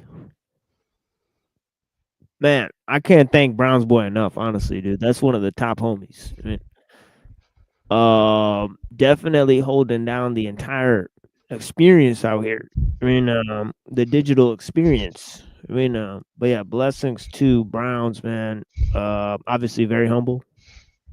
I mean, yeah, man. The shadow lets you know where you stand. We big boys. We big boys.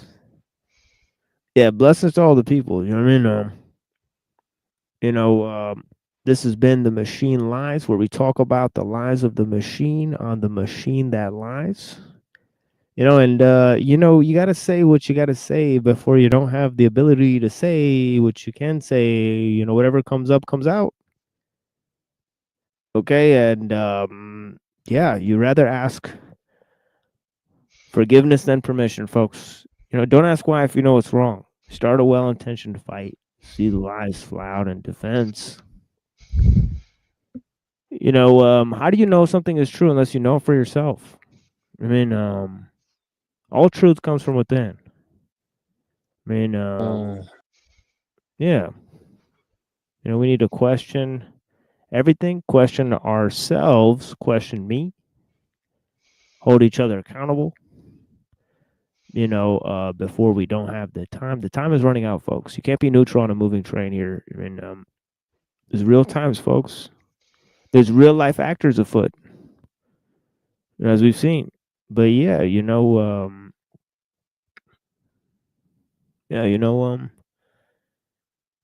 obviously, listen to everyone, believe in nothing until you can prove it for yourself. All you have is your present means to achieve what you want at this moment. Okay, everything else is just an illusion, folks, all right? Okay, if you hear something and it comes from somebody you know or somebody you know knows, then that's the only sources you should really trust. Okay. And honestly, we have to be quite critical out here. Be critical of the whole thing. Be critical of techno-liberalism. That is the whole thing. That's the whole shebang bang. See, we try to be as abstract in our critique as we can. But then we start to focus and dwell on practical issues, folks, because that's how it goes. Okay, the world is ruled by symbols and signs, not words and laws. Okay? And man is the symbol-making animal. Mm-hmm. So let's all do this together, folks. I got your back. And I trust you'll have mine. Blessings to all you people. And, and yeah, that's it. That's it for the show. Some music now.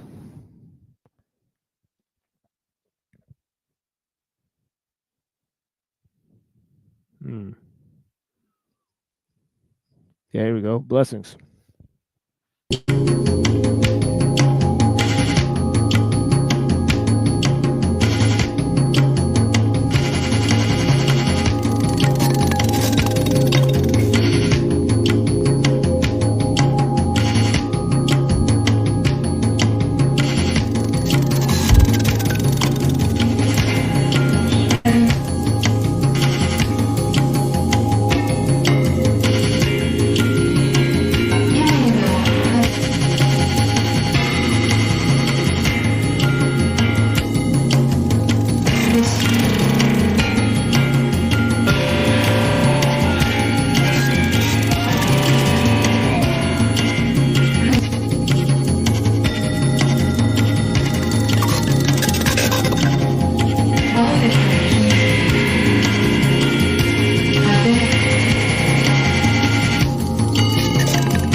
Connection successful.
Okay, have a blessed night, everybody. Thank you so much for being here.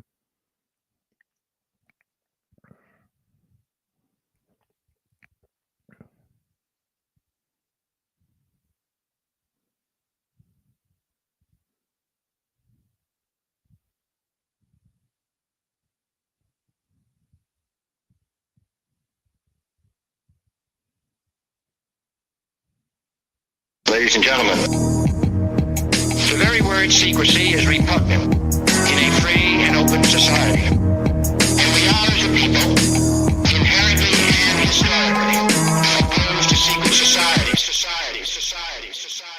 Worshipping Jesus, praising Allah, they pray in the Buddha. It's a holy war in the age of computers. Revenge of the Arabs, Castro probably dying in Cuba. His brother through marriage, his destiny is Rao the ruler. The English is with us, North Koreans testing the waters. They sons and they daughters are training for America's slaughter. The planet is hotter, getting hotter than lava. If I had $1 for every time they mention Osama, the wicked, the winning, the cunning, the coming, they humming, the gunning, the Jews are dropping bombs and they blowing up hundreds. Chavez is tripping, Venezuelan oil conglomerate up in Alaska. The pipeline is polluting the continent. Hell with the Vatican. Benedict is conflict with faggots is. He don't want them changing or arranging up marriages. Babies and carriages twisted by domestic disturbances. Urgent emergencies freaking all your neighbors and urban as hell with their purposes. Gasoline is peaking and rocking. And is the Arab and Israeli conflict really the problem? Just look at Obama. He shares an ancestor with Cheney. We living in Harvard, the television wilding for ratings. I'm tired of waiting. I got a feeling something go happen. Ain't nobody skating. I dreamed about the splitting of atoms. I really can't fathom the chemicals our food is containing. They grabbing our children and sticking them up in basic training. It's so entertaining to witness all these millions of people just gather together and worship all those symbols of evil. It's starting upheaval and gathering our secret society. Something primeval inside of me that crave notoriety. They shit on your blessings. They tortured me in school with their lessons. Sat me in front of a man and made me give him confession. This country's oppression has got us going through a recession. Your worldly possessions will all be taken soon with discretion. They killing in Burma, erasing more than half of they populace. Choppers is drifting across the Gaza Strip and they mocking us. People are screaming, the gun and bucks and scatters its metal. You know you ain't dreaming, it's just another day in the ghetto.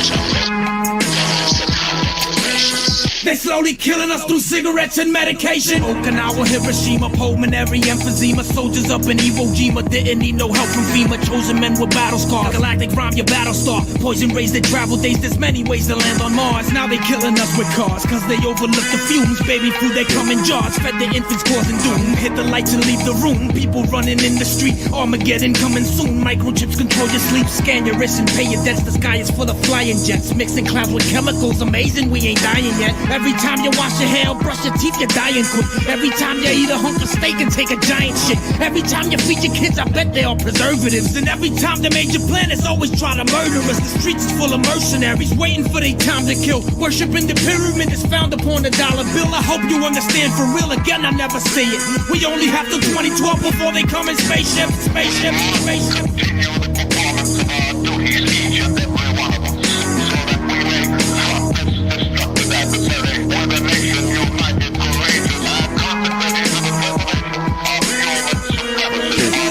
The horror began in June 1984. Los Angeles was under siege. Death waited in the dark at the hands of a man they called the Night Stalker. After a 14-month reign of terror, he was finally caught. It was only then that his true identity was discovered. His name, Daywalker, Night Stalker. The nighttime stalker. I stroll through the dark conditions. The night stalker. A top street talker. Here comes the nighttime stalker. I stroll through the dark conditions. The night stalker. A killer machine. And you know the deal, cause the gods always keep it fucking real. Yo, melt down, lay rhymes, blanket of ice. I blitz now, you niggas that get whipped for this shit. Expose the raw tip, my flow's exempt. Star barbaric like worse than the scorpion bite. Spread ritual with the ritual offerings. The mentally dead niggas get draped in coffins. My bylaw niggas get die for what? Shit, get 30 laps from the endless whip. Gatekeeper, you know I'm still serving them up. Will devour, still bloodthirst for cream chowder. Fighting with the memories behind the gate. Night stalker, I roll with Blade the Daywalker. Grimy motherfuckers is worse than blood suckers. Check the bio, authentic, wild like cryogenic. Mass murder of most deliberate thoughts. I stay creeping, patrolling the streets of most weekend. Hunger for war, want more to bring the rebel. Gatekeep, always hold down the pick, sick and shovel. Arraignment, all out assault, for containment on rap zombies. I got enough back to raise an army. Raider of the dark to spark when some of this wanna die. You think you can fuck with nemesis? Yo, I stay a threat like offshore bet. Fueling jet, long range jets and cigarettes. 20 to life since birth for credit is debt. Yo, motherfuckers, protect your neck. Daytime walker, nighttime smoker. Comes the nighttime smoker. I stronger the dark conditions. Night stalker, Motherfucker, yo, born with the sinister roulette. Crush it, my fans stay loyal like Russians. Therefore, I represent with the floss. The people that I travel from the real, I'm lost. You know my steez, or what the fuck I can't see. The next whack nigga living larger than me, but from the public view, nigga, or should I take it as a clue? Of me giving up, fuck you, nigga, never in hell. I'ma prevail, keep it real. Even if I never make a meal, I'm a bill. I keep a level-headed, prevent ignorance from spreading in my nature. Original grave digger, my nigga. Crips act rich like pharaohs. Dipped in life, I'm rolling with beggars like Christ. Fucking show. If I never make ducats, doesn't mean to stop dropping signs, cause I love it, yo, I do it for real, yo. Nighttime smoker. Comes the nighttime smoker. I stronger the dark conditions. The night stalker, a killer machine. Digger.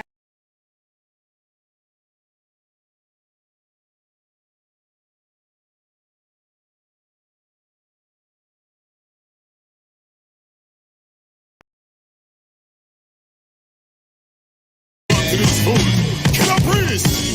Talk to them, not Huey! My life is a big time mess, I'm so stressed. Confined in my criminal mind, I confess. Killer B, trilogy, a million and none less. Who want the honey with pollen on our guns test? Fuck formula, I suck my mom's breast. Sleep is a cousin of death, so why rest? 2 games of chess is the remedy for stress. A bag of cess give the dread happiness. I wanna get more, but I settle for less. Think about yamming food when I'm dead. Too much gun talk from the mouth can cause death. But Killer Mike resurrect the track blessed. Occupy the world, white people protest. The system has the whole world oppressed. 666 is the devil's address. We walk through hell and still remain blessed. War, famine, and disease and madness.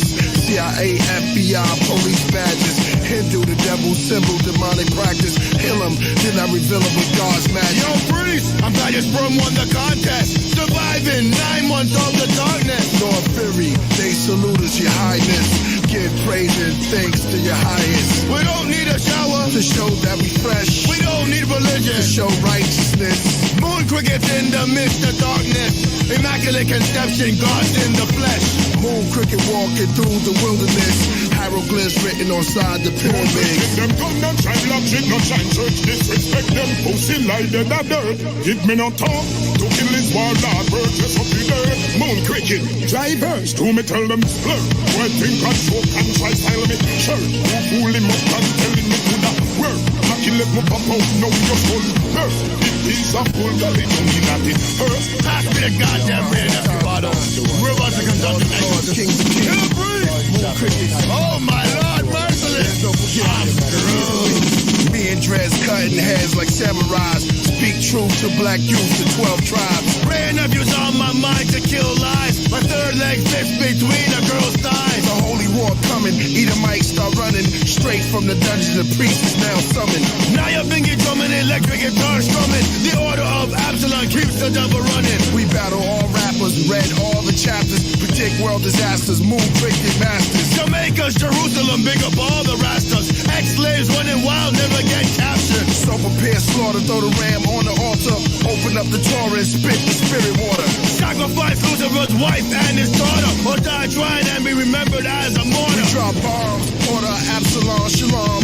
Riders of the storm, righteous in God's form. The Ghost Riders for Revelations and Psalms. Prophecy rebels, Christ, Philip, and John. Maccabee nation, Wu affiliation. Moon cricket creation, Israel vibration.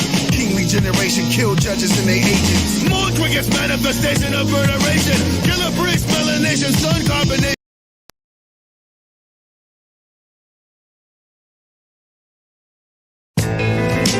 Yeah, Scaramanga, Al-Jabbar, Ashkar, saying Jabbar L, saying, God well, you know, moving in ships and chariots, come through Sagittarius, can't stand me though, why?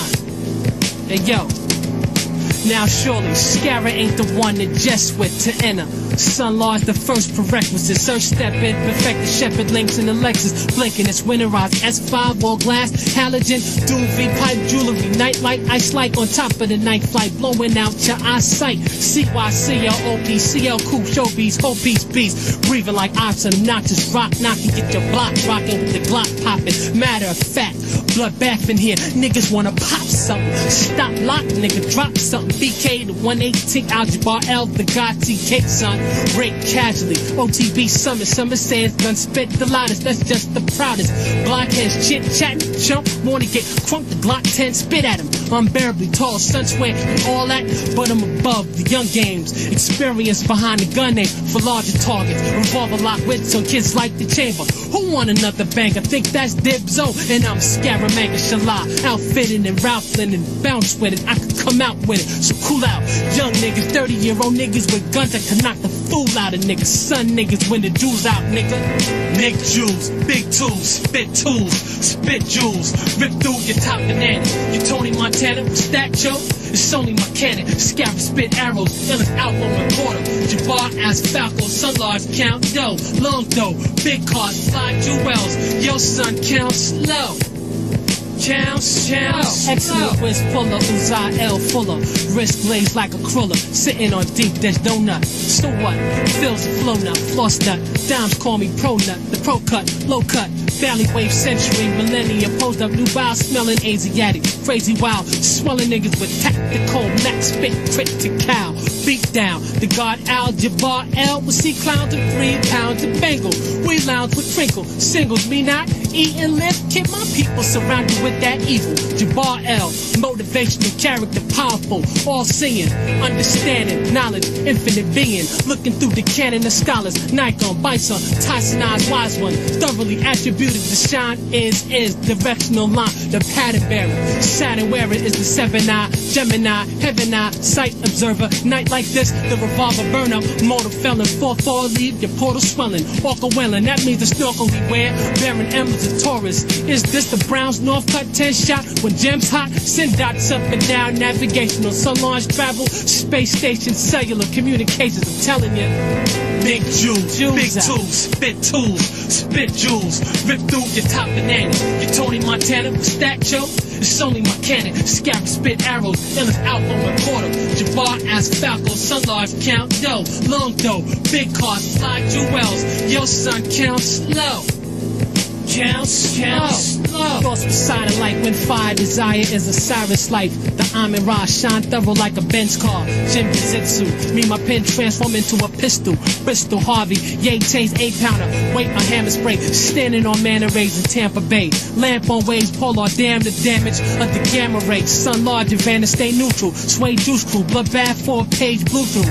Blinking halogen, hand wrist, ear to ear boulder. Bucking in shoulder, brandish rapier. Granted we late here. Told soldier, it's Cobra. Damn niggas spazzed out and went ape here. You know the shape here. Flagrant 850. Jacob Ear Caresser here to finesse it. Jabbar Al to do it. God spit fluid in earth. Since y'all heard sewage is birth, but I knew what it's worth. I to stay seeing mine.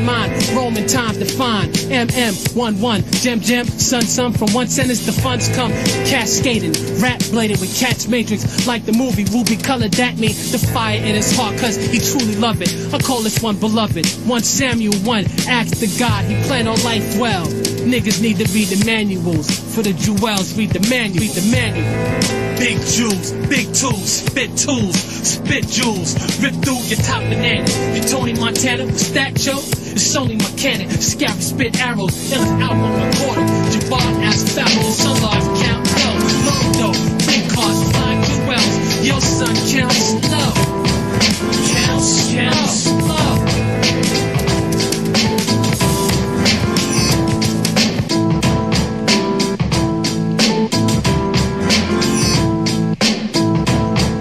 War explodes into the backcountry. There is a phantom Indian chief in the wilderness, this machine at random.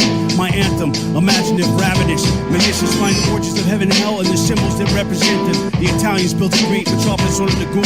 In time, great chain disasters boom.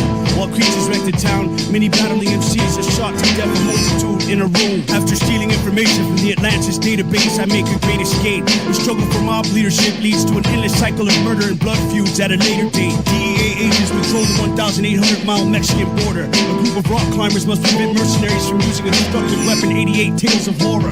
Dr. Frankenstein creates a soulless monster from cadavers who tried to hide it from the old world. The wind turned a cold swirl. A Morocco gypsy sold pearls. The baller pilot awakes alone after a crash. His aerial danger. Police and archaeologists remove skeletons from a burial chamber.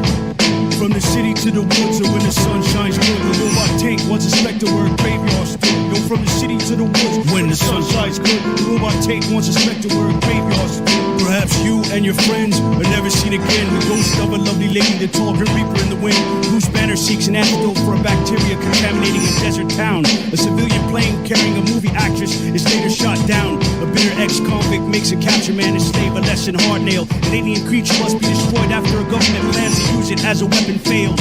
Before their time, ancient technology, rain, snow, and then hail. A group of people who have telekinetic powers, dead men tell no tales. Apache warrior, Cherokee warrior, no book written is scarier. Paleontologists, students, and forest rangers encounter a legendary creature in a deeply wooded area. Dark as a pilot, I ran my aircraft into an enemy bomber over Los Angeles, preventing the destruction of California. On the hillside lies your grave, all covered with begonias. On the mic I smashed, causing a train crash and stampede with such words. Strange bargain, schoolhouse, from Alfred Hitchcock to Birds. A dark space station captain is accused of an intellect harm.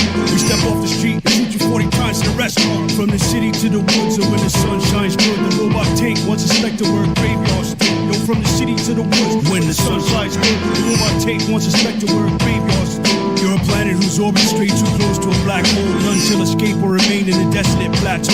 Be consumed by my savage sword, the man from a mountain hollow. Lyrically blown away, a depression and misery from withdrawal.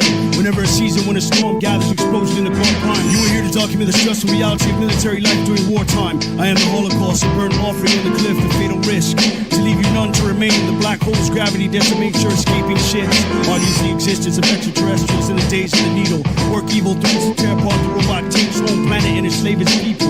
Grave robbers steal thousands of artifacts from archaeological sites, museums, and private collections. I'm a celestial being brought alive to perfection. A war machine to battle the evil unseen esoterical troopers. Engineers overcome yet preserve natural obstacles while paving the way toward America's future. The distance between the target and the launch point is crucial. Samurai, the elite warrior class, holds the reins of power in Japan for more than 700 years, and now I shoot you. From the city to the woods, or when the sun shines good, the robot tank once a specter where a graveyard stood. Yo, from the city to the woods, when the sun shines good, the robot tank once a specter where a graveyard stood. From the city to the woods, or when the sun shines good, the robot tank once. Yeah, you know what it is, man. Same shit, ain't nothing changed. Out here getting it, doing what I'm supposed to be doing. Mind on my business, you know what I'm saying? Get my money. What up with you, ain't that good? Alright. Is that right? That nigga respect, go handle that thing. Do what you gotta do, man. Handle your thing, boy. May the good Lord bless you with everything you hoped and wish for. Bless you. May you live a long life, make long money, sleep good at night. I do.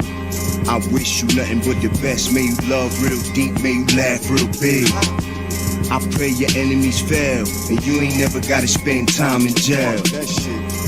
May you travel safe and meet good people along the way. I hope you know you one of a kind and you ain't gotta be like them, you're just fine. I wanna see you become wealthy, and more important than that, stay healthy. Godspeed and pray you never had to lock horns with P. Oh hell no. Peace be with me, the dark and the light angels protect me. That's right. Life is about balance, you try to be cool but sometimes it gets violent. Peace be with me, the dark and the light angels protect me. Life is about balance, I'd rather be cool but out here it gets violent. Out the shadows let the moonlight shine on that. Keepers of the night, keepers of the holy.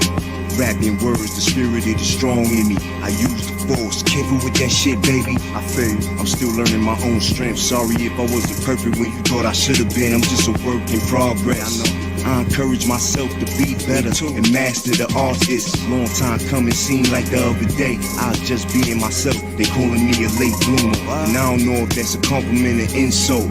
And I don't give a fuck, really, keep talking. Got 2 pair of watch like the Polo Kid. My time is so precious, why would I waste it? When a silly bitch like you would miss my chance to realize my greatness and become who I am. Baby, peace be with me, the dark and the light angels protect me. Life is about balance, you try to be cool but sometimes it gets violent. Peace, peace be with me, the dark and the light angels protect me. Life is about balance, I'd rather be cool but out here it gets violent. Cause I take my gun off before I pray. I don't have a problem with meeting God halfway. Yeah, we believe in a higher force, and may God be with you through this war. Shit real out here, man. Crazy out here, man. Peace.